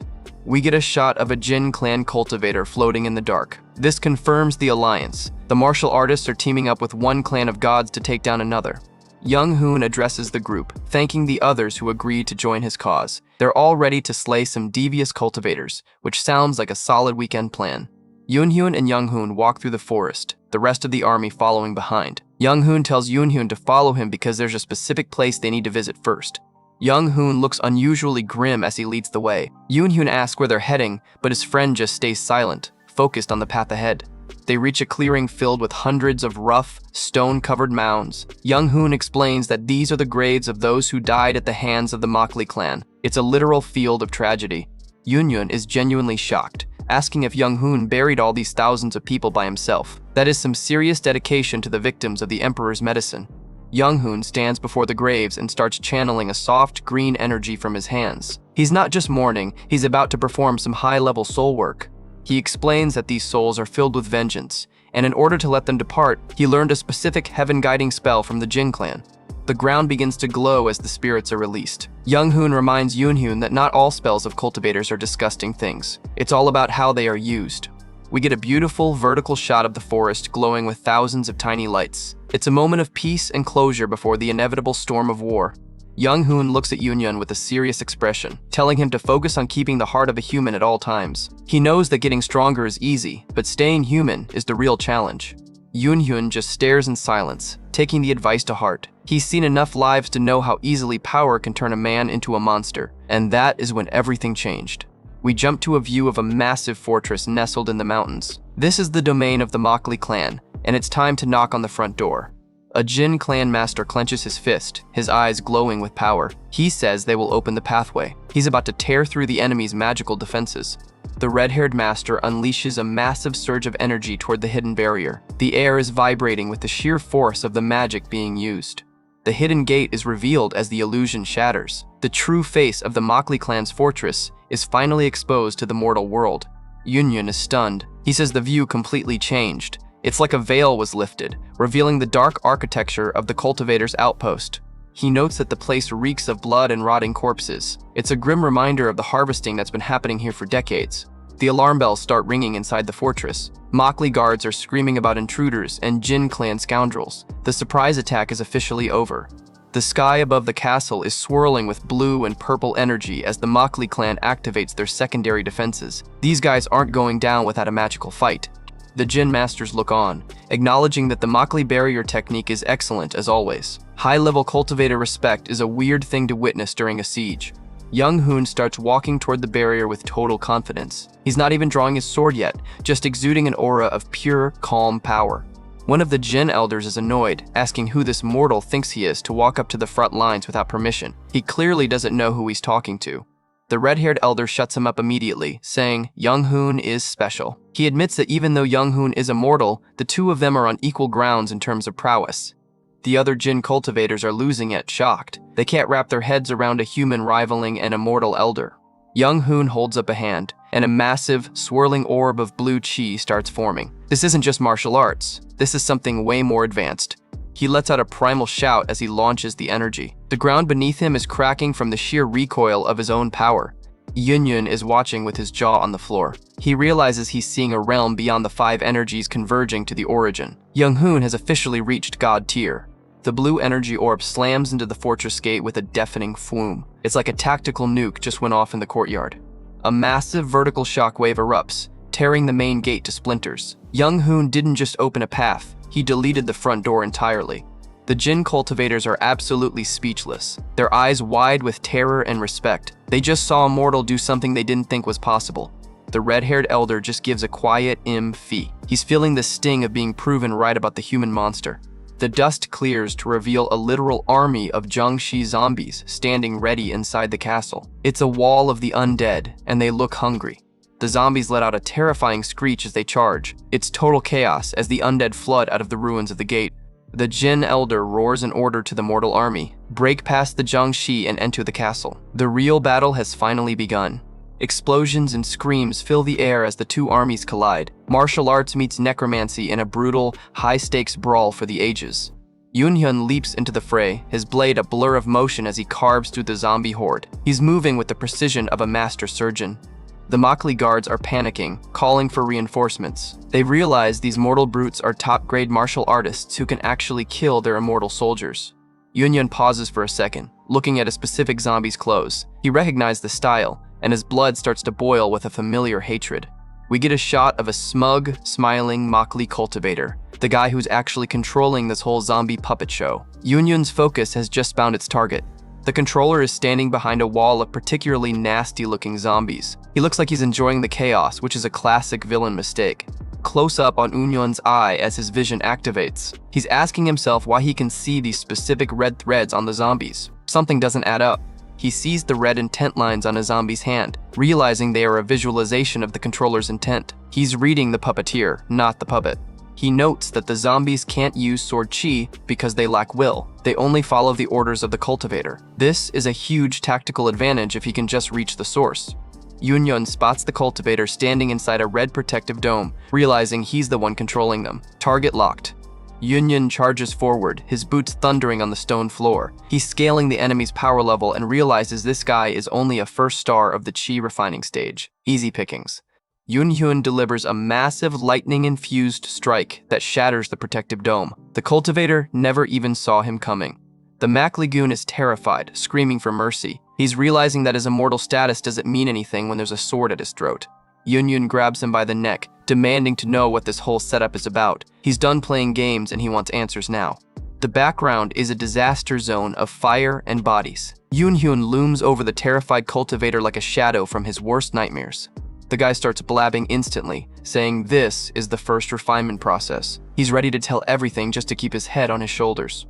Yunhyun's face is a mask of pure, cold fury as the truth comes out. They extract the blood and chi of mortals to create magic formations. It's even worse than Young Hoon described.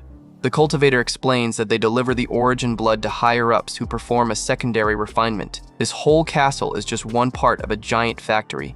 The goal is to create rejuvenation pills for the core formation elders. They are literally grinding up thousands of people just to give an old guy a few more years of life.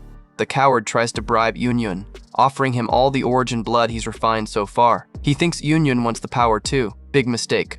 Yunhyun looks down with dead eyes, saying that now he doesn't need to hesitate to kill him. The verdict is in and there's no appeal. A lightning-fast sword draw.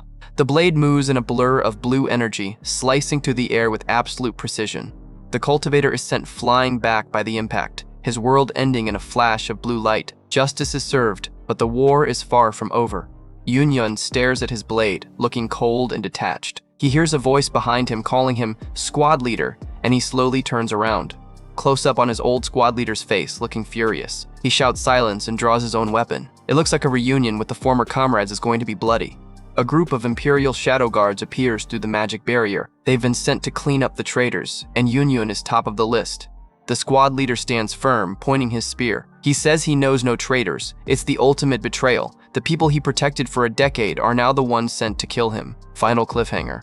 A massive explosion rocks the palace courtyard, sending debris and soldiers flying everywhere. The rebellion against the cannibal emperor has officially reached the front gates, and things are getting extremely messy. Yunhyun stands his ground against his former squad leader, asking if the man really knows what kind of sick acts the imperial family is committing. He's trying to appeal to the man's humanity, but in the Shadow Guard, heart usually comes second to duty. The squad leader charges forward with a simple, chilling answer. I know. He's fully aware of the horrors, and he's chosen to stay loyal anyway, which makes him the most dangerous kind of opponent. The two masters clash in a high-speed blur of steel and sparks. Yunhyun is no longer a student. He's fighting his former superior on equal footing in a literal battle for the soul of the kingdom. Yunhyun's blade glows with a fierce blue chi as he screams at the squad leader, asking how any human could swear loyalty to such monsters. He's fighting with the rage of someone who just realized he's been protecting a slaughterhouse for 10 years. Their weapons lock with a thunderous clang. The squad leader remains stone-faced, declaring that they are simply the arms and legs of the emperor. He's completely surrendered his own morality to the crown. The squad leader continues his cold monologue, explaining that arms and legs don't think for themselves. They only move according to the Emperor's will. It's a terrifying level of brainwashing for someone so powerful. Yunyun gets pushed back by the sheer force of the spear, realizing that to the Emperor, people like them are nothing more than livestock. He's struggling to stay upright as the pressure of the duel intensifies. Yunyun takes a heavy blow and goes skidding across the stone floor. Even with his mastered sword threads, the squad leader is proving why he was the one in charge all those years. Yunyun notes that the squad leader's skills have actually improved significantly since they last sparred. The man is nearing the Three Flowers realm, making every single one of his strikes a potential death blow. We get a close-up of Unyan looking grim and weary. He knows he can't win a battle of attrition against a master of this level while his own body is still recovering from the previous fight. The squad leader pauses, asking if the Jin clan, the ones Yunyun is currently siding with, are really any different. It's a fair point. In a war between two clans of gods, the mortals always lose. He calls all cultivators ascetics who view ordinary people as nothing but insects. He's reached a level of cynicism where he believes the only choice is which brand of monster you want to serve. The squad leader spins his spear in a deadly arc, warning that the Jin clan might actually prove worse than the current rulers. He's choosing the devil he knows over the one he doesn't. Suddenly, a massive suction force erupts. Yunyun shouts that he's being pulled in. He is struggling against a literal vortex of energy that makes it impossible to block the incoming attack. Through the swirling dust, a strange purple glow appears. It's the signature of high-level magic, and it's turning the courtyard into a gravity-defying nightmare. The squad leader roars that if neither side is better, he'll stay loyal to the side he already chose. He's putting all of his conviction into one final, desperate charge. The spear erupts with a blinding white and blue aura as the squad leader leaps through the air. This is the Three Flowers level of power, and it looks like a falling star headed straight for Yunyun. Yunyun draws his sword, his eyes glowing with an intense yellow light. He respects the man's conviction, even if it's misplaced, and prepares to meet him with everything he's got left.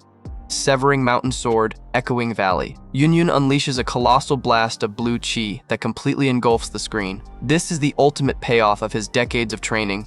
The two ultimate moves collide in a world-shaking explosion. The screen is a mess of blue and white energy as the two peak masters try to erase each other from existence. The Shadow Guard squad leader's face is frozen in a look of pure, unadulterated shock. He didn't think a mortal could ever generate that much raw force. Yunyun stands in silhouette as the energy dissipates, his voice sounding ancient and weary. He tells the fallen man that he will honor his resolve by ending this here and now. The squad leader is on his knees, hacking up blood as his armor falls apart. He admits that no matter how many times he sees it, Yunyun's swordsmanship is truly astounding and beyond his comprehension. Yunyun walks toward the squad leader, noting that his sword art is far too refined for someone like him. He's being humble, but the results speak for themselves.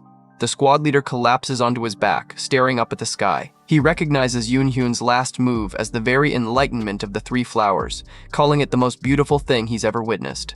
The old master is gasping for breath, realizing his entire life's pursuit was nothing more than the level of a lowly ascetic compared to Yunyun's talent. It's a total ego death at the very end.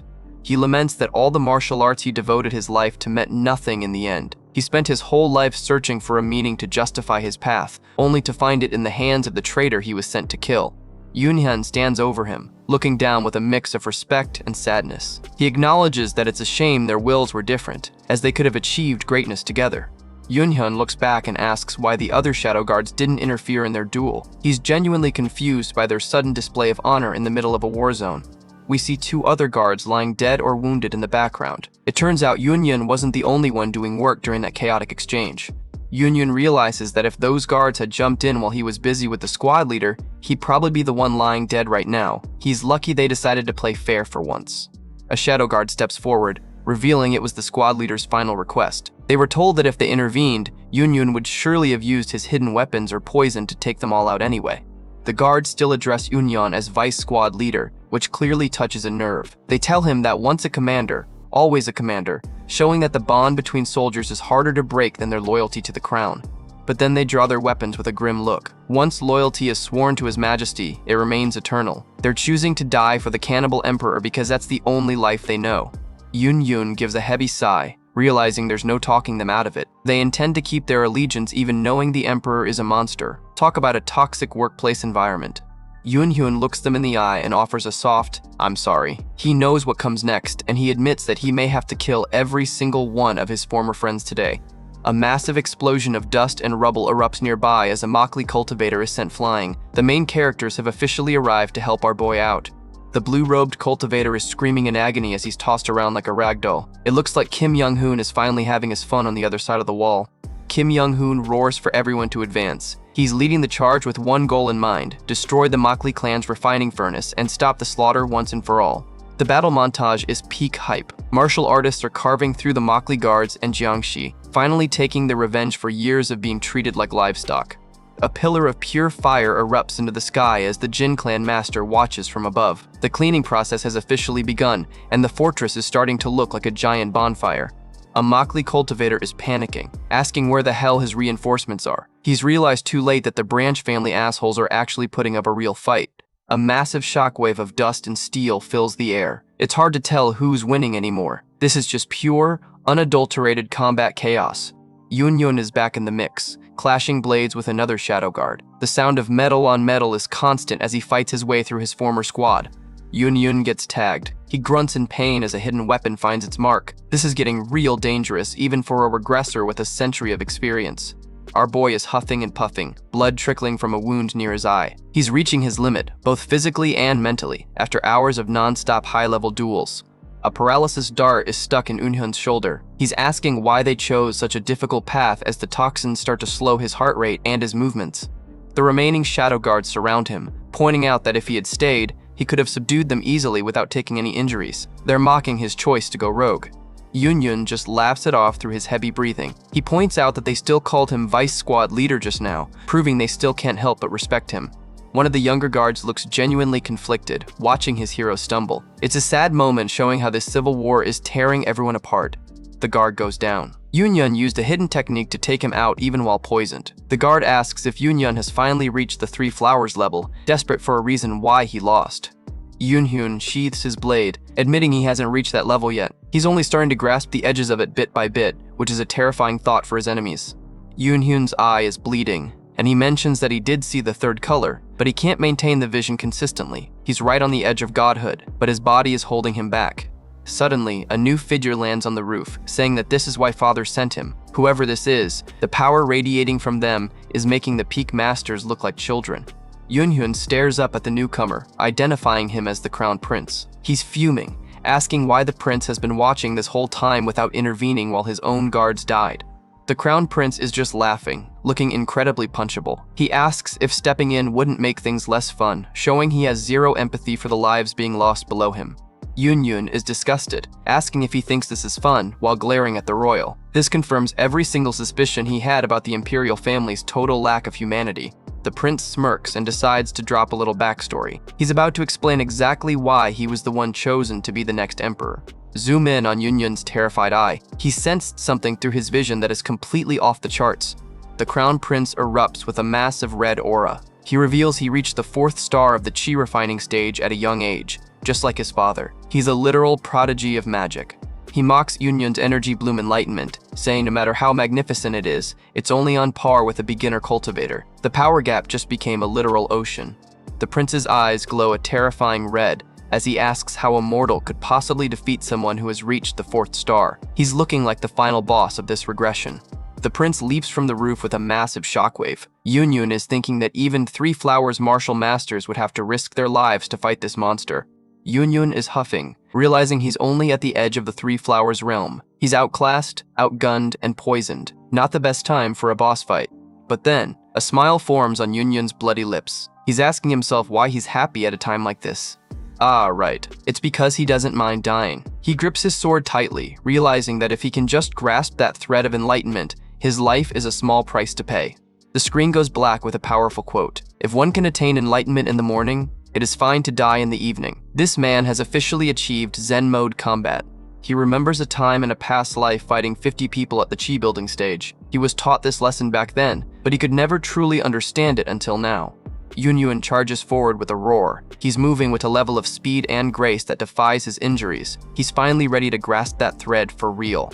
The Crown Prince is just laughing, calling Yun a fool for charging at him knowing he'll die. You're more of a fool than I thought. Big mistake underestimating a man with zero fear of death. A close-up of a boot launching off the ground with a T-tap sound. The text declares this: the record of ascending to a heavenly martial prowess. Yunhyun becomes a blur of purple and blue energy, slicing through the air. He's finally broken past the limits of a mortal martial artist.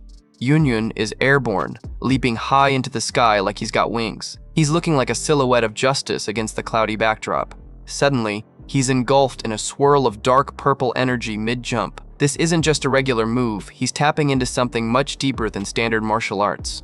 The smoke clears, and he's just gone. It's like he vanished into thin air right in front of everyone's eyes. The Crown Prince is absolutely losing it, his eyes bugging out. What? Yeah, buddy, your target just pulled a disappearing act. He's looking all over the roof, panicking, asking where he went. It's officially a ghost story now for the prince. Yunhyun's foot touches down with a heavy thud. He's finally reached the heavenly martial arts level he's been chasing for lifetimes. Close-up of our boy looking grizzled and ready for war. He admits he memorized the manual without understanding a single line. But now it all makes sense. We see a figure in a purple path. This is the record of transcending cultivation Young-hoon showed him. It's a road of surpassing magic through pure mortal skill. The narration asks a deep question. If martial arts is a collision of colors, can you attack the color itself? Deep philosophy in the middle of a war zone. Close up on Yunhyun's glowing blue eye. He's finally hit that eureka moment where the logic of the universe clicks into place. A beautiful swirl of purple and pink energy fills the screen. He understands the meaning of attacking the color now. It's about perception, not just physical strikes. Flashback to the fight where Yunhyun is being pressured by the prince. He realizes it's not about exchanging moves, it goes way beyond that. Back to the present, and the prince is still spinning around like a confused puppy, asking where he went. He literally cannot perceive where Yunhyun is standing. Yunhyun explains the trick. Kim Young-hoon could disappear like a ghost because he literally sliced the opponent's perception. He's not invisible. Your brain just refuses to recognize him. Yunhyun is back in view, looking like a total unit. He's using a martial art that finally lets regular humans go toe-to-toe with these immortal cultivators. The prince is staggered, shocked that a mortal could close the distance like this. The exclamation mark says it all. His ego just took a massive hit. He's shouting now, demanding to know what kind of trick Yunhyun performed. He can't accept that he's just being outplayed by a human. The prince is looking closer, wondering what Yunhyun is. He's wondering if the mortal has some kind of defense formation hidden around his body. Yunhyun gets blasted back. It's a massive wind attack, and our boy is sent flying through the air. A colossal explosion rocks the area, sending dust and buildings into the sky. This is what it looks like when a cultivator actually tries to end a fight. The prince reaches out with a condescending look, saying his cheap tricks were fun. He really thinks he's still in charge here. He summons a massive tornado that towers over the palace, yelling that it's nothing against a true cultivator. Talk about an overkill flex. Yunhyun is pinned to the ground by the wind pressure. He knows he has to dodge this one, or it's game over for good. Multiple tornadoes are now ripping through the city. It's literal weather warfare at this point, and the scale is terrifying. Yunhyun leaps away just as the ground behind him gets obliterated. He's staying one step ahead of total annihilation. We see a zombie getting absolutely shredded by the wind blades. That's a grisly reminder of what happens if Yunhyun messes up once. Our boy is looking rough, bloody, and panting. He realizes approaching the prince through this lethal wind is basically impossible. He's looking for a gap in the storm, knowing he'll be ripped to pieces if he gets too close without a plan. Every strand of wind is deadly. Another massive impact rocks the screen. Yunhyun is playing it smart, staying just outside the prince's immediate awareness to survive.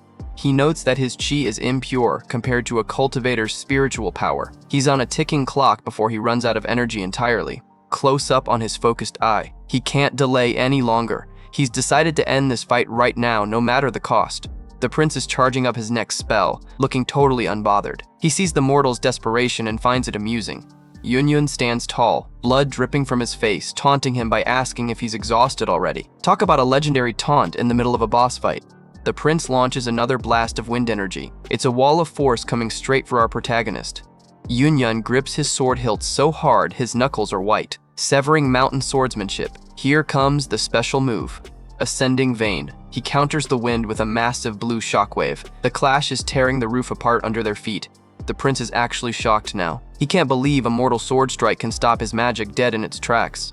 Yunhyun is gritting his teeth in agony. His sword hand hurts like hell. He's pushing past the physical limits of human endurance to maintain the pressure. He prepares his next form, the air around him vibrating with blue energy. He's not giving an inch to the crown prince. Landscape painting. He's unleashing a flurry of strikes that look like a beautiful, deadly work of art. It's a blizzard of blue light strikes. Joy of mountains and peaks, flowing ridge. He's combining multiple forms into one relentless assault. The prince is huffing, looking more annoyed than ever. He shouts, "How dare you?" He's officially done playing with his food.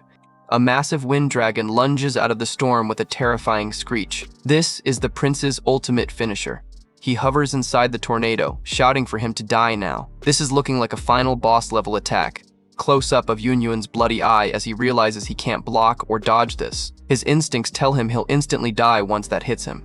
What does purple symbolize? It's the ultimate union of everything, the point where attack and defense become the same. The red and blue energy spheres swirl together like a nebula, protecting and attacking, hatred and intention. It's the balance of the universe. He'll just mindlessly chase the glimpse of the purple thread. Yunhyun is surrendering his senses to the flow of the fight. Protecting and attacking, hatred and intention. He's realizing that at the highest level, all these things are one and the same. The wind dragon opens its mouth, and it's a literal black hole of destruction with a screech. The end is near.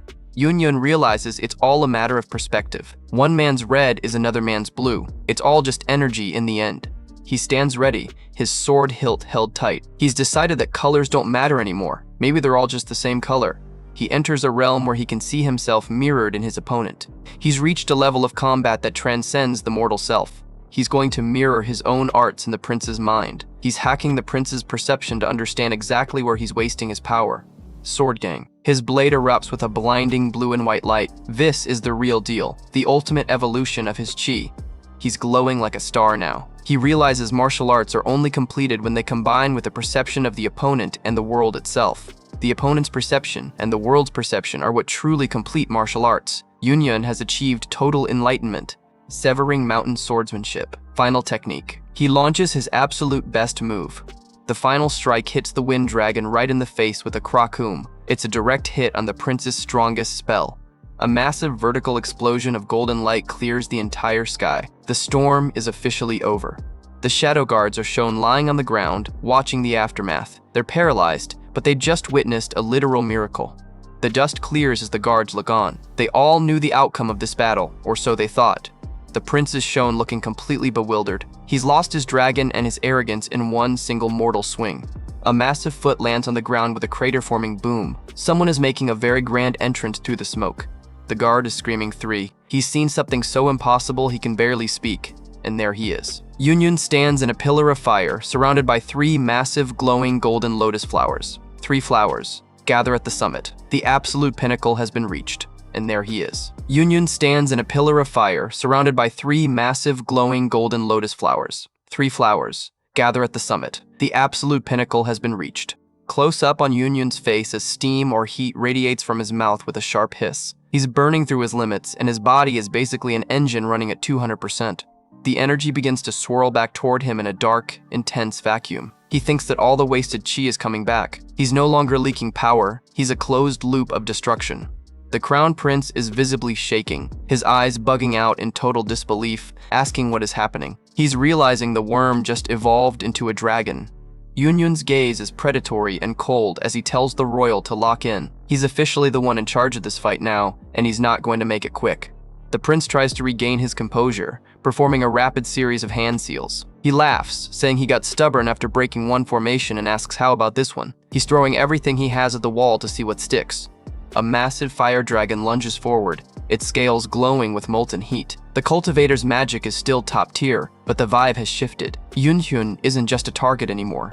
Yunyun weaves through the flames like they're just a light drizzle. He notes that he doesn't feel like he's going to die from attacks like that anymore. The power gap has officially closed. Close-up of Eunhoon's boot as he performs a light, graceful step. He's combining the transcending peak steps and the mountain lord steps into a single, perfect motion. A wall of fire dragons roars at him, but Yunyun is just a blur of black and white. He's navigating a maze of death with the ease of someone walking through a garden. Mountain Lord Step. Yunhyun launches into a massive leap, the ground exploding behind him as he targets the prince from above. The impact is thunderous, looking like a meteor strike. He's using the weight of his entire martial journey to crush the prince's defense. The prince is caught off guard, his eyes going wide as Yunyun closes the distance in a heartbeat. The exclamation mark says it all. He's officially in panic mode. Yunyun is a blur of motion mid-air, coming in hot with his blade ready. He's giving the prince 0 time to breathe or chant another spell. A massive explosion of dust and debris rocks the area. The physical force Eunhyun is generating now is actually rivaling the Cultivators' magic. The prince shouts that it's another trick, trying to act tough behind his tornado wall, asking if he thinks he can get through his tornado. Yeah, buddy, I think he can. Yun stares into the eye of the storm, looking completely unfazed. He acknowledges that the prince's move is the culmination of thousands of wind formations.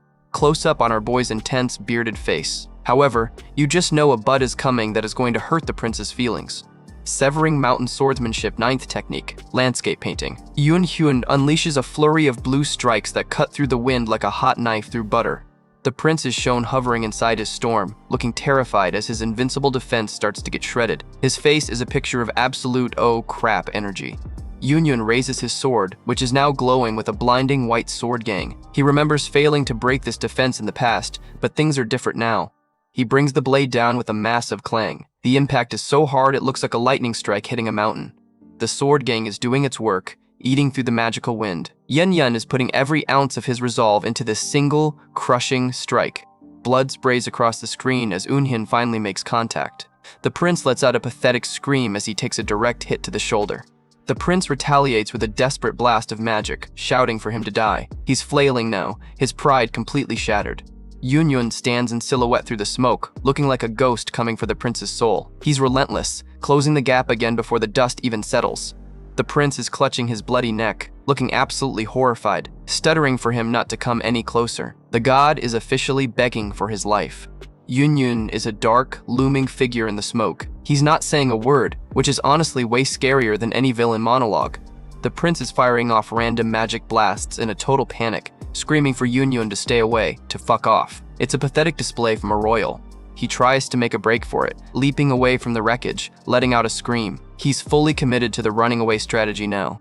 Yun is right on his heels, a blur of motion in the dirt. He can't let him escape. This hunt is coming to an end. Yun lands a devastating vertical slash right down the prince's back. That had to hurt.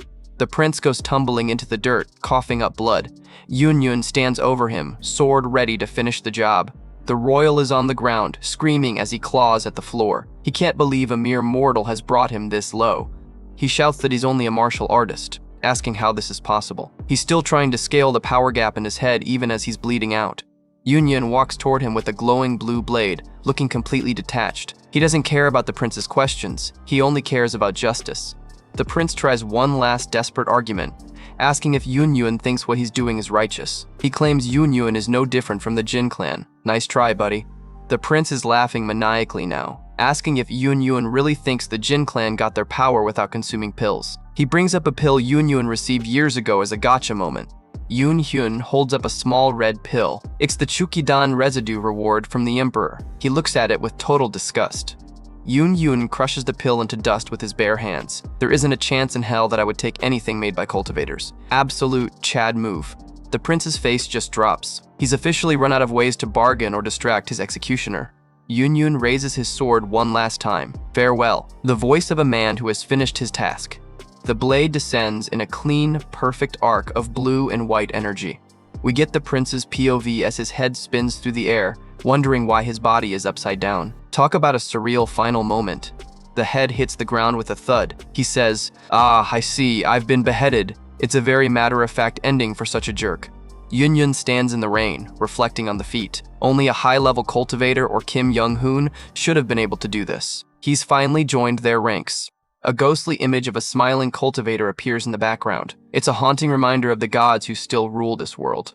Yun is shown standing in a sea of fire and rain, his sword dripping blood. He says this is the end of his second regression. Wait, the math is getting complicated, but the vibe is finale.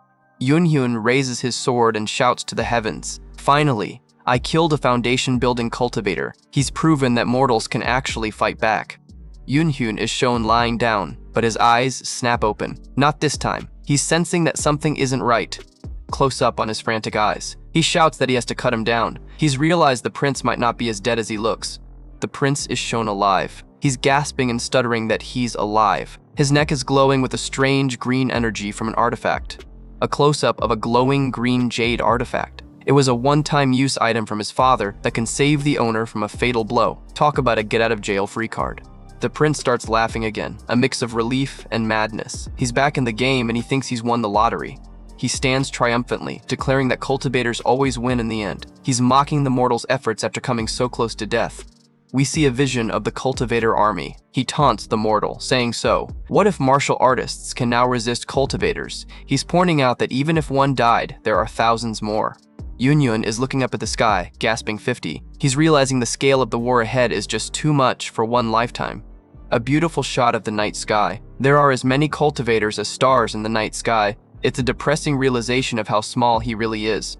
Yunyun is back on his knees, clutching his sword. He's realized he's hit an impassable wall that is simply out of his league. He was on the brink of giving up right there. The mental and physical exhaustion of 4 lifetimes is finally catching up to him. Suddenly, the prince looks confused, wondering what's going on. He's seeing something that shouldn't be happening. Yunyun sees a silhouette of a man, likely Young Hoon, holding back the army, telling him to run, that he'll stop them. Even at the end, he's protected by his brother. Blood drips onto the floor with a T-tap. It looks like the final sacrifice is about to happen. The prince is screaming, asking how a mortal could have such obsession as Yunyun charges one last time, despite being a literal corpse walking. How? Don't sacrifice yourself. Don't go, Hyungnim. The shouting in the rain is heart-wrenching. The group is falling apart at the seams. Yunyun looks back over his shoulder with a small, sad smile. He says he's always tried his best. It's a final goodbye to the people who walked this life with him. A vertical action shot of Eunhyun swinging his sword one last time while being riddled with wounds. He's a bloody mess, but he's still a master. His hand held the sword until it shattered. We see the bloody, bandaged hand gripping the hilt as the blade finally gives out. This man gave everything. He moved his body even after death to finish his mission. Even as his spirit starts to leave, Yunyun's muscles are still acting on pure instinct. A wide shot of the 2 warriors. It's quiet now, the storm is fading, and the battle is finally over. Prince Makli Hyun is shown with a face full of unbelievable fear until his own end. He died, terrified of a mortal. And when Seo Eunhyun's head fell onto the ground, the narration is setting up the final image of this life. We see Eunhyun's head lying in the dirt. He was still smiling. He died happy knowing he'd proven the gods could be killed. Close up on that peaceful smile. He had no regrets in this life, having reached the pinnacle of his own path. A vision of a younger Young Hoon appears, praising him. Yes, that's how you do it. Keep going. Your effort will never betray you. The mentor's spirit is still there. A glowing deer constellation shines in the night sky. That was Seo Eunhon's 5th regression. It's the end of a long, epic era.